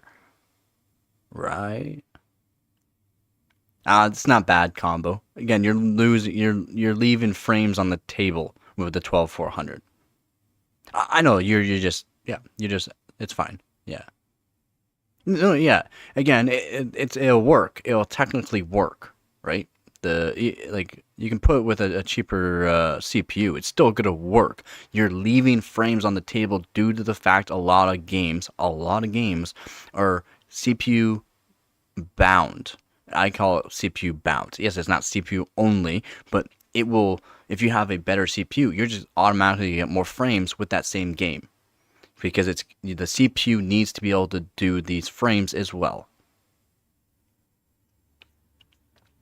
Yeah, Intel drivers still way behind, but I mean, have you seen that kind of uplift from NVIDIA or AMD after a GPU gets released? And then, like I even said, there's probably going to be a driver update where there's going to be a huge increase in performance due to the fact that these GPUs are new with the A770s.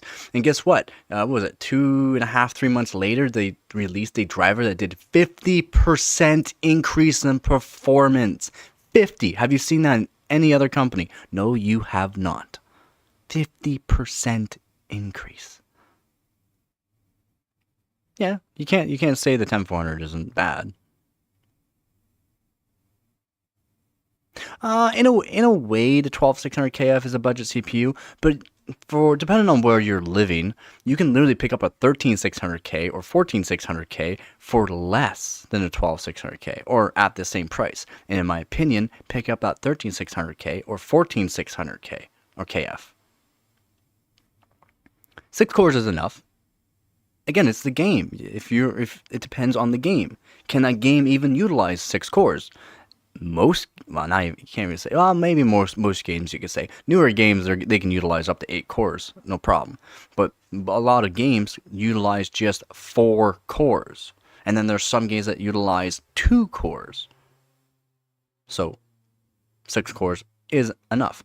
Are you losing frames, or leaving what I like to call leaving frames on the table, as in you could have paired up that same GPU and seen a way bigger increase in frames with a better CPU? Yes. Way games are designed, way frames are rendered.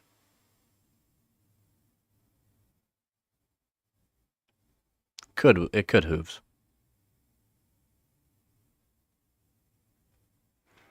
Yeah. You're kind of right though there, because I don't know how people are saying that this 12600K or KFs or whatever are hitting like 125 watts. What? Are you freaking high? Where were you testing this? I've never seen it on any game, whether at 4K, 1440p, or 1080p. I've never seen that kind of wattage out of my 12600K. Even overclocked to 5.2 gigahertz, I've never seen that wattage. Oh, wait, you can also put it into gaming mode, just performance cores. 6 performance cores. Perfect. Guess what? It draws like no wattage. Nothing. No performance losses. No, there's more than that, Skeets. I know City Skylines 2 is one of them that can utilize. Is it up to 96 cores? There's a max of what it can utilize. Is it 96 cores? It could be just 96 cores.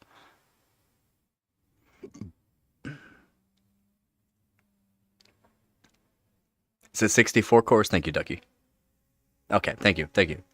Yeah, that's a lot of cores that a game can use, though. It's actually insane how many cores that game can utilize.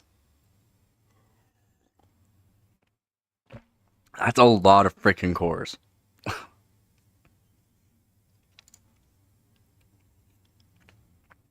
Is there a max RAM that someone's tested it on yet? I'm not sure if someone's tested it with a... Yeah, basically. $5,000 Threadripper.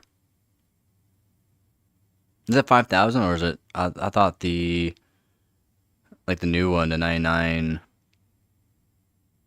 Is it 9975? Or 85? Is 64 cores or not? Yeah, 9980X. Yeah, it's 64 core. Is it 5,000? I thought it was more. I thought it was around 7. I could be wrong on that, though. I'm Canadian, too, so getting these prices mixed up between US and Canada all the time. So if that's the case, my apologies on that.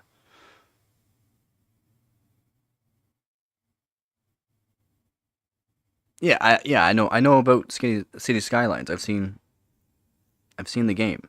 I know all about it. 2000? What, they're couple core ones? 24 core?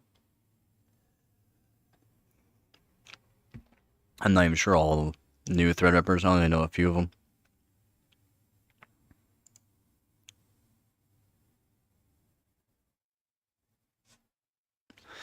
It's not the same thing, though. PCIe lanes. You don't have as many PCIe lanes with the 9700X. Yeah. Exactly, Ski. Yep. That's why you get Threadrippers. But I mean, if you're really wanting PCIe lanes, just grab a... Exactly. Or, because again, Epic still doesn't... just get a Xeon. Has more PCIe lanes. If you really want PCIe lanes and need PCIe lanes, let's get a Xeon. Sometimes. And older epics you can get dirt cheap. What are you get the all P core Xeons. What are you talking about? Not as fast. What are you talking about? Not as fast. It's up there. You got more PCIe lanes though.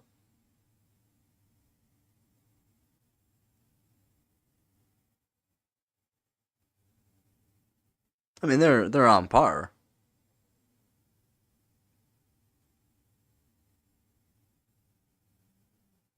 Not all cores, almost all cores are up to 5 gigahertz. Yes, almost all cores are 5 gigahertz. Not all cores are 5 gigahertz. You have to manually tune it or do PBO.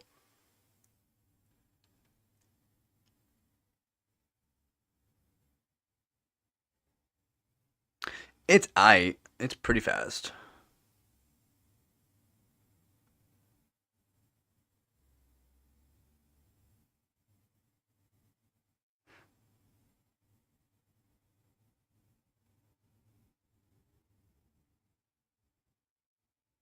Yeah.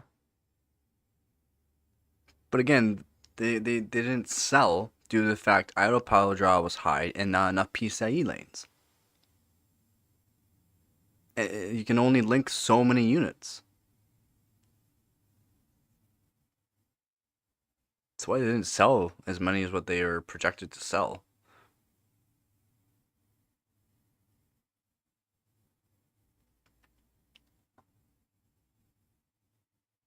No, newest is not 5 gigahertz all core. It's not all cores. Almost all 5 gigahertz, yes. Not all of them run at 5 gigahertz, though. Almost all of them. Not all of them. You have to manually set it to be at 5 gigahertz, all of them. Or do PBO, so that way it goes past 5 gigahertz. But you need the cooling for it. Not all of them are 5 gigahertz. Almost, but not all.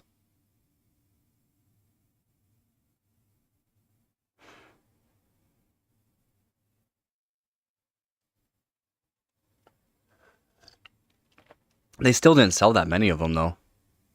They're, IDH. I guess I'm calling you IDH. They still didn't sell as many as what they projected that they're going to sell, unfortunately. I will enjoy putting the 10900X3D in my aimboard. I'm not sure if they're going to name it that. I think they might rename it, to be honest. I don't think they're going to do the 10.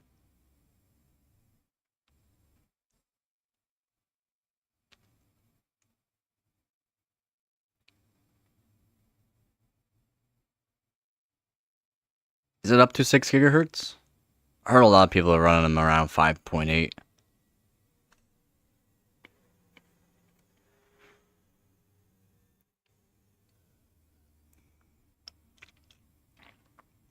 Well, yeah, of course it'll be an upgraded CPU.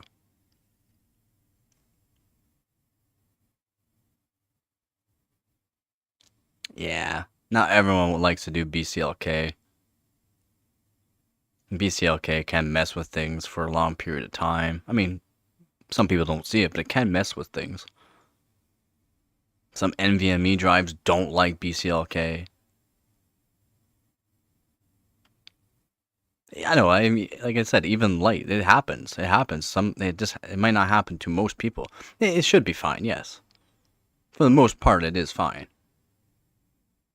But there are some NVMe drives or SSDs that don't like it. They just don't like it. They don't like any BCLK for a long period of time, especially.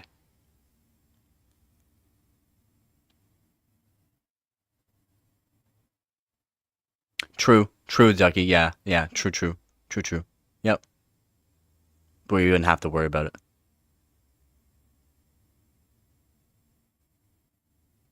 What do you mean? What do you mean, Skeets?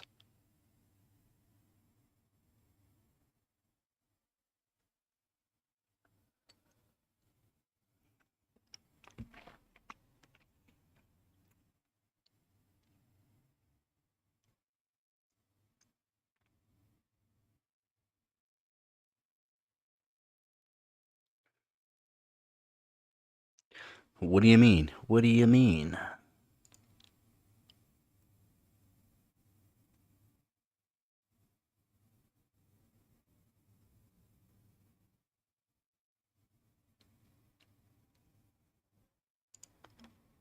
What do you mean?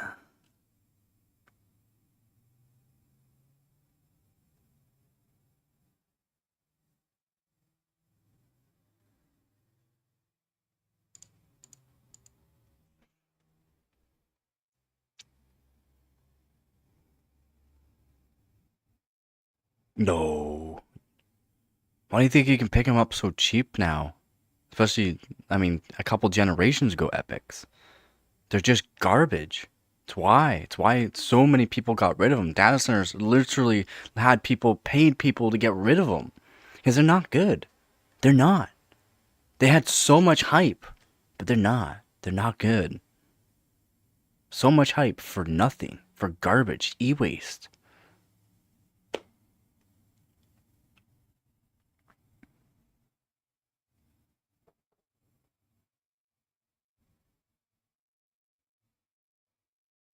That's not what I'm saying. So you always run BCLK? Do you run BCLK on your boards there, Ski? Do you know what BCLK can do to your system?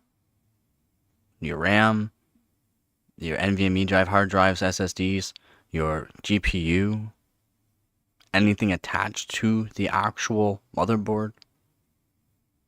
Then that's good. Maybe it just hasn't happened to you. 8180? I wouldn't say any opinions on it. Is it good? It's aight. It could have been better.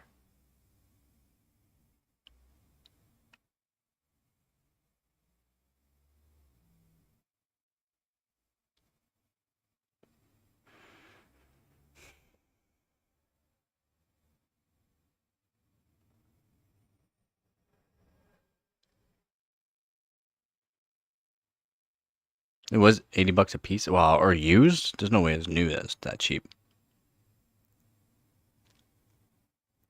I gotta call it e-waste. It's not technically e-waste. Still works. They're just good systems to do like cheap media centers though. That's all.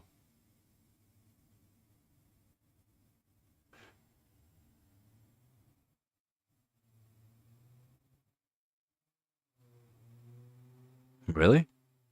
I haven't checked. I wouldn't get an Epic. I mean, Epics would be fun to try out, but don't really care for the Epics. I was thinking about buying Epics, a couple of Epics, because they're selling pretty cheap around my area. Very cheap around my area. But then the prices all of a sudden went up on them for some odd reason.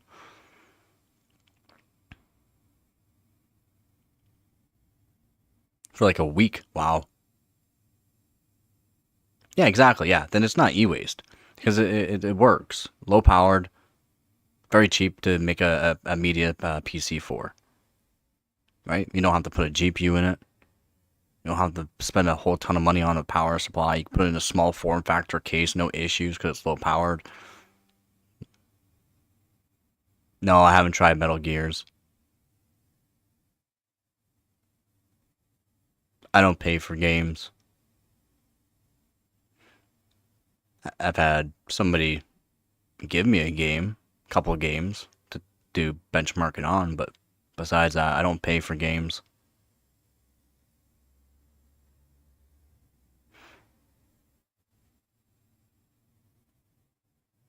I know you can't overclock Epic, but I mean, just to have on my list that I've validated Epic, be nice to have.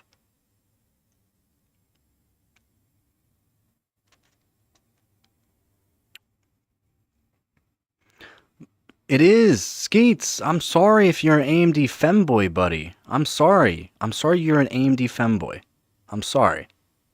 If you don't realize, or if you can talk to even other AMD users and say, and actually AMD users versus NVIDIA, and they have their daily systems as AMD, they will even say AMD software is garbage.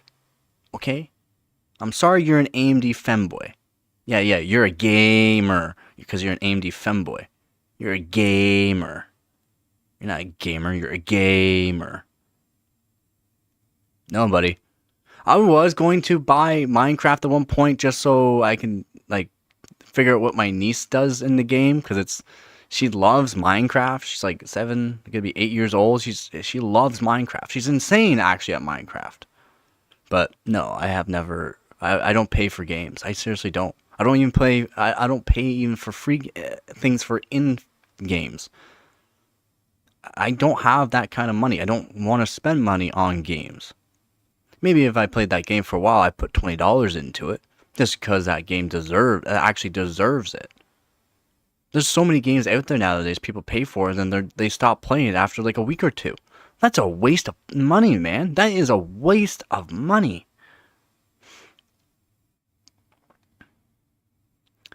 I'm sorry, your nephew must be a femboy too.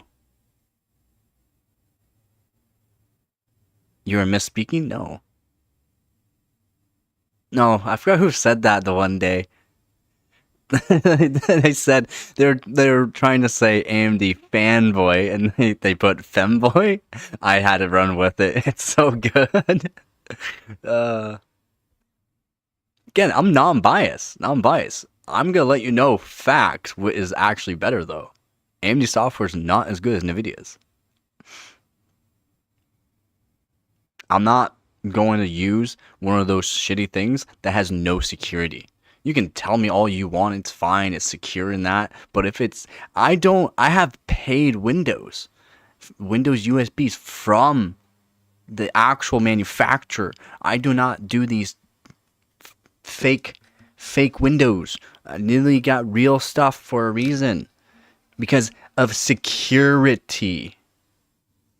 Have I used I owned AMD for my first fucking system, my 5th system, my 6th system. I used GPUs for years. I used the AMD CPUs for years before I even switched over to Intel. And I've used the old software, the new software, and you're asking me. I've already told you this, Skeets. Have I used AMD software? I have to use AMD software when I'm benching the AMD GPUs that I have. Do I not? Do I not? No, apparently I don't have to use AMD software when I'm benching. God damn, man. 6700 XT.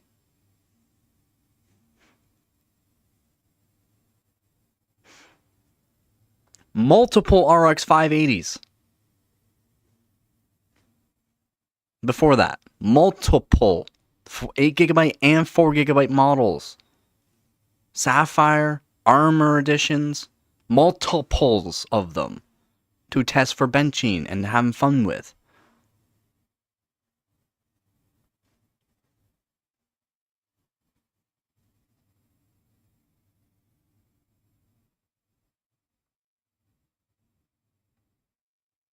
Yeah. They weren't fun. I actually love the RX 580 because I just love playing around with the straps to see if I can gain a little bit more performance. It was fun, actually, modding the BIOS on RX 580s with Polaris Flash. It was really good. It was fun. That's before I even was a part of the overclocking community. I did that for fun after work. After working 12 hours a day, slaving my ass off, I did that stuff.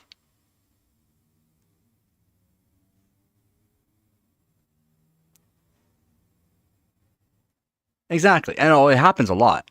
And videos that I put out there too, you get a lot of AMD femboys trying to say that I'm wrong and I shouldn't say anything about that. I have no clue what I'm talking about.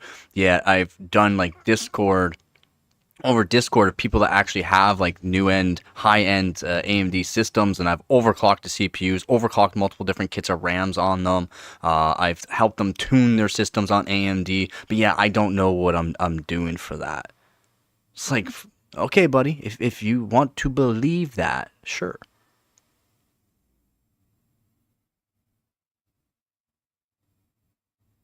You had the 258s in Crossfire? I didn't do Crossfire.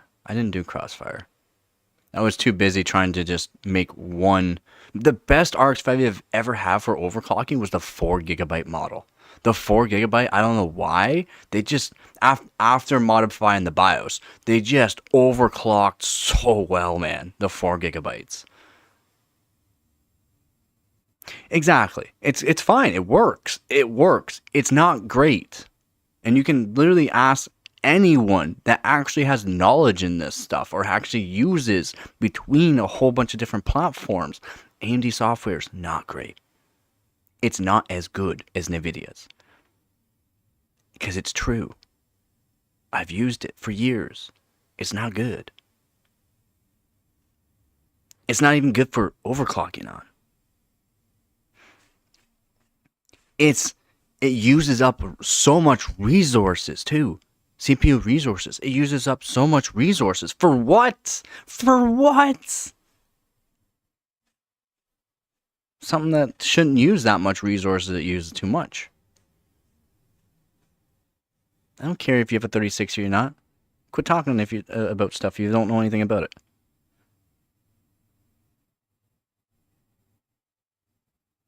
Well, no. You can't say that now. You can't say that now. NVIDIA is not better for streaming anymore. They're equals. They're literally equals now. Literally equals. We cannot say NVIDIA is better for streaming now. The exact same encoders now. Again, AMD did good this generation with their 9000 series. They did amazing.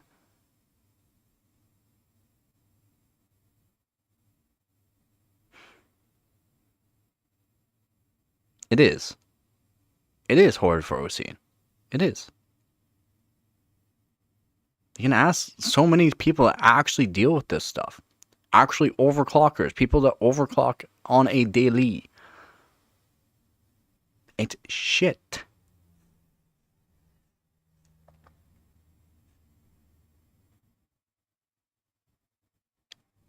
Very involved. It needs to be simplified so that way it doesn't use up CPU resources for no reason. They don't need to spaz it all out with fucking femboy shit.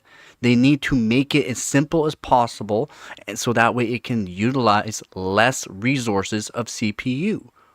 It needs to make it so it's just easy to overclock on. Yeah, the VRAM, yeah. That's also... It's also like on MSI Afterburner, right? MSI Afterburners, there's limits on that. It's also why I like to use a Zeus GPU tweak. I think it's awesome. I don't know. I'm just been using it because I think it's funny. Nah, femboy. Femboy. Get your gay ass shit, rainbow puke fucking thinking away from me. Hopefully that clarifies things.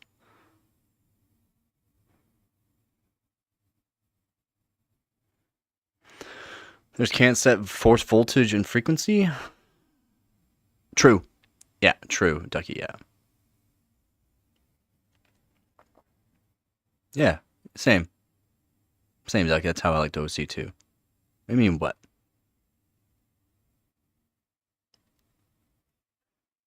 Again, I don't care about anybody's preferences on what they like. I'm using femboy as in... I don't care about fanboy. I'm saying basically femboy as a fanboy. But when I get these comments and that on AMD on how AMD is better in this way when it does not make sense and that person does not know what they're talking about, I'll call them a femboy. Why? Because they have no clue what they're fucking talking about.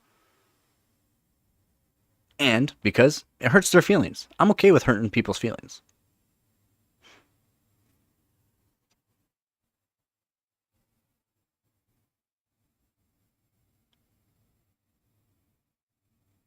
First gen Xbox has better failure rate. Yeah, that was bringing out that again. Forced voltage. There's a difference, Skeets.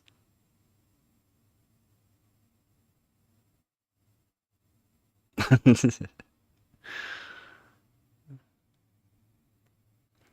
games where GPU is being used but not fully used, it's free performance letting your GPU not idle. Yep.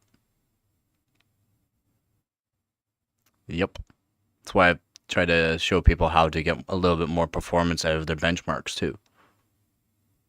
If you have proper cooling, you can literally set NVIDIA. You can literally set NVIDIA to always be at max. To always be at max. Even at idle, it's at max.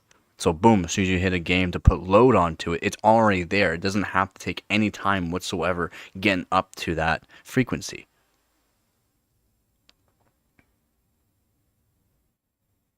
I failed. I did not say AMD software sucks. I'm saying it's not as good as NVIDIA's. It needs to get better. I'm not saying it sucks. It's just, it could be a lot fucking better. It could not use as much resources. It can actually do something besides barely anything. Besides look good.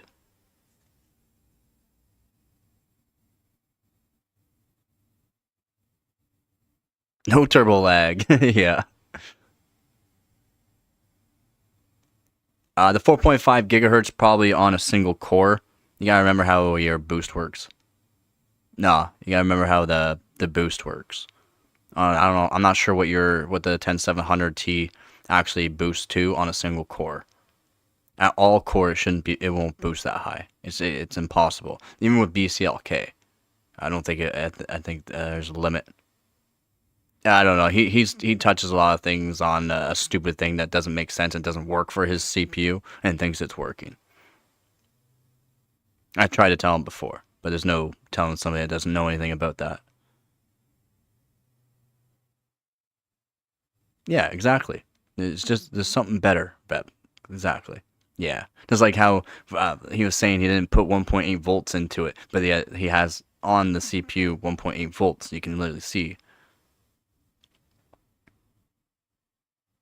I don't know.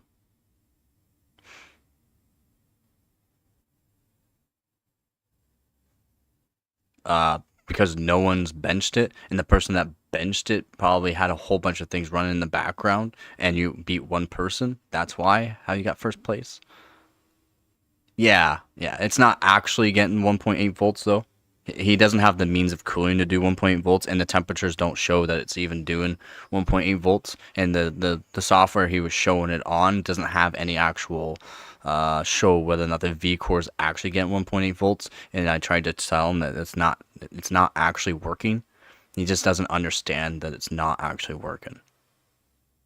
He just likes to keep telling me it is working when it doesn't actually work. Yeah, and you got probably a little bit better RAM than him. Let's see. There's a whole bunch of things that go involved with 1 second. 1 second is not much. There, Squeeze. I'm sorry. And his was only hitting 3.7 gigahertz. Yours went up to 4.1 or 4.2 gigahertz.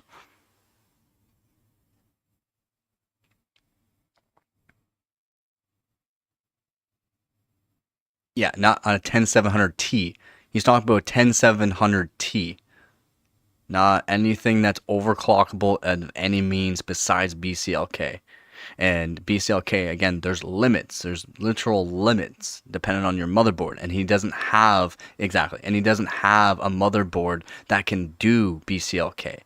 He doesn't have a motherboard that barely can do anything. So, yeah, he was 3.8. Yeah, so 3.8. He probably had a whole bunch of things going or some settings.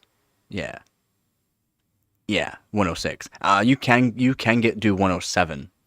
You can do 107 on some boards. On the exact same board, if it's technically a little bit better of a board, it can do 107. But that's rare to even find a motherboard that can do 107. And the board that he has, I don't even believe it can do BCLK. He's on a cheap Optiplex board.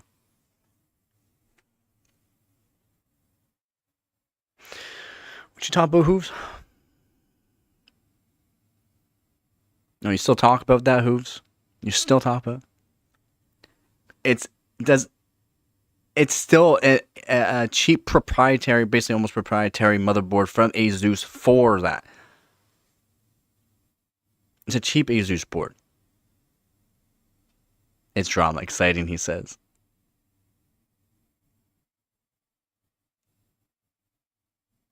Worked on modern platforms, I guess. I would like to mod my Z77 voltage mod it for RAM and for CPU. I checked it out, and it's an actual pain in the butt.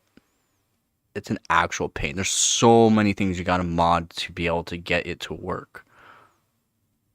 1.9 on the RAM, 1.9 volts. 1.55 volts, but I can't even set it to 1.55 volts. I can set it to 1.3 volts.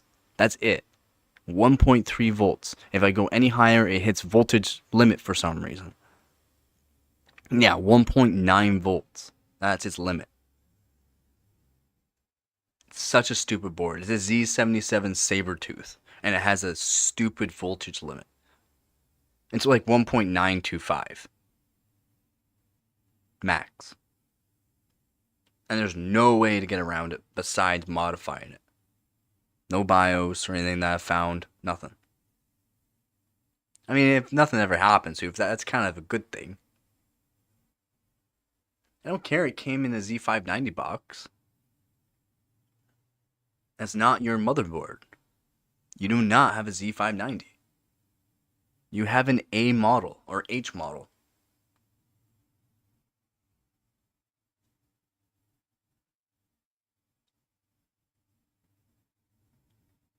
Barely. Barely.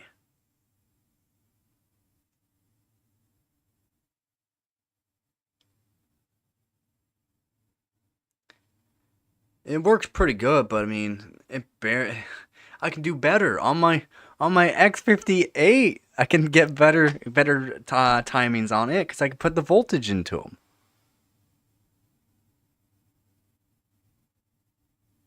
Lightly, exactly. Yeah, exactly. Yeah, lightly. At least it does scale a bit. At least, and the cache write latency is all right too. But I mean, because on the X58 system, there's no voltage limits. It does better, and even at lower frequencies, it does really good actually.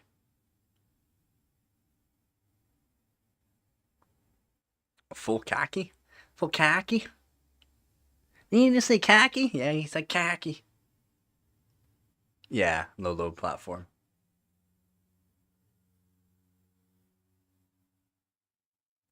Yeah, that's true.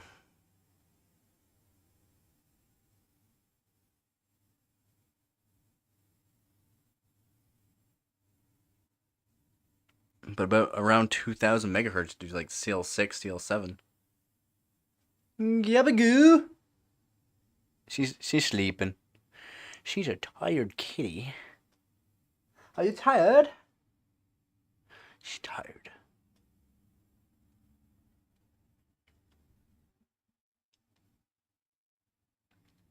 She was in psycho mood, so she ran around. Yeah, so she's tired. She's tired. She was running around.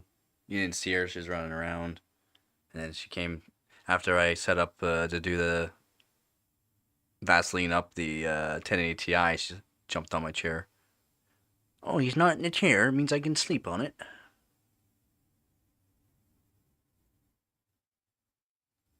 Yup.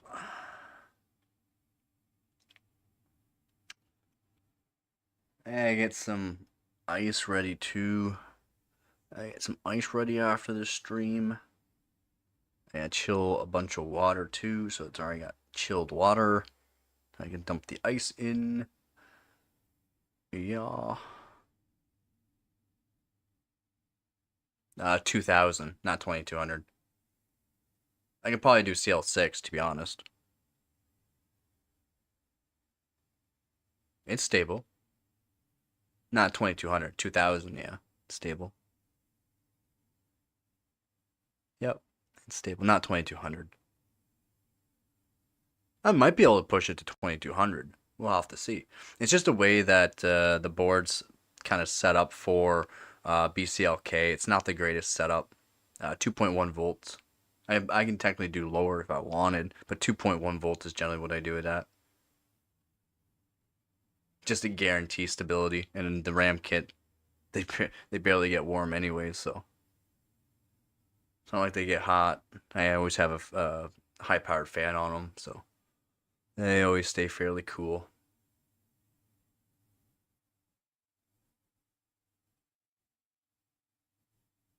Yeah, yours doesn't make sense. That doesn't make sense, man. I probably should. I only bench with the system, so. I know more voltages are right, but I mean, I'd rather not have to put that kind of voltage through them. I don't have a whole, I mean, I have a few RAM kits, but I don't have a bunch of good RAM kits. They're all cheap RAM kits off of Dell system and HP system. It's not like they're good RAM. I don't have a lot of them. I don't have the money to just get more RAM. It scales pretty good. Like I said, the 2 kits that I have aren't half bad. They're actually pretty good. Though they stay cool. They stay cool. Like, even at 2.1 volts, I mean, they stay pretty cool.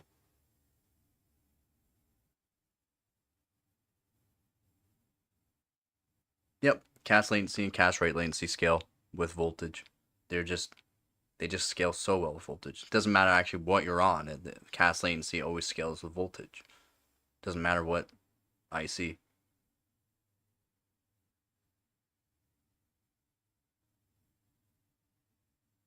I don't know. Maybe they messed them up, but it just seems like it's a weird bug. I don't think they're running at 78 degrees at all.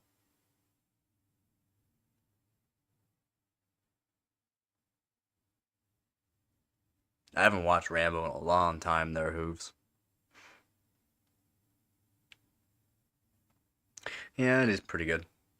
Pretty much linear? Yeah. Yeah. I'm going to try to do 2000 CL6 on them.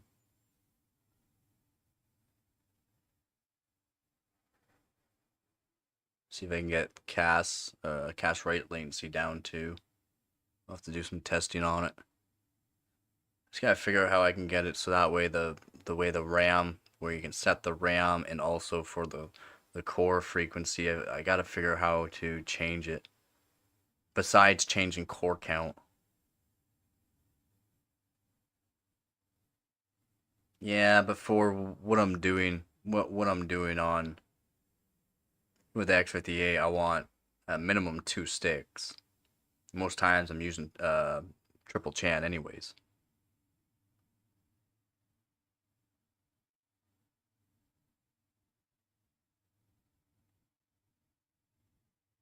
You still had, yeah, you were talking about that, Bev. I remember you talking about that before.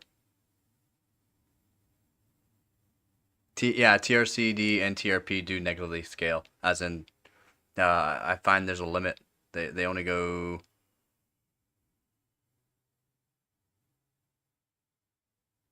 I think the lowest I've seen is 10. I don't think I can get them lower. For some, on both kits, they're not good. They're not good. Like I said, the ICs, I mean, they're probably just cheap. They just stop. They just stop. They stop. They don't. Even at lower voltages, you can, even at high voltages, they don't go any lower. I can do it at low voltages or higher voltage. They don't go any lower than what I set it at, which is actually kind of annoying. Like, actually kind of annoying. It could just be because they are super cheap. Light, if at all.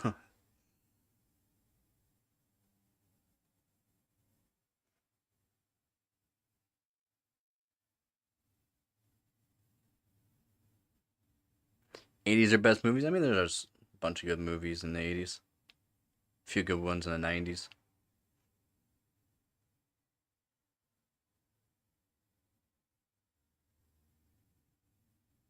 True. I guess, yeah, any change is good change. Lower is technically better. So, I guess that's true. I don't care for Star Wars. Aliens is actually huge. Aliens is more than just like what we're seeing. Like, a lot of people don't realize when you watch the actual Alien movies and that there's different time zones and all that too into it. Like the actual Alien, the way you're supposed to watch the movies. It's huge. Aliens is actually massive.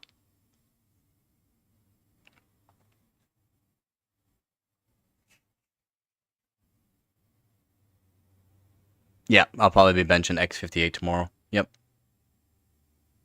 Yep.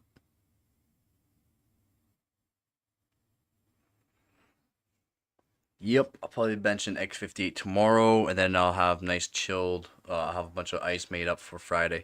Yep, ambient. Even ambient, it clocks well.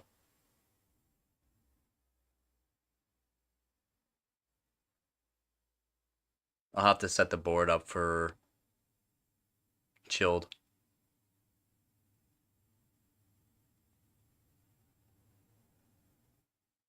Nah, I won't be doing chilled.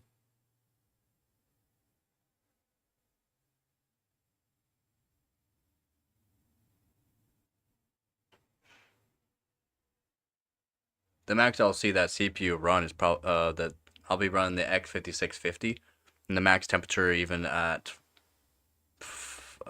we'll see if I can do 5 gigahertz. Depending on the temperature on the ambient air temperature, we'll see if I can do 5 gigahertz. It's still been warm, so I don't like to put too much voltage in. Should be able to do 5 gigahertz though, and even at Y Cruncher, I only see a maximum of like 65, 70 degrees Celsius, maybe. Even at 5 gigahertz, all core. The cooling solution, like just on a 280 mil radiator. For tomorrow, I'll just do a 280 mil radiator on a custom water loop. And then I'll do chilled water, so ice water. And then in winter, I'll be doing winter runs. So it can go down to probably this year, probably anywhere from -20 to -35. Yeah, chilled water. Not tomorrow, but yeah, chilled water. You know, ice water. Ice water. But bit of water, chilled water, yeah. Like I'll be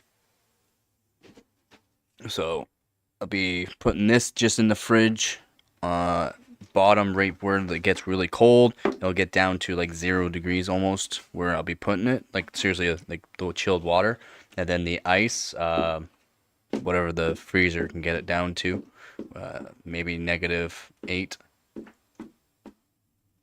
around there. I'll have like 10 liters of frozen or of ice, about 10 liters of ice when I do my chilled. But I'll be doing that on the 1080 Ti Friday. I'll be doing chilled 1080 Ti, and then I'll be doing it on my main system with 1300K. What will I be doing with that water? I'll be putting it in.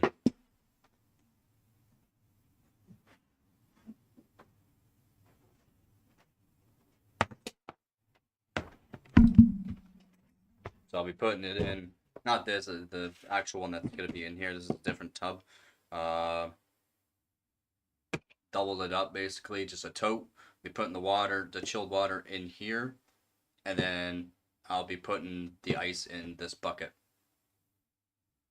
And then custom water loop to run it.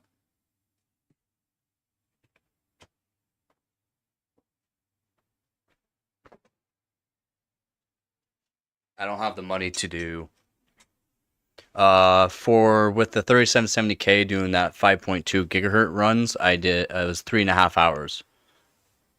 Yeah, sorry Gabby, she's asleep now. She's wondering what I was doing.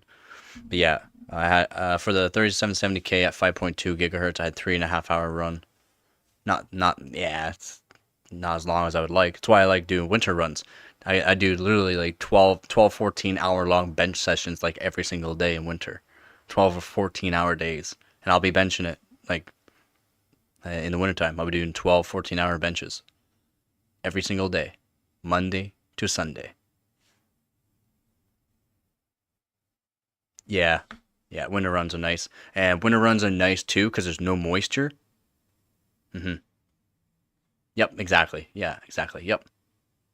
You got that right. Higher scaling. And yeah, I don't have to worry about, no moisture. Don't have to worry about things freezing. And then, I mean, 12 14 hour long bench sessions with zero worry of water dripping is, that's where it's at, man. There's like no issues. That's why I had to prep up the GTX 1080 Ti when I'm going to be doing it, just due to the fact that I have to worry about water dripping. Winter runs, I don't have to worry at all. It is. Yup. That's why I can't wait to get into doing LN2, because it's a lot easier to not have to worry about that as well. It does happen, but yeah. Yeah, I had to lube up the 1080 Ti. What up, Death?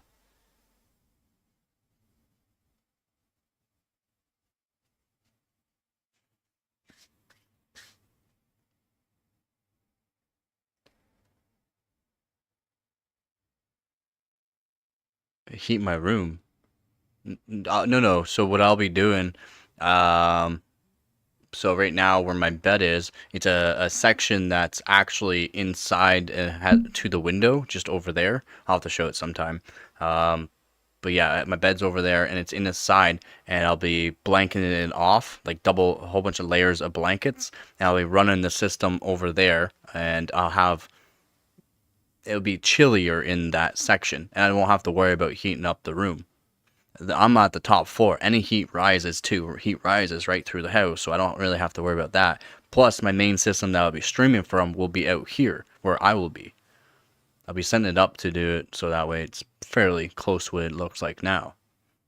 So any heat from the PC will be heating up the room, and then heat from downstairs.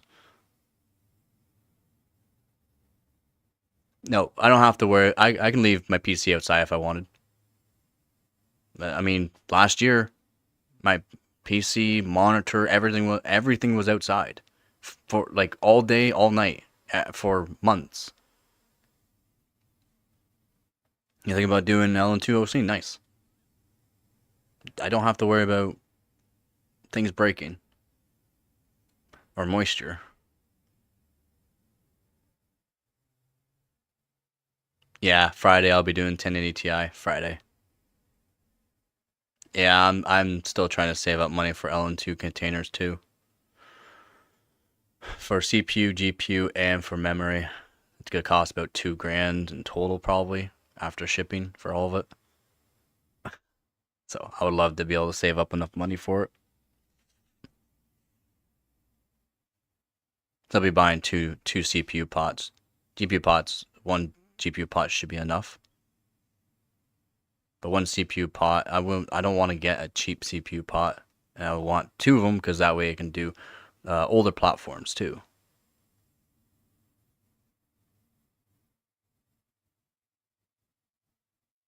Oh, you can do below -40 with dice.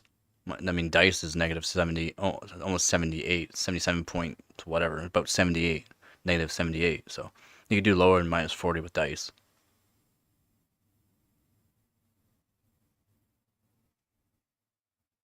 Like with my water loops, I do like water temps go down to -20 minimum. At the cold, it's like -25, close to -30. When I get wintertime.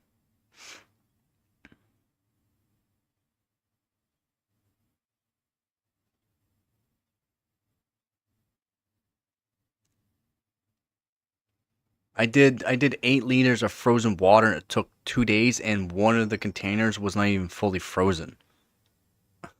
So yeah.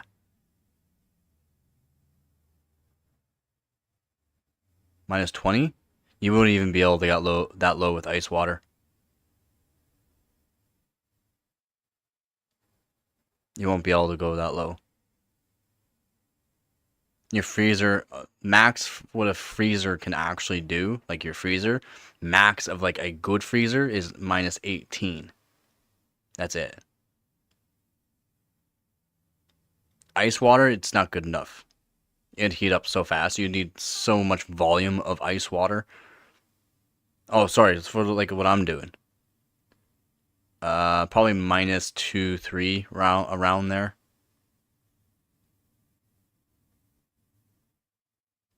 Okay, well if you can get it down to that, that's better. That's better. So like at water temp, you'll probably see around -15. It's not linear of just putting that cold ice into the water, and then the system running through it is going to warm it up no matter what. And then if you flow it right, you can get it nice and cold.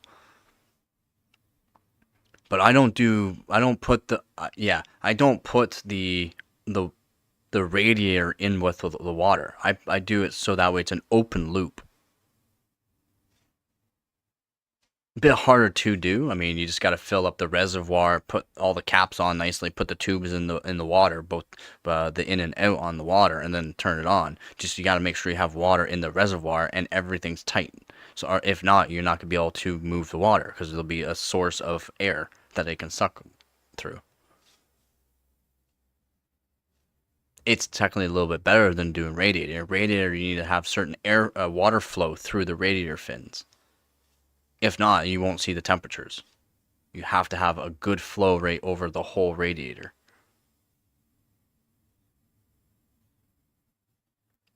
Nope. I mean, if you're doing ice water, you don't need antifreeze. Antifreeze is in my main system, though. Like what's streaming here, it's in my main system for when I do. Again, mine's set up a certain way to do winter runs. I don't have to worry about anything freezing. It's not going to go down to -50 here. I think putting ice water big on top of a heatsink is going to cool it. No. Nah. No. No. Thermodynamics coming into play there.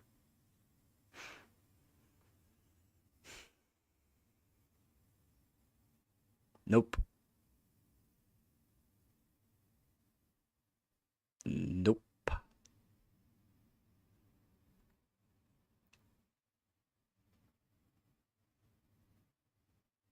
Air is not a good source of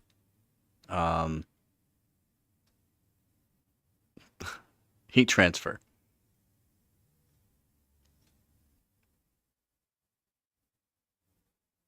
No. No, it would technically work. Yeah, it would technically work, but like that's just a lot of bull crap just for a little bit extra performance. A little bit. I mean, I do things that are a little bit more necessity than what I have to worry about, like me lapping my CPUs, lapping my dies. It's a little bit more than what I need to do, but I've done the testing on CPUs that were lapping the IHS, lapping the backside of the IHS, lapping the die actually gains good yields just on ambient. And then chilled, it actually is good gains too. Now, if I'm doing LN2, those gains are very, very minimal, but you can get more gains by doing it. But ambient and chilled, it's decent gains for what it is.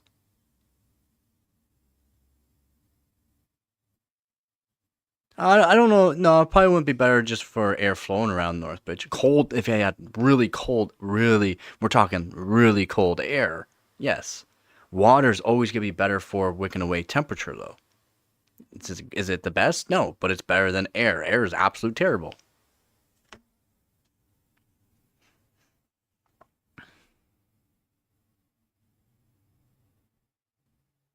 And since I don't have another pump, I would technically just do a closed loop, custom water loop, and just put it in ice water and then flow water through the radiator, because that would technically work pretty good. But since I don't have another pump to completely put water through the radiator fins, it's kind of pointless. Maybe 150? That's pretty good.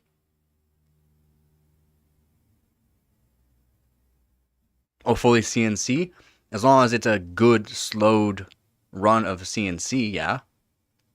Technically, the better way to do it would be send it to a place that has a lapping wheel or lapping block, and they can just lap it for you, and they can check it with their calipers and that to make sure everything's nice. Their actual way to check it there's actual ways to check flatness, as in the actual CPU from corner to corner, edge to edge flatness and overall flatness.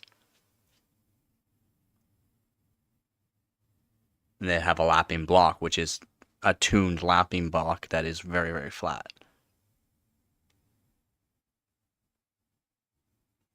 Yeah, don't be killing your daily. Don't be killing your daily.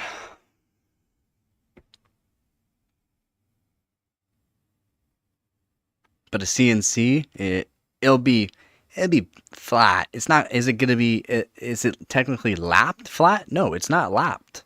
CNC seems flat. But what do you? So you know people that go and get their head the heads CNC'd on the cars, their cars. You know, the big CNC that and makes it flat. That's not lapped. That's flat. After that process of a CNC or whatever mill that they're using to do that, then they put on a lapping block that will lap it actually flat.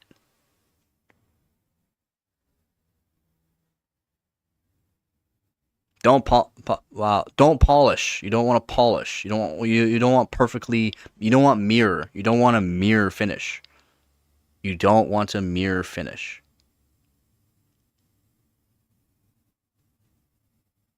So, really for an IHS, 4000 grit is if you're not just using brand new sandpaper, it could do a polish because it's copper. Copper's an odd material to work. Because they run hot, yeah, definitely redo them.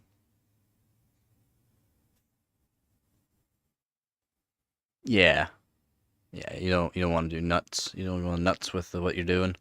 But if you CNC'd it nice and flat, hopefully it wasn't CNC too low to where the mount, the closing mount, the levered action closing mount on your motherboard. Hopefully it's not lapped too low, or flattened too low, because that's one thing you have to worry about too. Is it being too low to where you're not going to get the proper mounting pressure? Because if you're too low and you're just barely making contact, it's still contact. But having a mounting pressure on your CPU and GPU is where you're actually going to see more beneficial performance.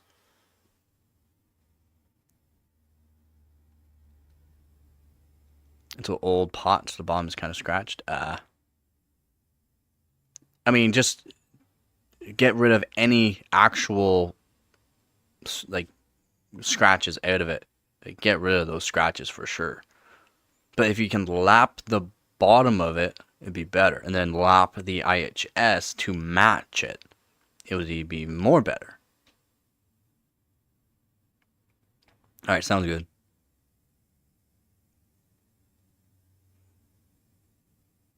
But again, if you're doing LN2, is it really going to be help that much? I mean, yes, it can help. You want to know why it can help? Because it squeezes out a lot of the thermal paste, and having a thinner thermal paste means less chances of it actually cracking the thermal paste at low temperatures, which can be more beneficial. Longer runs without worrying about cracking the paste, you can probably hit full pot a lot easier. A lot of things can happen. Just having that better contact surface area.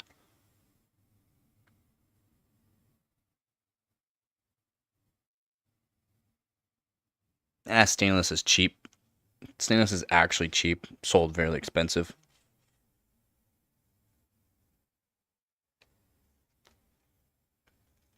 Yeah, direct die. As long as you have a direct die mount, you can do direct die, yeah. Yeah, direct die on LN2 is probably the best way to do it. You just gotta be careful. Because the way the mounts of LN2 pots, because they're so heavy, and then the way you got to fixture it down to make sure you got proper contact, and it's not going to be leaning on one side and cracking the die or something like that. It's still, you have to worry more doing direct die with, especially LN2 pots, and getting proper pressure. If you can do stainless steel, well, that's pretty common. If you can work with aluminum and also copper, that's where you actually have skill. I worked with a lot of copper and a lot of aluminum. That's skill. Stainless is super easy to work with. All you need to work with stainless is nothing hot to keep it the stainless properties to make it so it's not magnetic. And then also what you need is just a machine that where you can cut it. Guess what? I deal with that. I dealt with stainless for high-end systems for AC units. Stainless for places. Stainless. I've dealt with all kind of stainlesses too. And all you need is something to cut it. Very easy to cut stainless. As long as you're not heating it up, because then you're losing properties. How's it going, Born? Yeah, and copper's worse. Aluminum, if you got woodworking tools like saw blades and that, technically will cut aluminum. Depends on the grade of aluminum, but mostly all aluminums can be cut with just a carbide tip saw, and it's very easy to work with there. But if you're trying to mill it, there's a little bit difference. You can get a protector for direct die cooling. Yeah, definitely get a protector. And the main thing that you want for that protector is when you gotta make sure it goes around the CPU with a certain thickness, like actual thickness, so that way it holds the LN2 pot up flat, and then you can put it down flat too. But then you also gotta make sure it's not too thick to where when you're mounting it down with the LN2 pot, that way you're getting proper contact to the actual die.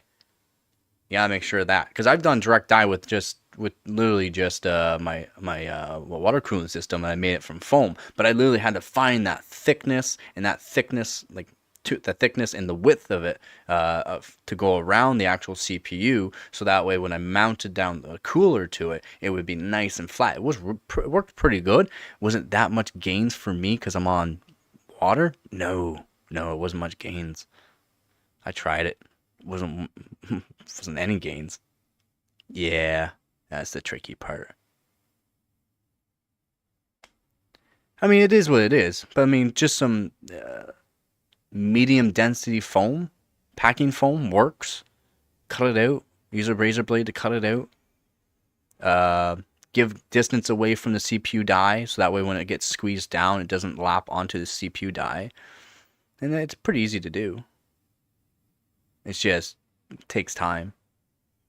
I get if you use LN2, just take your time. Since you're using LN2, you've probably done a lot of things anyways. I shouldn't have to tell you this kind of stuff. Welded? Oh, welded is multiple ways to do copper. Brazed or just like a tinned solder, you could do copper. I've done copper flashings and big thick copper ingots, cut certain ways, ground down certain ways, milled copper. But milling copper is, especially when you got to do thin diameter bits, oh my god, it's so slow. It's so slow. It's brutal how slow it is. Yeah, how'd Battlefield going there, Born? Battlefield 2042. Yeah, true, Hooves. Yeah, melt and mold it. It's the best way to get whatever you want. But milling it is a pain in the butt. Cutting it is a pain in the butt. The best way that you can actually work on like those non-ferrous metals that are soft, like copper and aluminum, is actually like diamond coated carbide. Diamond coated carbide makes it so that way it chips better and it doesn't get as sticky as fast. Yeah, I used to do it, buddy. I've done so many different kind of jobs and learned so much for construction, like all sorts of it. Yes, yeah, I've done it. The old timey though, don't even use blow torches, as in blow torch to well, yeah, I guess they kind of do. They have it's a iron wand, like what those iron wands that have the coiled ends for the handles for like poking the stove wood and that, so that way the heat transfers better by the handle. They got that goes down to a shaft to a super thick copper end, like the tip. Like we're talking like We're talking thick coppered ends, and they heat up that copper to the heat up the copper and that, so that way they can spread the solder through. It's yeah. Nope, because it's so expensive. It's so expensive now. It's so expensive. And same thing with people that do lead, like lead waterproofing. It's expensive. Lead's super easy to work with once you've learned how to work with it, but it's you need to have certain tools. I mean, it's pretty easy, certain tools that they have, but like it's getting expensive. That's all. Even lead is expensive. The labor involved for the lead waterproofing is super expensive. The copper flashing I done. My dad's done copper, like full copper roofs. I've only done flashings and like east troughs. That's expensive. Full copper roofs are wild how expensive they are. Actually wild. My dad's done copper roofs. I wish I've done a copper roof. I've done a lot of different roofs, a lot of metal roofs and shingled. Now I haven't done wood yet, and or stone, but I would love to do that. 4 times minimum, because of the way you got to do it too. Not just the actual copper metal itself is like more than 4 times expensive. The labor, because of how much more extra time is required to do it. It's so expensive. It's so expensive. Oh yeah, minimum 4 times as much. It's so expensive. But I think the roof's done after, especially after the copper ages and gets that oxidation on it, looks so good. Tesla tiles, I would like to try the Tesla tiles, but you also have to be, I'm pretty sure you also have to have some sort of electrical degree to do the Tesla tiles. If I'm or trained by a Tesla installer of some sort, kind of like when you're doing Schluter like bathrooms, like dude in Schluter. Anyone can do Schluter. You just gotta be trained by an actual Schluter for doing tile. We're talking like waterproofing Schluter for tile. You just gotta be trained by a trained person for Schluter that works under Schluter. And I've done Schluter as well. Is it way more expensive? Yes, but you can literally, it doesn't matter if the tile cracks in that. It's still technically 100% waterproof. No water's going to get anywhere besides wherever you've actually waterproofed. Yeah, man.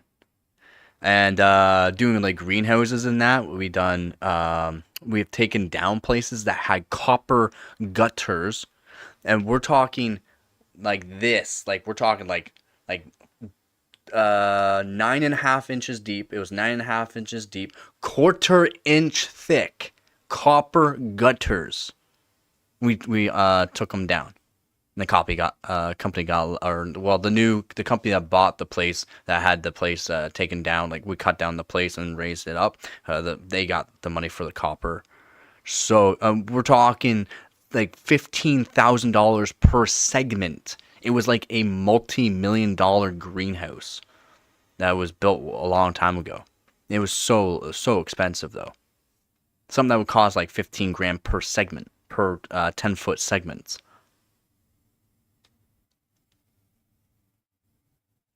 What is even that big of a section of the greenhouse too? But the gutters that I installed were all just hot dip galvanized. Super thick still, but they're all hot dip galvanized. Annoying to work with.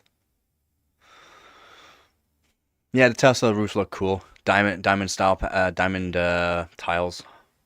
Well, I guess I get other variations of the tiles, but I think the ones I've been seeing are diamond style. Nope. They're just over a foot square each. They're not big. I've installed a lot of like solar venting on roofs. They're like $500 for a solar vent, and literally it's a vent for the roof that as soon as the sun hits it, and it has a battery so it still spins, but as soon as the sun hits it, it starts spinning. If you especially live in like a place that's a lot of sun, it's great because it literally sucks. I mean, it sucks all the heat because heat rises. It sucks all the heat out of it. Put one or two in a house, that's all you need.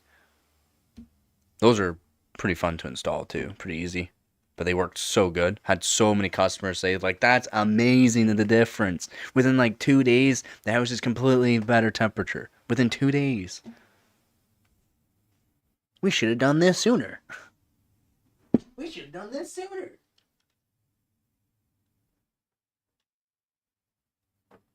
Alright, just give me a minute here.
Yeah, they're definitely not cheap, man. They are not cheap whatsoever.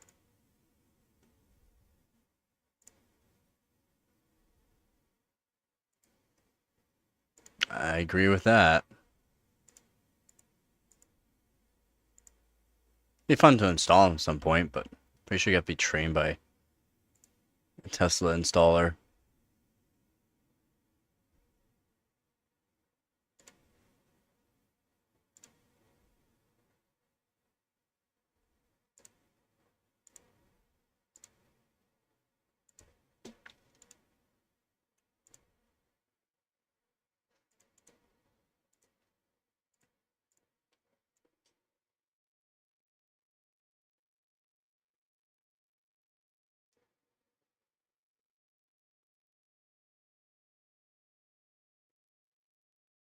Yep.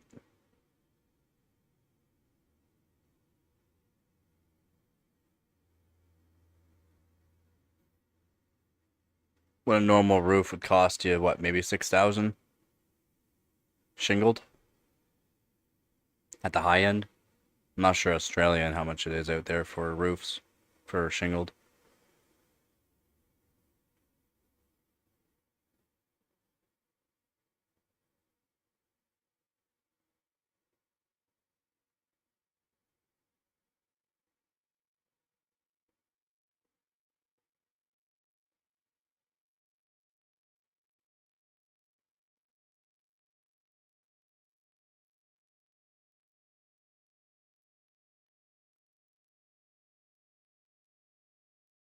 Yep.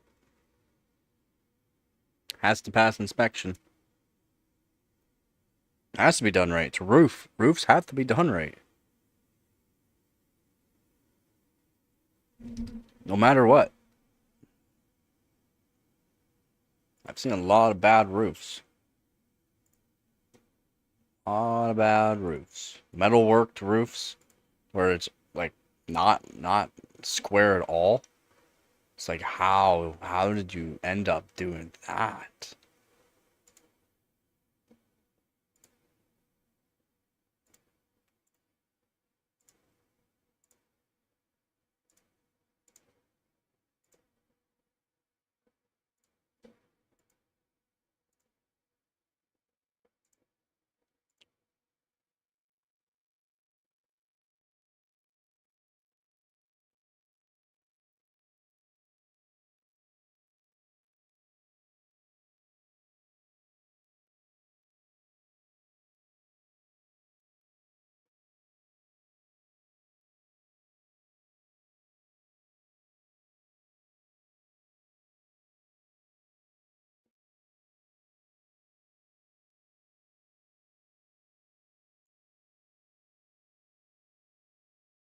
No.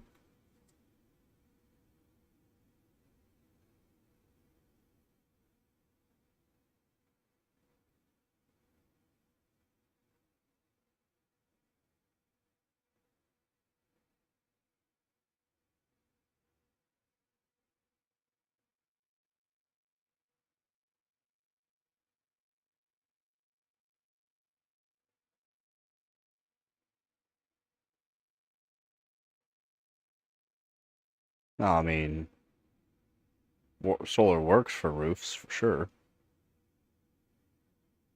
But they're not as efficient as what you could do with a solar panel, especially a solar panel that actually moves with the sun. It's not as efficient.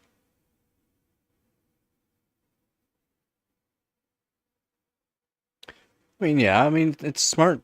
It's smart to own certain stocks, right? What you do with your investment, with your own money, is up to you. Investing into a company is good.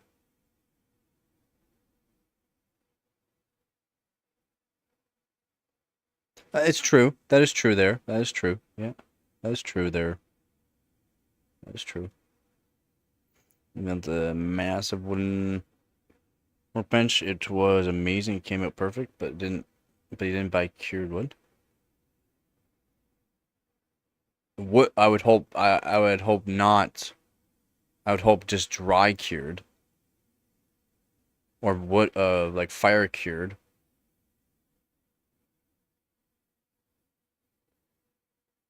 Oh, so he got yeah. Shrank, warped. Did it warp? Probably warped. Probably warped. Yeah. So he did green. It was green wood. Yeah, man. Yeah. Yeah, it would. As soon as wood shrinks, if it's not stored and dried a certain way, it will shrink and warp, either crown or even go wavy. Bowed, but it can also crown a certain way.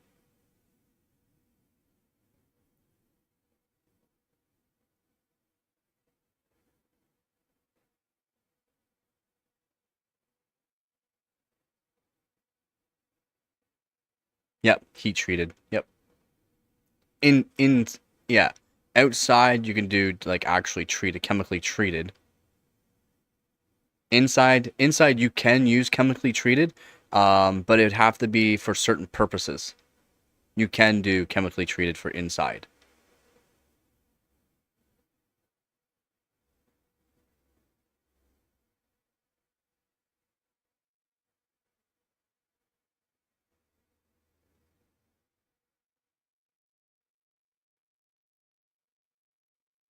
And or tile, like making certain bases. You can do cured. You can do chemically treated wood as well for tile, making bases. Like in a bathroom, a high moistured area, you can. As long as it's not surfaced.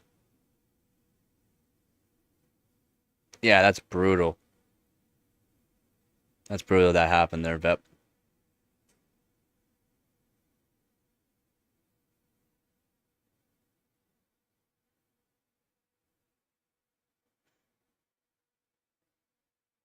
And for studs, you don't have to spend that kind of money on, for like, you can spend the money on treated wood for studs, especially for whatever's gonna touch concrete. But all you need to do is use a thermal barrier. So 6 mil poly, 6 mil poly underneath the actual bottom plate.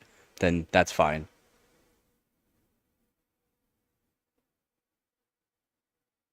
It's generally more than enough what you need. Yeah, I mean, think wood grows on trees. Termites on your street? That's brutal. Termites are brutal. Luckily, we don't have that much of an issue here. Not like the states or always warm places. Luckily, we don't.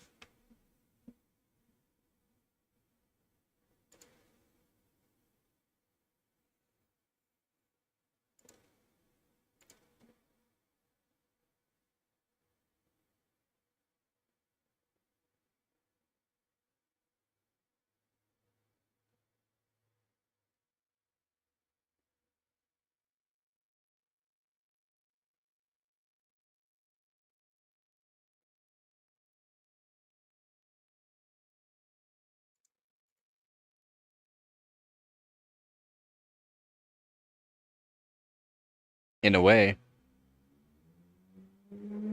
In a way, trees do grow money.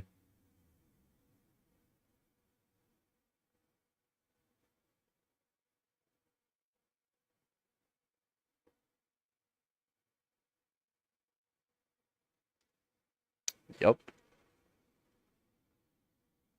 Dirt costs money nowadays.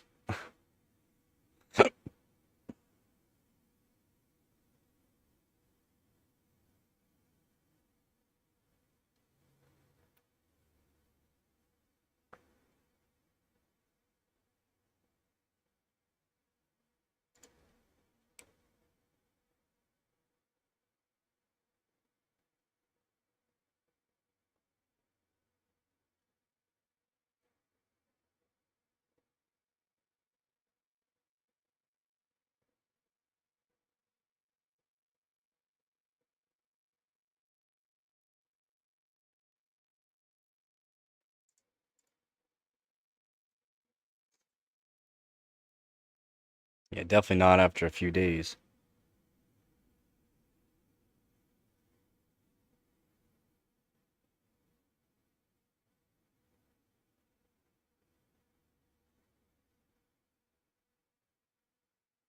Yeah, now money's plastic. Now money's plastic.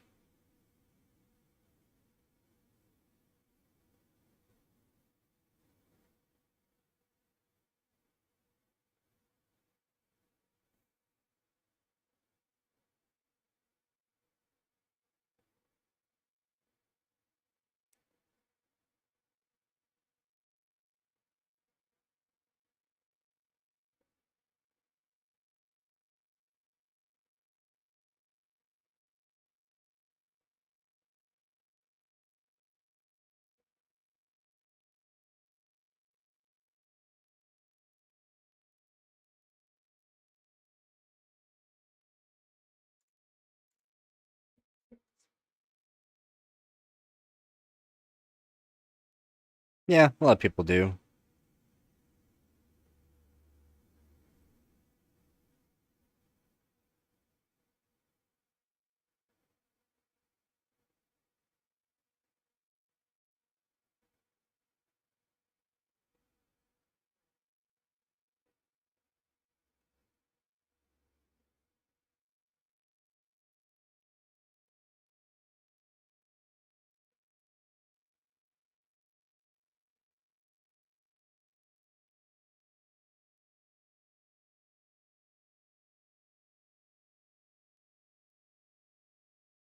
Alright, I'll try it.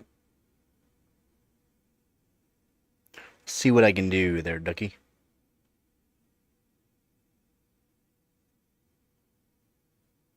Well, you might be on the live stream anyways.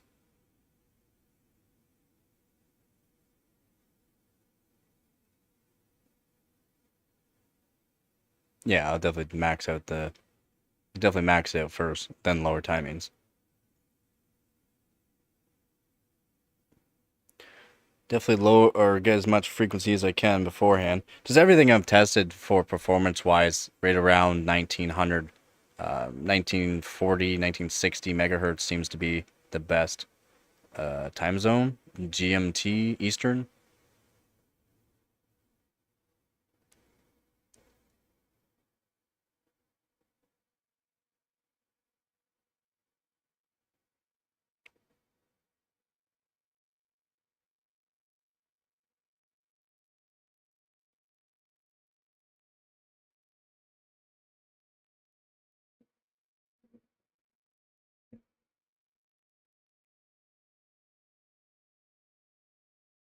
$265K for $259.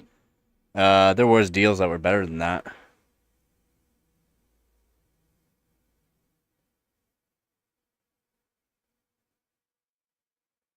GMT Eastern Daylight Saving. Let's make sure here.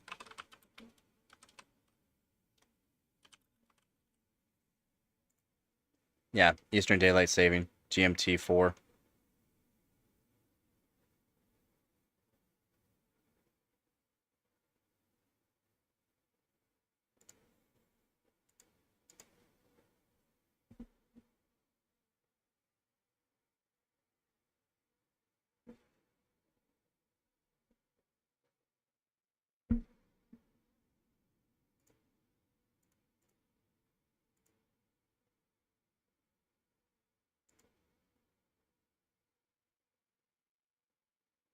EST.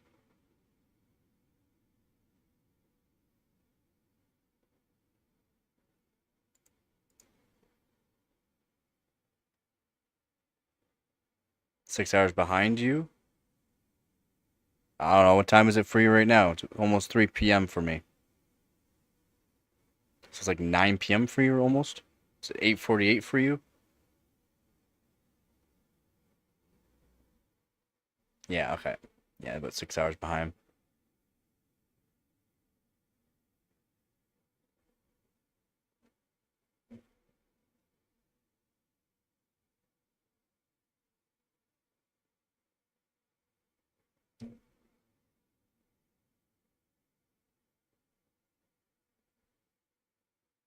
Yeah, you are just a little bit ahead.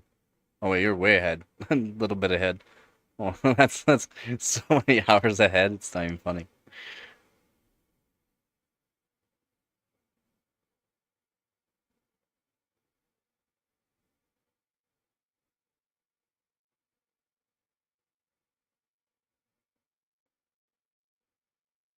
I have no clue.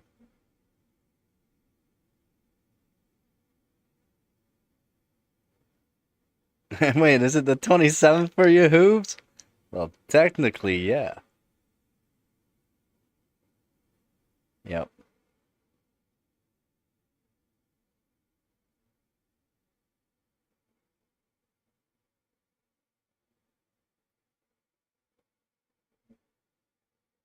Yeah.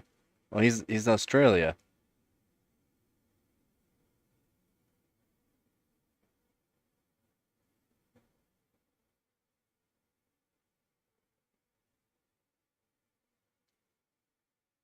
I would get 265K as well. Overall, for performance-wise, it would last you longer and do more for you.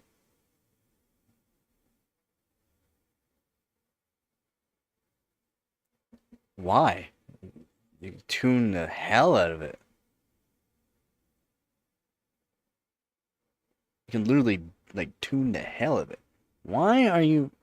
Focus. Focus you.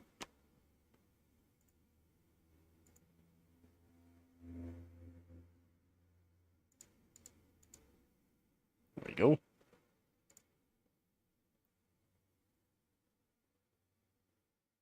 Can you tell me the lottery numbers?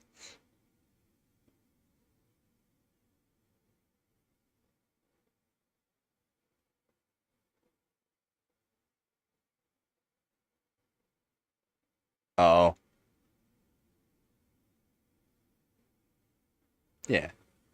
But it's good to learn, and it's extremely tunable. Everything has a voltage. Everything can be tuned so well. Yeah, for most people, the 200S. But the 200S boost, there's tiers. There's tiers, depending on the motherboard manufacturer. There's 3 tiers. Like your standard, tuned, and extreme. There's tiers. And then the extreme tunes your RAM too. Your standard. Yep.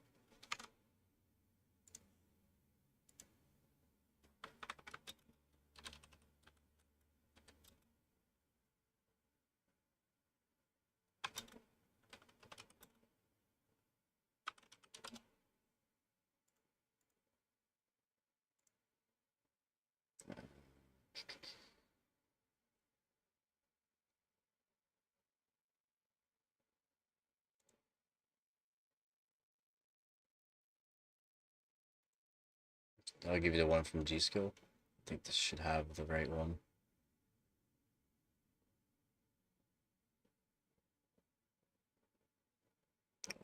What motherboard would you have? Because I can give you the right one for the right motherboard too.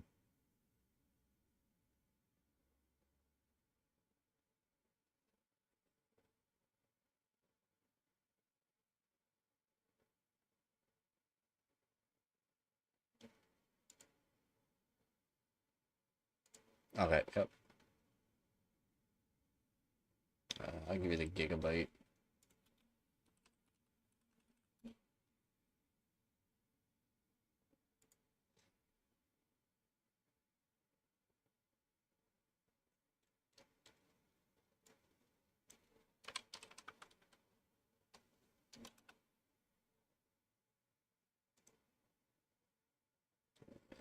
Here should be the right one.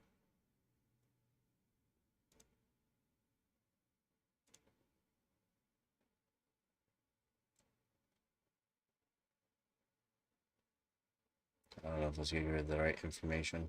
Hold on.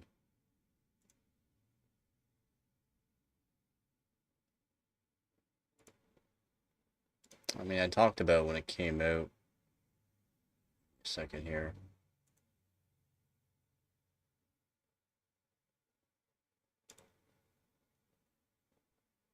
It's quickly reading through and it's not giving me the information.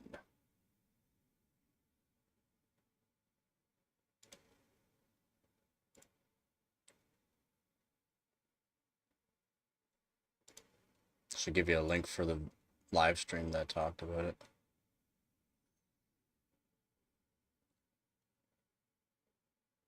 Oh yeah, this one will work for you. This will do for you. More than enough information for showing the level 1, 2, and 3 tiers for the boost.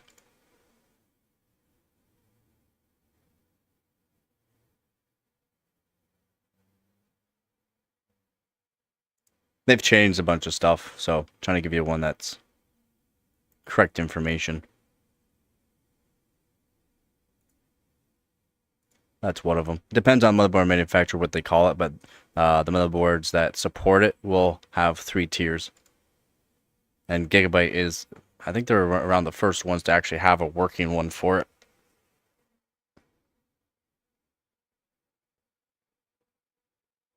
Yeah, 200S. I believe they also call it IPO boost.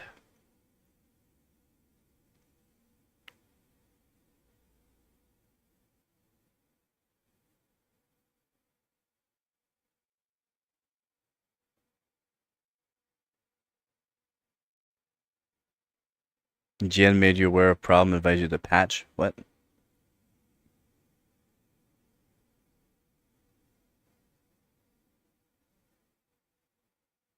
What do you mean there, Hooves?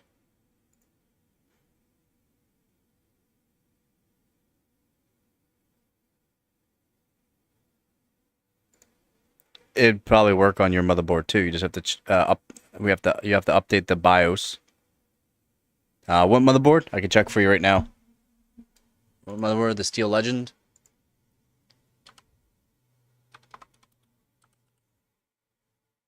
Steel Legend Wi-Fi, I'm guessing.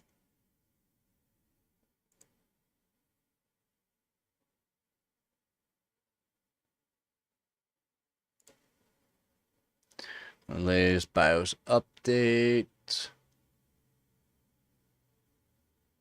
That's the wrong one.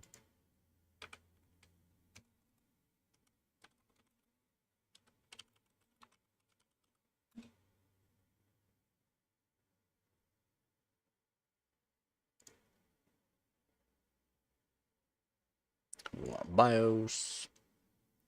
Yep. BIOS 3.04. And they got 3.07 that you can go to, but as long as you have BIOS 3.04, it supports the Intel 200S boost feature.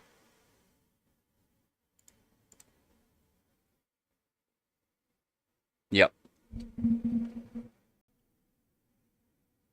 Same thing, they'll probably have 3 tiers of the boost that you can do. Level 1, 2, and 3. 3 if you have good cooling, good kit of RAM, it'll actually tune the RAM for you as well. Yep.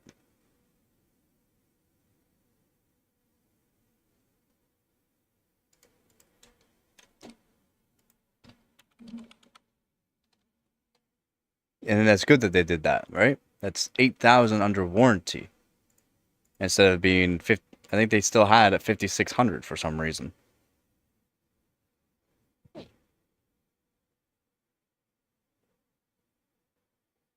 Yeah, in a way it would be irrelevant.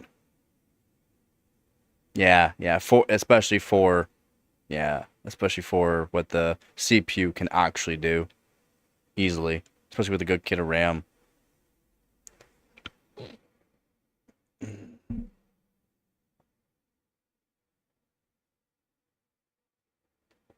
Yup.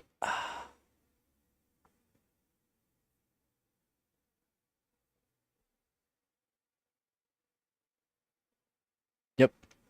Easily stable. There's a lot of people that got 9600 working stable for dailies. 9200's like an average, which is wild, man. It's actually wild. Yeah, fully daily stable. Yep.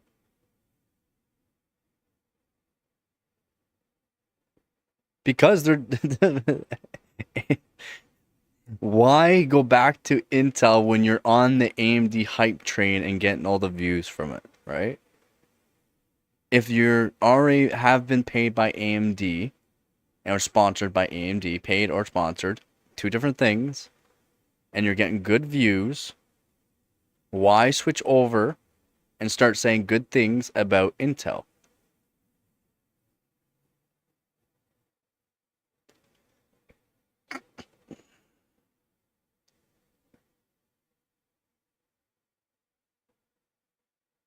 And it's something simple you can do on a motherboard. And most people are, I guess most people that are going to be buying these CPUs too, maybe aren't buying decent kits of RAM, like the 8,000 plus kits. So, yeah, basically they're a dab.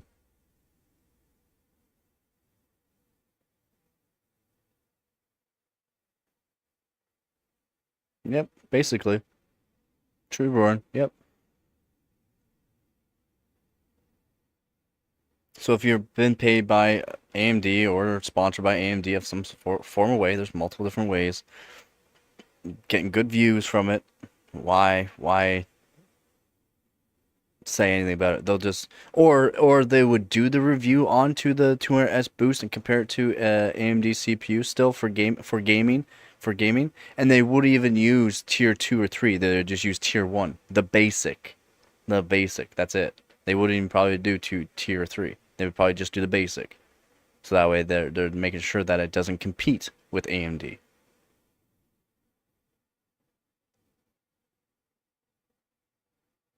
Yep. And 1% lows. And 1% lows.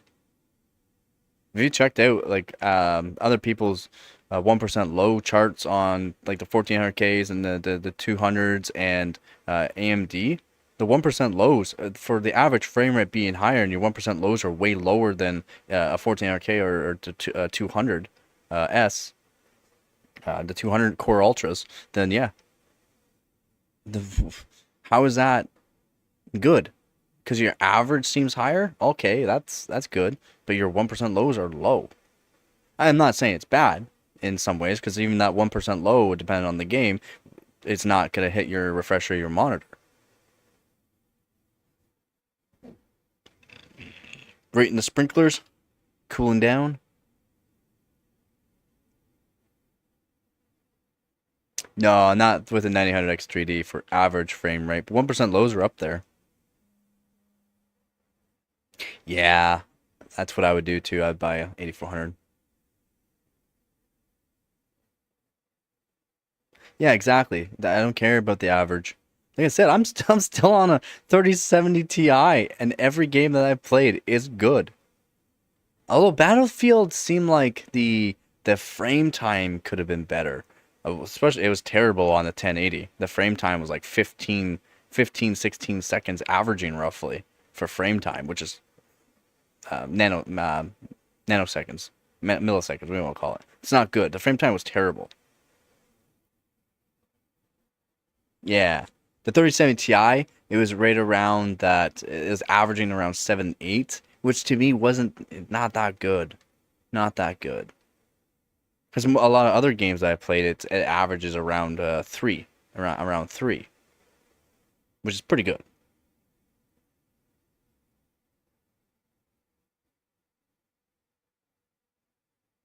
Yeah, well, that's the thing. A lot of people for some reason don't like to overclock or want to do the tuning involved for that, or just try out the motherboard settings, whether or not it has higher settings at 9200. Some boards have all the way up to 9600 on some of the boards that you could just click that 9600 and it'll try to train it to 9600, see if it works. Then you check to see if it's stable. I mean, it's literally they simplified overclocking for basic plebs, basically, that and yeah, people still don't want to do it. It's a click of a button. Oh, it might break something. What? But the voltages are only gonna be like regularly stock style voltages or max style voltages. So technically you won't break it. Might not train, might not work, might have to lower it. Ooh, big whoop.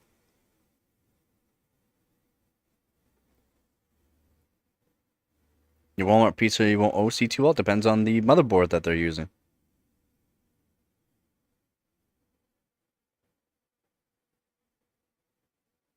Well, that's the thing. If you get a better binned 8000 or 8200 kit, a better binned, so lower voltage at a lower cast lanes at high frequency, that's how you really want to bin your kits, especially for DDR5. That's how you want to bin it. Lower voltage for higher frequency and low cast latency. That's how you really want to bin it. And then you can literally just raise the cast latency a little bit and not even change the actual the voltage and get higher frequency. Or you can raise the voltage a little bit. It would still be within safe daily, and raise the frequency without raising cast latency or cache rate latency.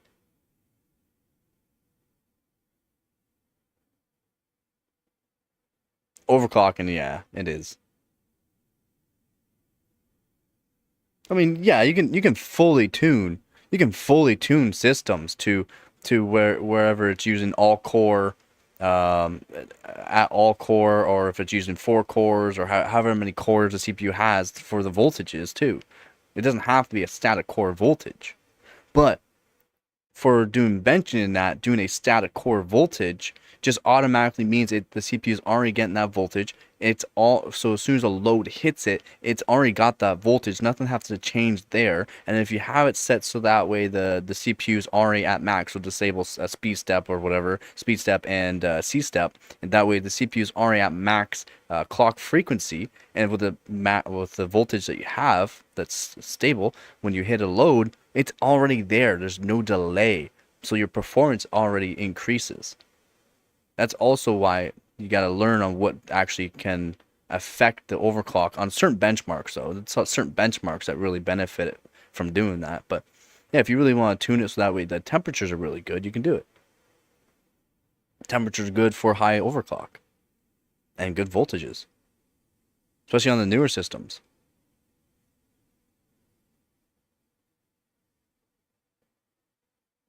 Yeah, you spend the money on CPU RAM and get a much better overall system. Yep. That's what a lot of people don't realize. Games love CPUs. Doesn't matter that it doesn't really matter as much on the GPU end. Games, if you don't have a good CPU, you're leaving frames on the table. If you don't have fast enough RAM, you're leaving frames on the table. Doesn't matter if you pair it with a 5090 or not. You're leaving frames on the table. What on? What do you 600? 6000 1.4 still exists.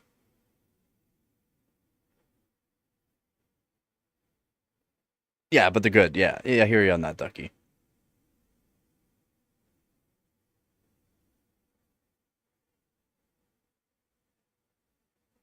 Well, in a way, those kits that are low cast latency kits are good. It's generally because they are, if they're getting good kits, that all the timings are fairly good. They can be better, of course. But those low cast latency, they're generally still 1.4, 1.45 volts at CL26 or CL28, which is not good. And what? No frequency. But because it's 1-to-1, it works good for them. Because it's a low cast latency, it kind of helps out for some things. For gaming, low cast latency is not what's going to give you performance in gaming. Getting the low cast latency good kit, though, you got to look at the kits, can have better timings in place for XMP. That's what matters.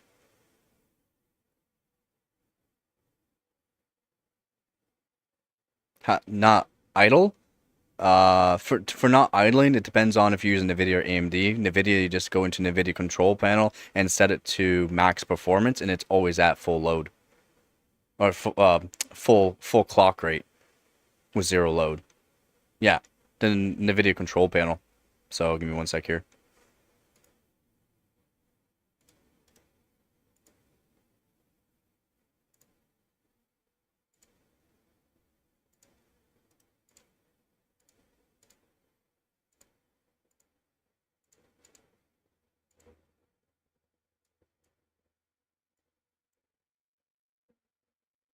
So NVIDIA control panel, manage 3D settings, scroll down, power management, prefer maximum performance. Boom, instantly GPU is up there already with no load on it. So that way it's already there.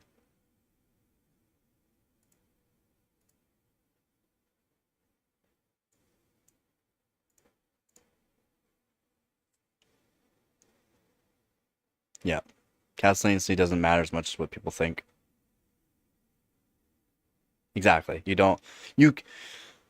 So no, yeah, I've done tests on cast latency for gaming. It does not matter. It can slightly, like, I'll do some games, and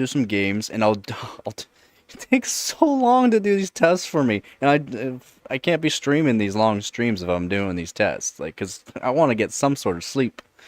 Like, I'll do game benchmark after benchmark after benchmark after benchmark. Like, well, I'll do like 20 benchmarks in a row, get the average of that, and then do a lower cast latency and do a benchmark on that. I showed on Marvel Rivals, though, it's XMP CL36, primary timing's lowered, just primary timing's lowered, barely a difference. And then I also did a like secondary timing tune, and holy crap, the difference. 1% lows goes way up. The average frame rate actually goes up too, but your 1% lows goes up quite a bit, actually tuning your RAM.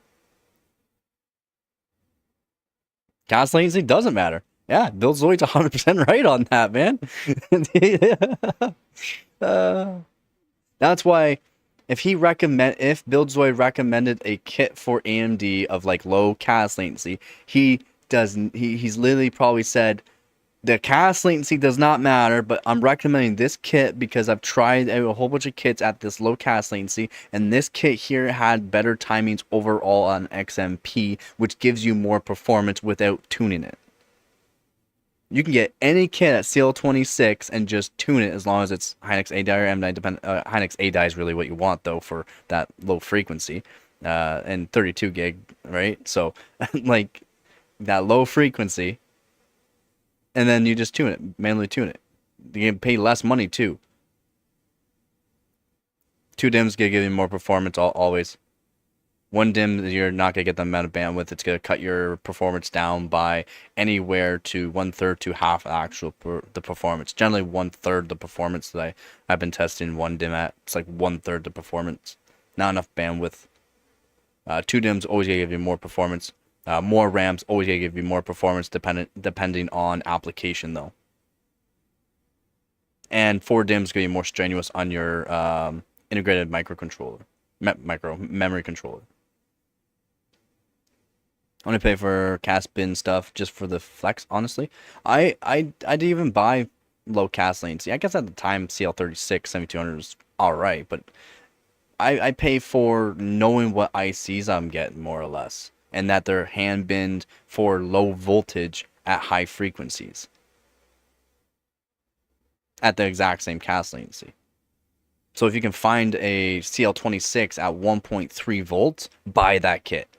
Buy that kit. That's a primo kit. That's a primo kit. Why? Because you can raise up the frequency and just barely raise the actual voltage without losing any kind of like minimal, like you gain performance, something like performance by raising the frequency. Like you're not gonna find CL26 kit at 1.3 volts though. I mean, if you do, let me know. Let me know. You should definitely buy me one. You're always going to find like a CAS latency CL26 or CL28 anywhere from 1.4, 1.45 volts, and some of them might be 1.5 volts. The 1.5 volts are just shit bins.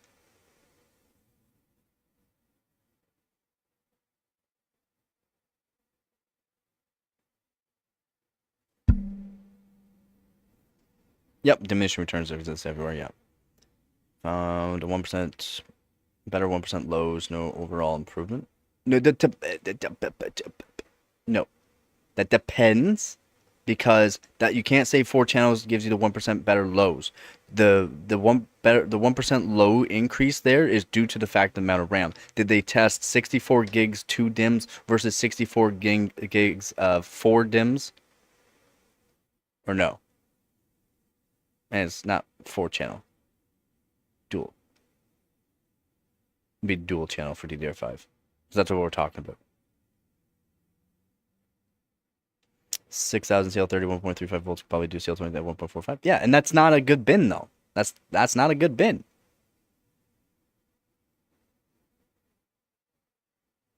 That's not a good bin.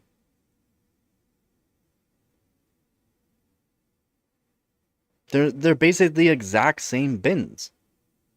CL26 at 1.4 volts, now that would be a good bin. That scaling factor is amazing. It's way better. But again, that's just CAS latency. Are the secondary, well, primary timings don't matter. Is the secondary timings actually better on that one kit? Who knows? You'd have to see.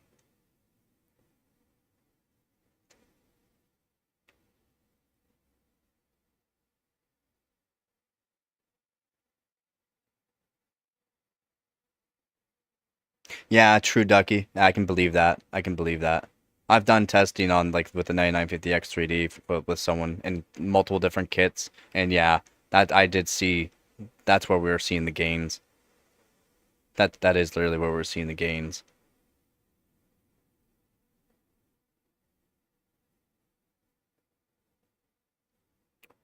So 36, yeah, those are terrible. But yours are also 32 gig Hynix M die. They're just terrible.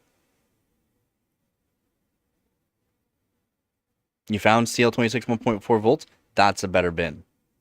That that kit is probably not cheap though.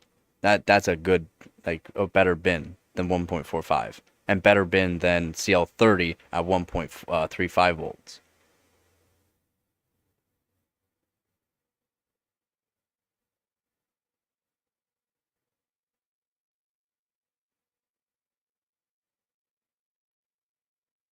Yeah, that's what I'm at right now. I've been trying to get, it's more or less this, the other timings I'm trying to get better so that way it's stable. That's about what I'm at with my kit. 6000 CL 24, 1.35 volts. I might raise the voltage to 1.365 volts for guaranteed stability. I could do CL30 7200 1.45 volts with my kit, which is pretty good. It's pretty good. 7200 CL30, it's pretty good.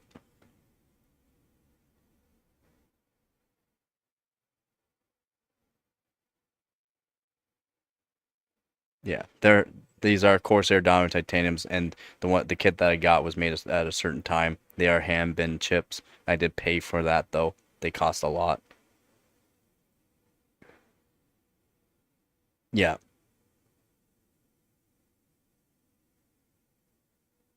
Yeah, I did a bunch of testing. Did a bunch of testing with games that, stock set of XMP versus my CL30 tune kits, and at 7200 megatransfer per second is, I like it. Voltage is well within limits. Yeah, you probably do. You probably do need a lot of voltage, or up there. The voltage would be up there. I can try to get 6 nanoseconds at 1.6 or 1.65 volts. I'll try. I'll try to see what I can do. Like where I'm at right now is around 7 nanoseconds. So I might be able to do 6 nanoseconds around 1.6 or 1.65. I'll try. On my 4-dim board. I'll try. I'll see what I can do.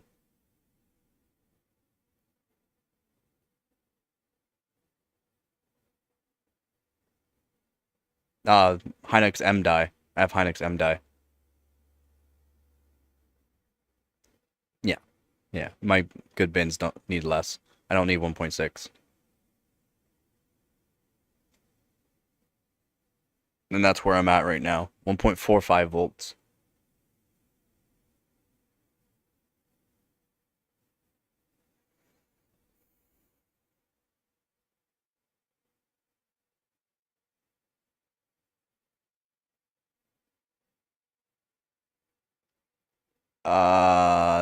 The 9000X3D still outbeats it, but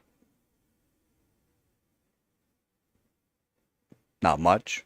For cheaper 9000X3D, and it outbeats the 9950X3D, 9000X3D is better. Strictly for gaming. Now, if you're going to do content creation on a single PC, the 9950X3D is going to be way better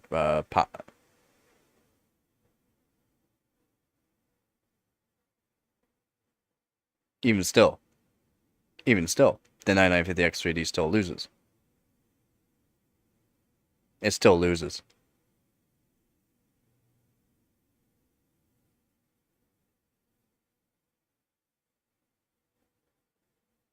But if you're doing a single PC, streaming and gaming at the same time, 9950X3D is going to give you way more frames in games while streaming. Because again, more cores.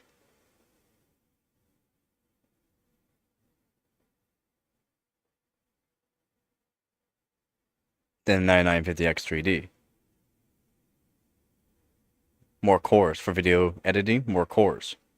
It's more or less like compressing and uploading. I've done tests on my 12600K versus my 13900K.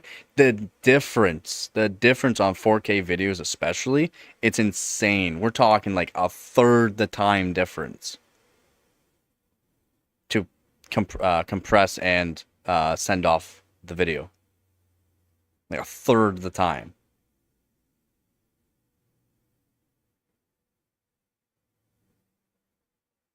I guess, yeah, it's kind of true in a way there, Ducky.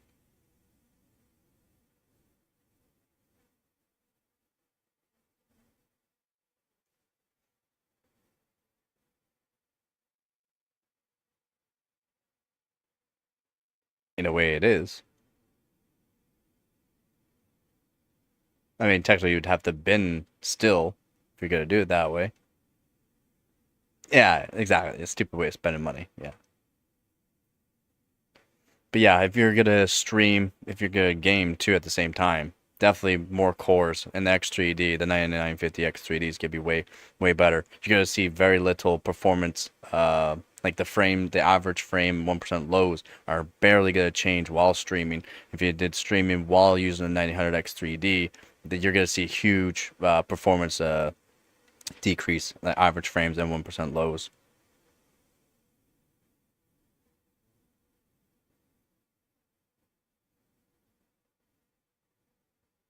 Yeah, but the price of two 9000 X3Ds versus one 9950 X3D doesn't make sense. Then you have to build another PC. Right?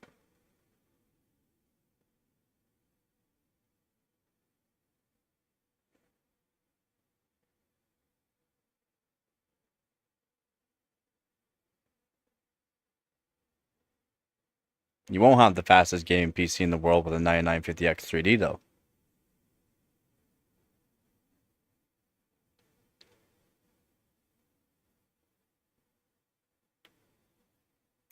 Even though, yeah, 50% more expensive for double the cores.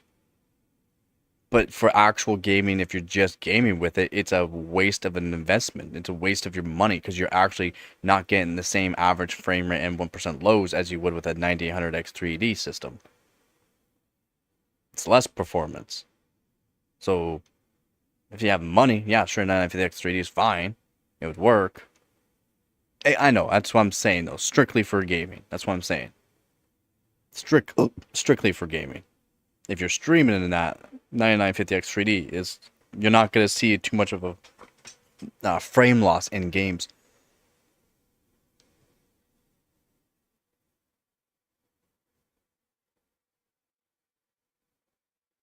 Oh, the 9950 X3D is good, and 9800 X3D. Just strictly if you're doing gaming. In Minecraft, yeah, then there's no point of even getting a 9800 X3D. You could get cheaper system and still get good frames. I mean, the most, though, I don't know.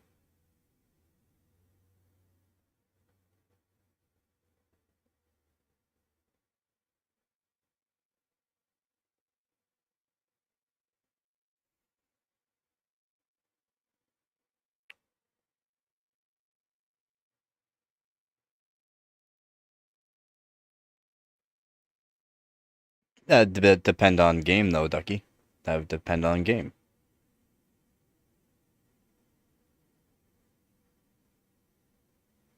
No, I haven't compared, like, a good 8400.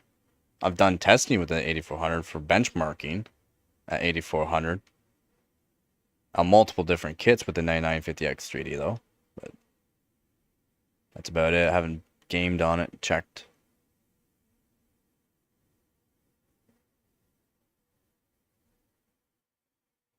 X58? No, you're 15 years-ish.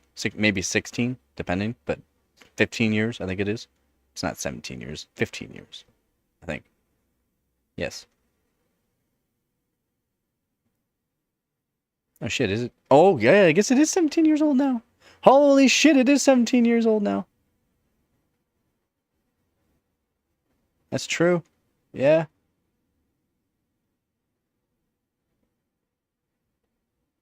Yeah.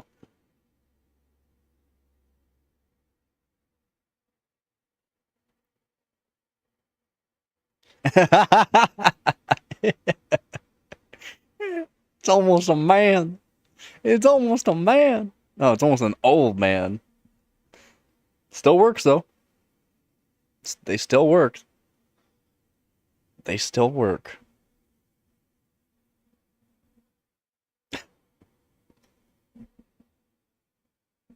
Yeah, I know. I've tried it. I've tested a bunch of different X58 8 system CPUs in games. Still works. Still works. You can still get 60 frames per second in most games. Not in these newer games, though, but... yeah, still does good.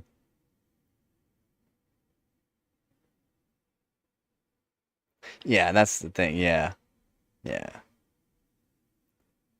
That's why when people tell me, though, these are safe voltages for ambient for daily, and then I'm going, no. VRMs can go, capacitors can go, depending on where you live, temperatures could be higher and they could go quicker. It's like, there's not enough testing done, and yeah, that's why I contemplate and say things about people and their safe voltages, especially newer systems. Probably the new Xeons can probably run 200 plus frames on Minecraft. Maybe.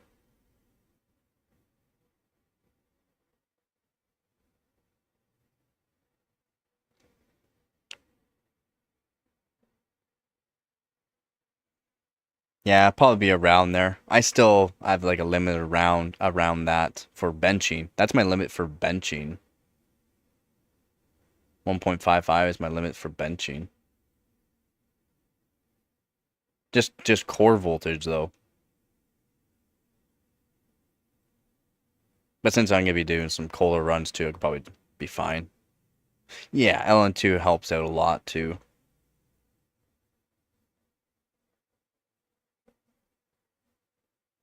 I generally just use max of 1.5 volts for benching on most of my old Xeons. Usually it's 1.5 volts. I've done testing on higher voltage, but it's no point. It's no point. No.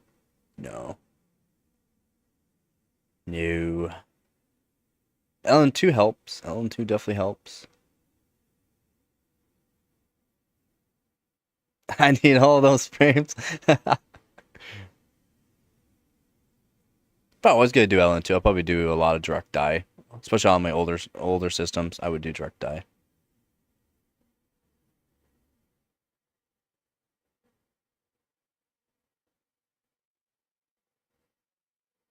Yeah, true. I guess I have to try out some different voltages. I'm at like safe daily voltages for most voltages that I've been testing at. Just core voltage I raise up to about 1.5 max. Generally, if the temperature is good, it's like 1.465 volts for 5 gigahertz. Nice. Welcome back, board. 2 different types of cores is weird. Yeah. It is, but I mean, it's not terrible.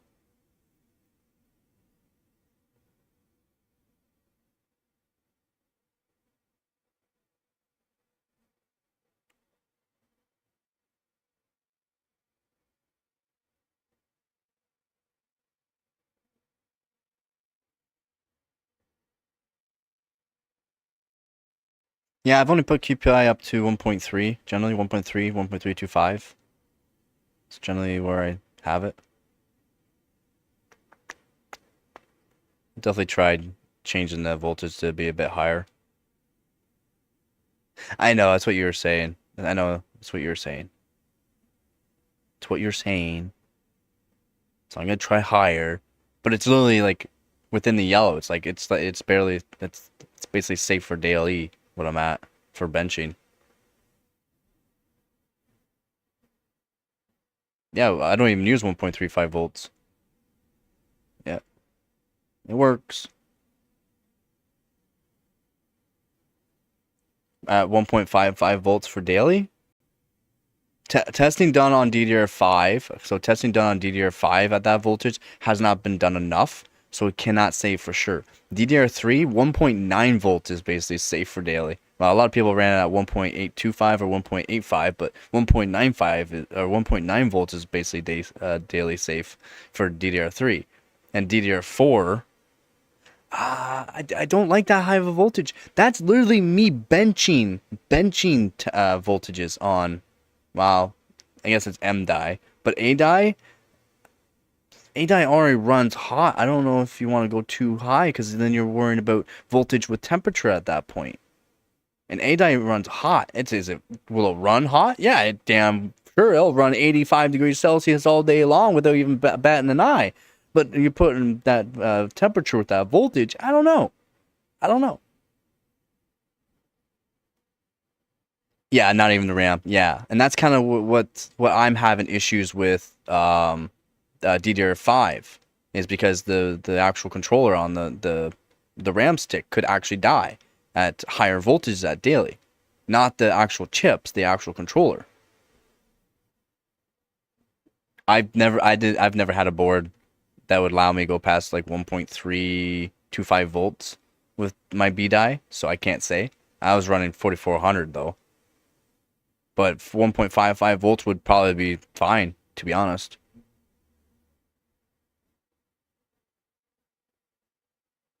Yeah, fucking annoying. 1.35 volts on the RAM, max I could do, and 1.325-ish. It's around 1.325-ish. I might have spiked up a little bit more than that to 1.35, but yeah, 1.325 volts max for, 1.35 volts max for RAM, 1.325 volts max for CPU. Yeah, terrible. Terrible. But I was running 4400 most times.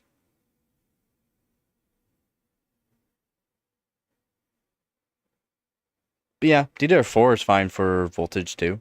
I think a lot of people ran 1.6 volts, to be honest, right around there. There's DDR4 kits that were 1.5 volts, so.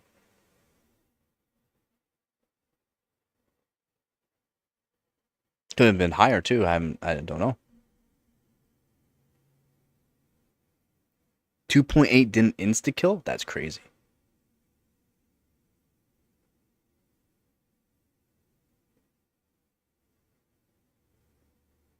Yeah, Core on X58, 2.1 volts kills instantly. Well, 3 minutes. Within 3 minutes, 2.1 volts. It's basically an insta-kill. 2.1 volts kills it. I know, I've done the testing too. CPU can also hit 330 degrees Celsius and still survive. Not powered on, but CPU can reach 330 degrees Celsius. Survive. 2.1 though is where it dies. Yeah, I've done the testing. I did that live. Where's that CPU? 3. Yeah, I was gonna do 4. I was gonna try to do 400, but the CPU fell out of the vise and took 100 SMDs off the back side of it and still ran. It still ran. So I put it away apparently. Oh, no, it's right here. I deleted it. There it is. Focus your thought. There it is. I've been scratching with my nails, so the indium is low. But the SMD shifted when I dropped it. We took off see all that? That's all bare. All in the center there is all bare. Missing SMDs. Still ran. It bubbled up. As you can see, it bubbled up. And then it took 2.1 volts in about 3 minutes to kill it.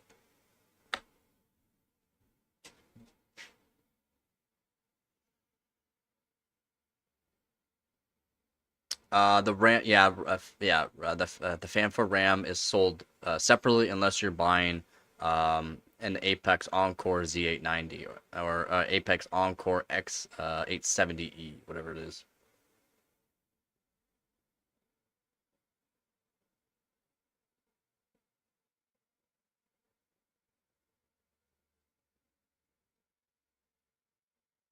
Gold? Nah. Just I have it now to show. I mean, I got 100 of these, so it's not a big deal. But yeah, I got it to show. What happens? It works. High temperatures. I used a hot air on it. I was gonna try to do over 400, but it fell out. It literally popped out of the device. Knocked 100 SMDs off it. About 100 of them. Yeah, higher voltages, the fan will help, but people need to realize voltages still can kill even though you have a fan on it. Even though you've chilled it out with water, it will still kill it. LN2 can help more, but you can still kill it with voltage. But a fan will help. Just keep the lower temperature down and whatnot. Definitely helps. Yeah, 1 point. I was gonna go until the CPU died, but 2.1 volts seemed to be it. Oxide, yeah, exactly. It's not even the oxide breakdown. It's also stabilizes the voltage in. Instead of there being a whole bunch of ripples in that voltage into this the core voltage, it's basically a flat line. Yeah, stability. And a little bit of instability is okay.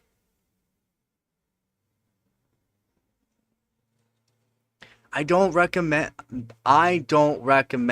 past 1.5 volts at all. I recommend trying to get a 1.45 volt kit to guarantee that it's going to last you a long time. If you're spending money on your system for daily, 1.45 volts for your RAM, that's it. A die, M die, micron, I don't give a fuck. 1.45 volts. 1.5 if you have a fan on it. Heat kills everything. Heat and voltage kill things even faster. Especially semiconductors. That's me though, okay? When I do my benching in that, I'm going to use a 1.65 volts. For the most part, 1.65 volts. But I'm also chilled the F out, where my RAM kit's going to be at max load onto it for like 5 minutes. It's literally going to be like 5 degrees Celsius. And goes into the negatives.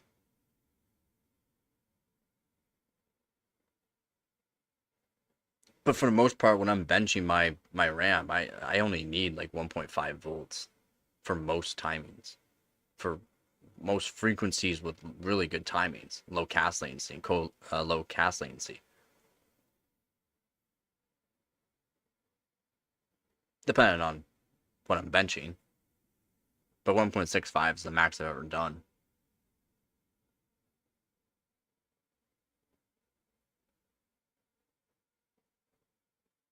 Maybe not decades, but most time they should last 10 years. That is what is projected out of CPUs. 10 years. Them to last 10 years. That is projected. Now, has that actually been tested before they claim that? No. But during their certain testings, they can technically claim that it's good for a decade. Due to the fact, well, we put it up to crazy amount of voltage, temperature and voltage at a very long, prolonged amount of time. We put it on and off a total of like 200, 100,000 or whatever times. We've done this and that to it. Then we put it in this climate, that climate, hot environment, humid environment, dry environment, and it survived everything. So they could put it through a classification of a decade. That is what they do. And AMD claimed that their CPUs, their new 9000 series, they claimed minimum 10 years. It will last 10 years due to the testing. And they've, if you watch a Gamers Nexus video with them overclocking in 9800X3D, you will see. The guy even talks about it. He has a whole tray of them in front of him saying, well, we did this to that, we did this one to this. This is why they are saying that these CPUs are really good, because they will last. But yet, so many of them are dying instantly. Problem with testing high voltage on RAM is that they don't degrade, so you can't do like 1 megahertz degrade time, whatever, protected that, but the RAM stick will just simply die with it.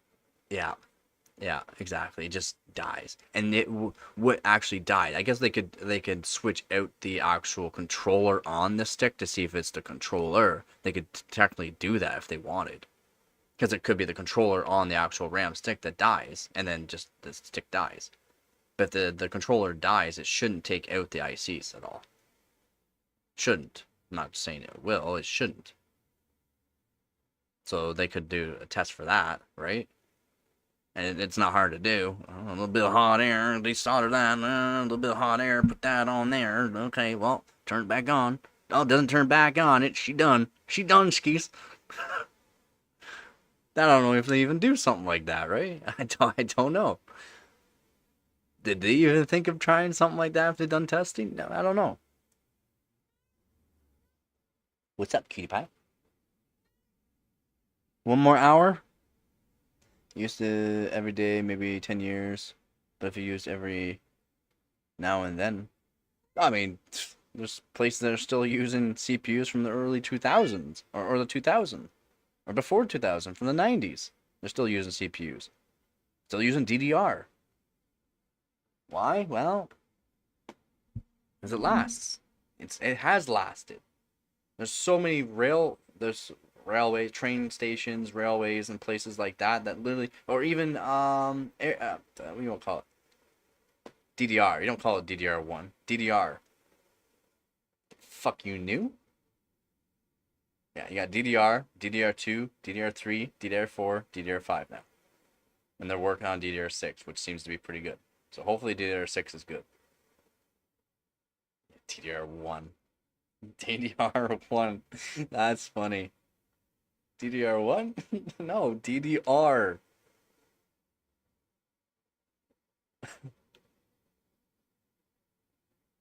I never said DDR1. DDR.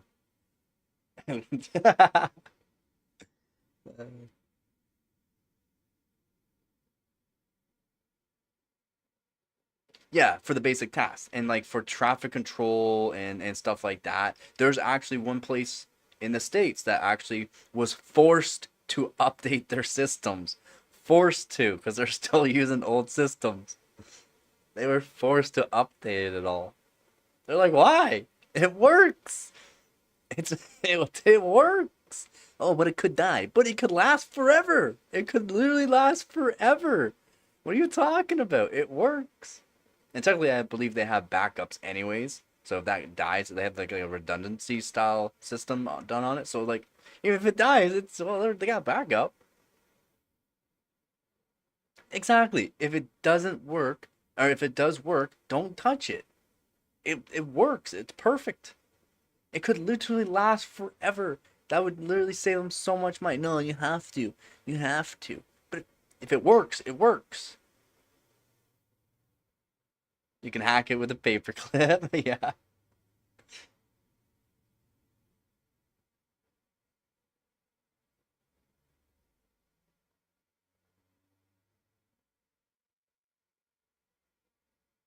Yep.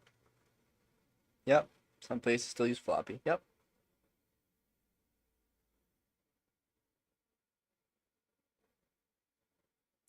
They've been known just to last, right? That's why. And it's not like they're constantly like moving, like they're constantly moving. The only time they will like actually have moving parts done onto is when it actually needs to actually be on. Wow, you didn't even bin it today? You've been too busy on my stream? Jeez.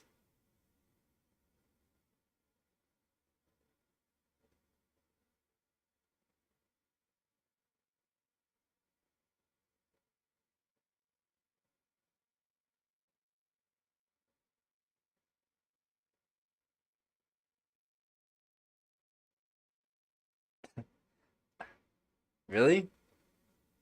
I mean, it's not like it's gonna hurt it leaving it on.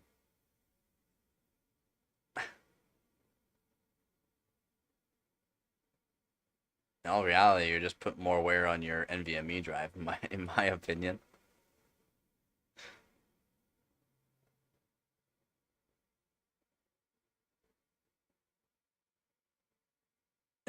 NVMe drives don't like being turned on, turned back off a lot. It wears them out for some reason. I'm not even sure why. Like, why does doing a like turn it on, like restarting your system all the time put wear on it? That's what I don't get.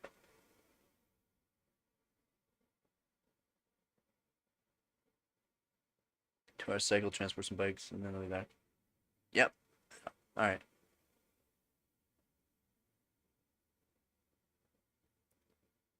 I mean, if you're not in a rush to bin them, but it'd be nice to know. To me, it would be nice to know. I don't get why it wears them down. And it's more NVMe's than any solid state devices. True, yeah. And I'll start streaming tomorrow. I'm gonna try to stream a bit earlier than what I streamed today. I'm gonna try to stream a bit earlier. But I do have to set up the system. I'm not sure if I'm gonna set up the system during the stream or what. But I do have to move another system, set up system, do that.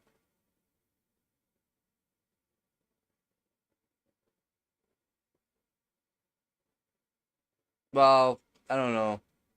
The SSD on his build, his NVMe drive is the cheapest part for his build.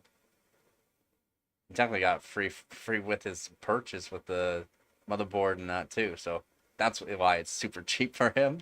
Yeah, no shit. You got a free one too. Yeah, exactly. What time? My time zone? Use my time zone? 7 a.m. 7 a.m. I'm trying to get back into doing the normal 12-hour streams. And I'm going to try to just do max of 12-hour streams because YouTube will only do 12 hours. I'm not going to be doing probably any more 24 or 36-hour streams. Because like it's not even, it doesn't even show on my channel because YouTube makes it down to 12 hours. It's stupid. It's not like they split it off.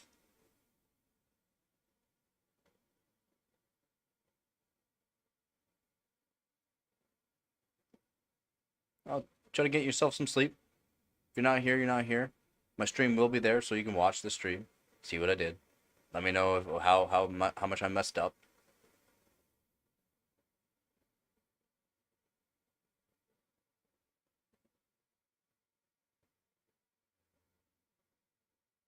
Yeah. Well, yeah, in a way, yeah. 2 terabyte would cost close to RAM cost. Yep. In a way. Ooh, it's a kitty. Oh. What time you doing that? I could postpone the stream until a bit later, like 9 p.m. or 10 p.m. again. Kind of want to do a bit earlier, but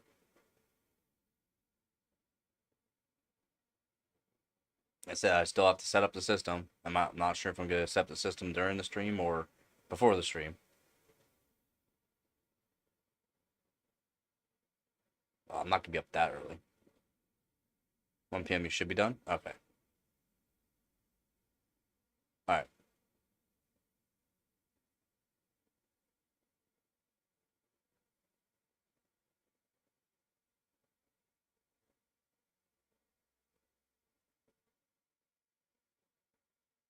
Yeah, I was gonna say wake up PM.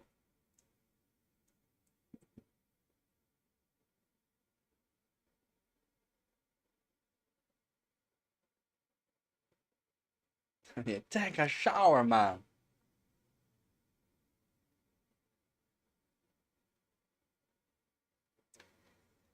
Yeah.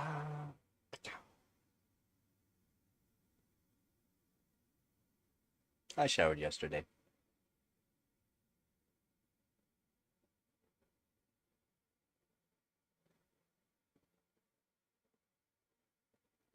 Yep. I hear you on that. Hear you on that.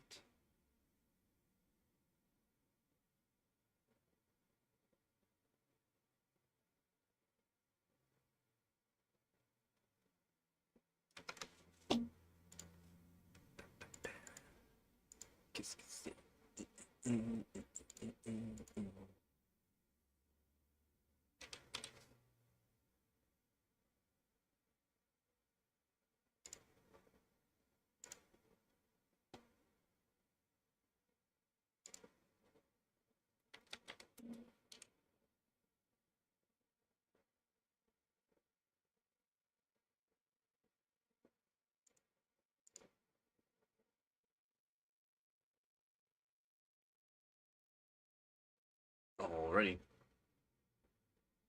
Well, I mean, should make it. I'll be streaming I don't usually stream for a little bit amount of time. I usually stream for like 8 to 12 hours minimum. Like minimum. Usually when I'm streaming. So I'm pretty sure you'll make it. Yeah, I think you'll be just fine.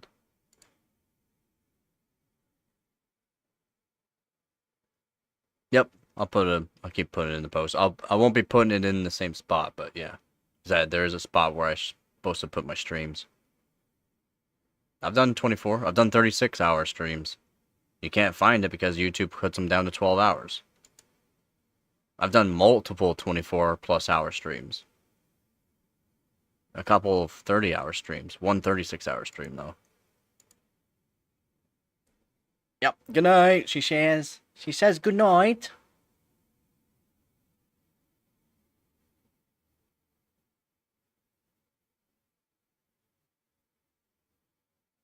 Have a good one, man. Thank you again for being here.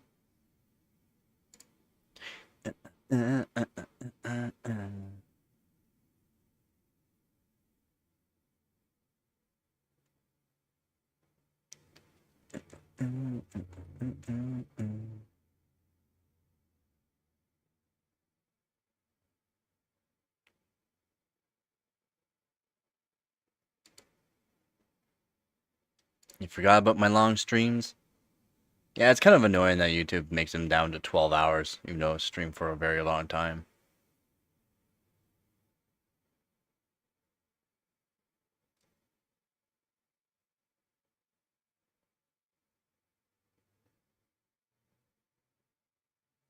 Let's see.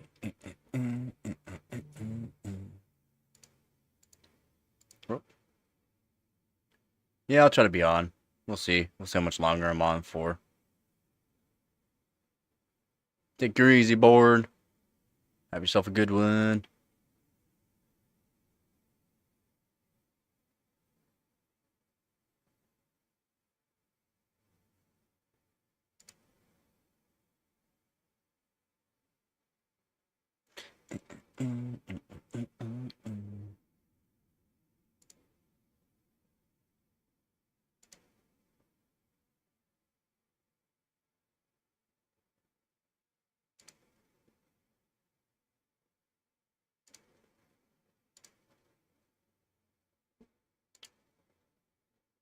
Yeah.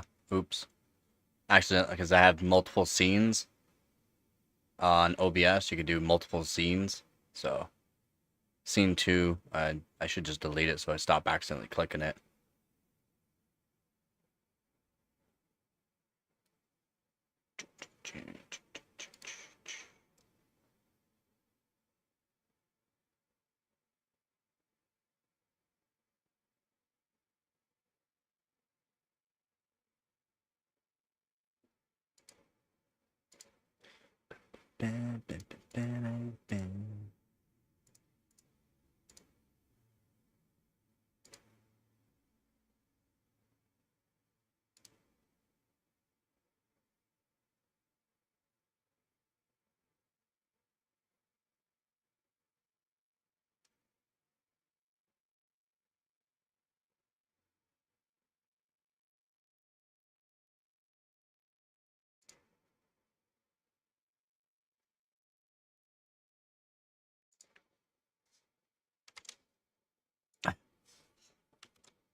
Yeah.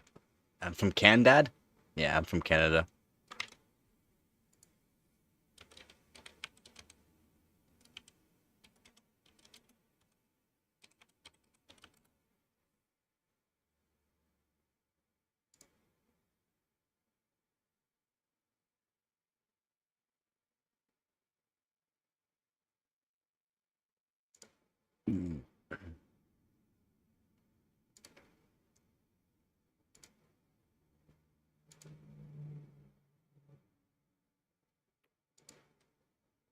Yeah, I know what I know what you meant. Yeah, I'm from Canada.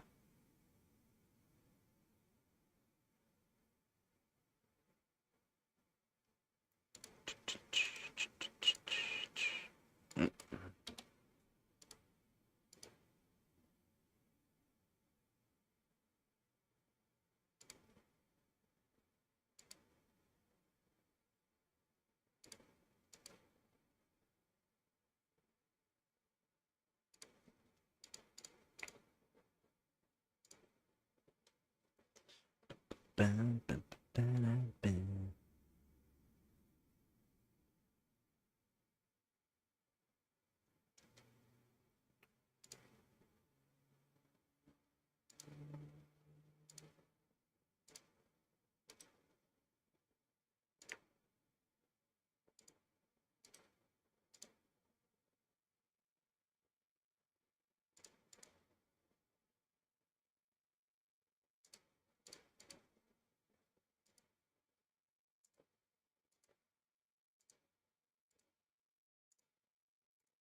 old Canada.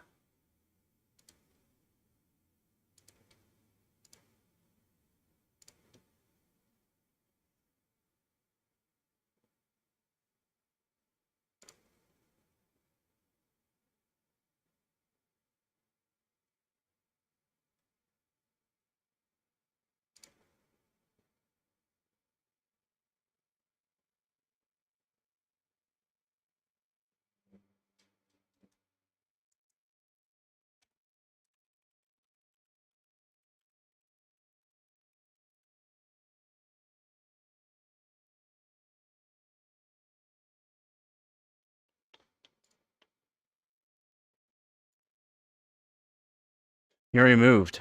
He's setting things up right now.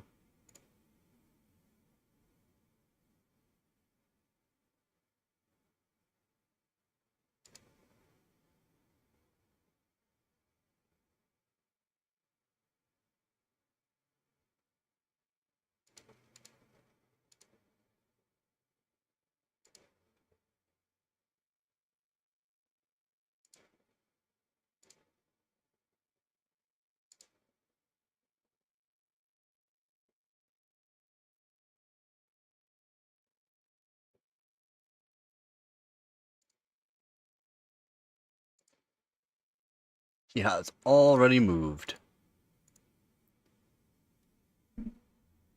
Hopefully he's somewhat close to his mom. Apparently his mom's not doing so good, so...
$4:00.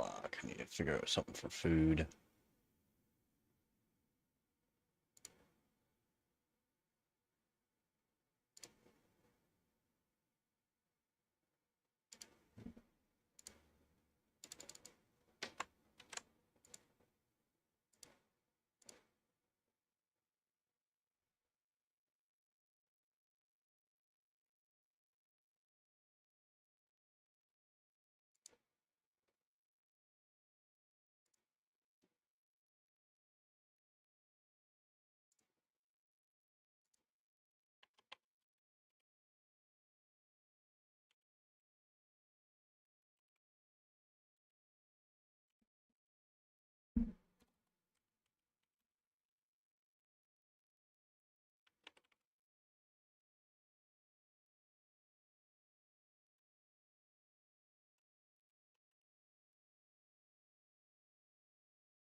Oh boy. All right.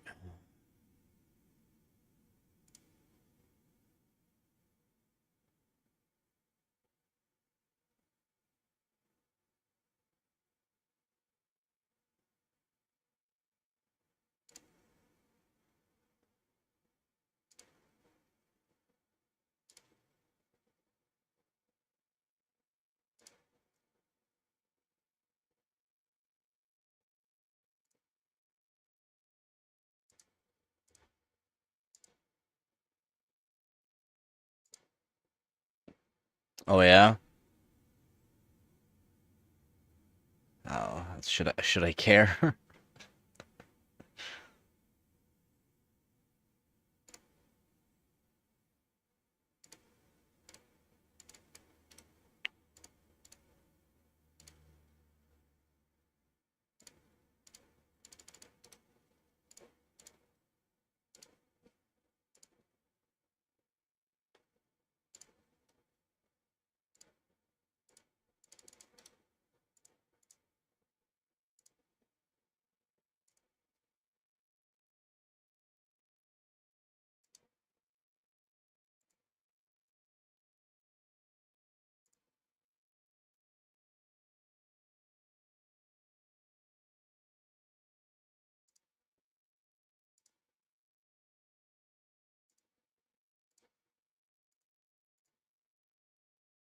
If I have to know, so do you.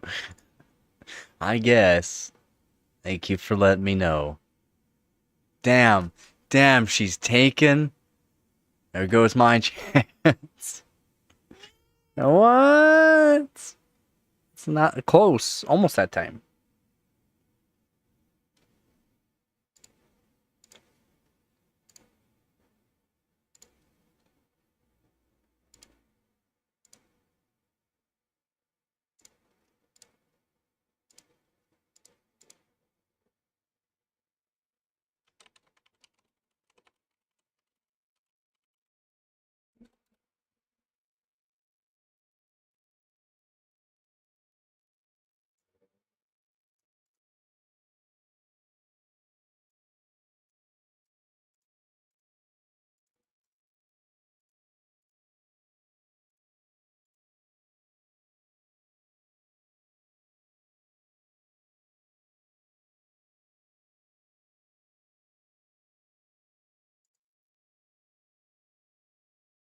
Yeah, no doubt. You say he's playing out in the rain too.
You good?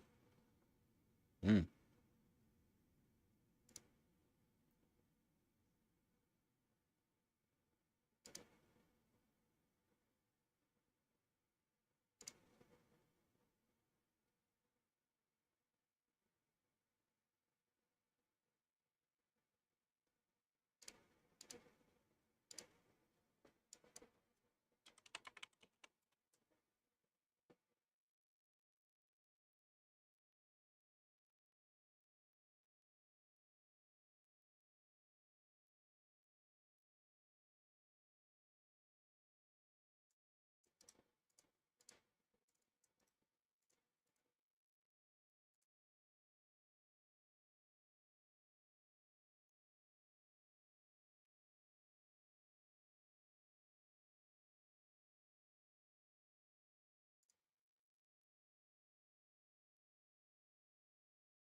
All right.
Oh.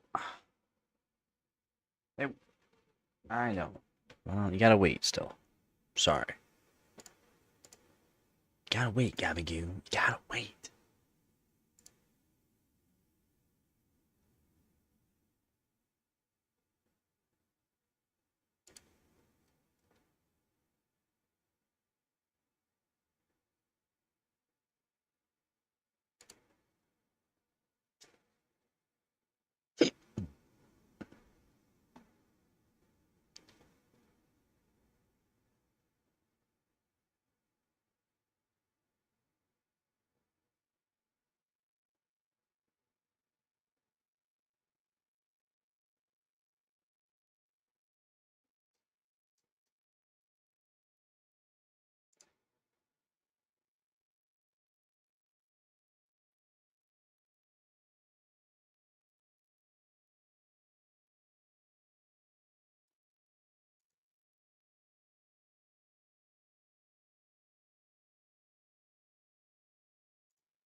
Alright, should probably end the stream here.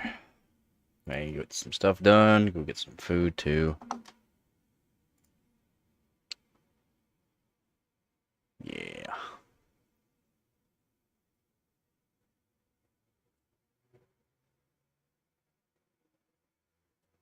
Except sitting here looking for deals for stuff. Might as well just go get it. So, yep, probably get in the stream here. Yeah, I'll try to be on earlier tomorrow. I'll try to be. I'm just not sure if I'm going to be. I'm not sure. We'll see. I'll see if I can set something up tonight, so that way I can just start streaming overclocking tomorrow, or build a system I'm gonna be overclocking tomorrow. So we'll find out. Tune in next time.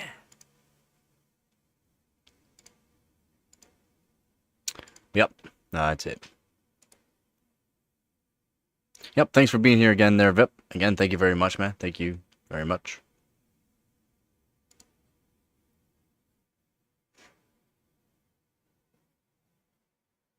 So, again, thank you to all my viewers, subscribers, and donors. Again, thank you very much.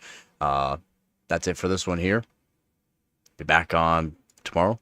Hopefully early. We'll see. And again, as always, don't forget to get her done. Peace.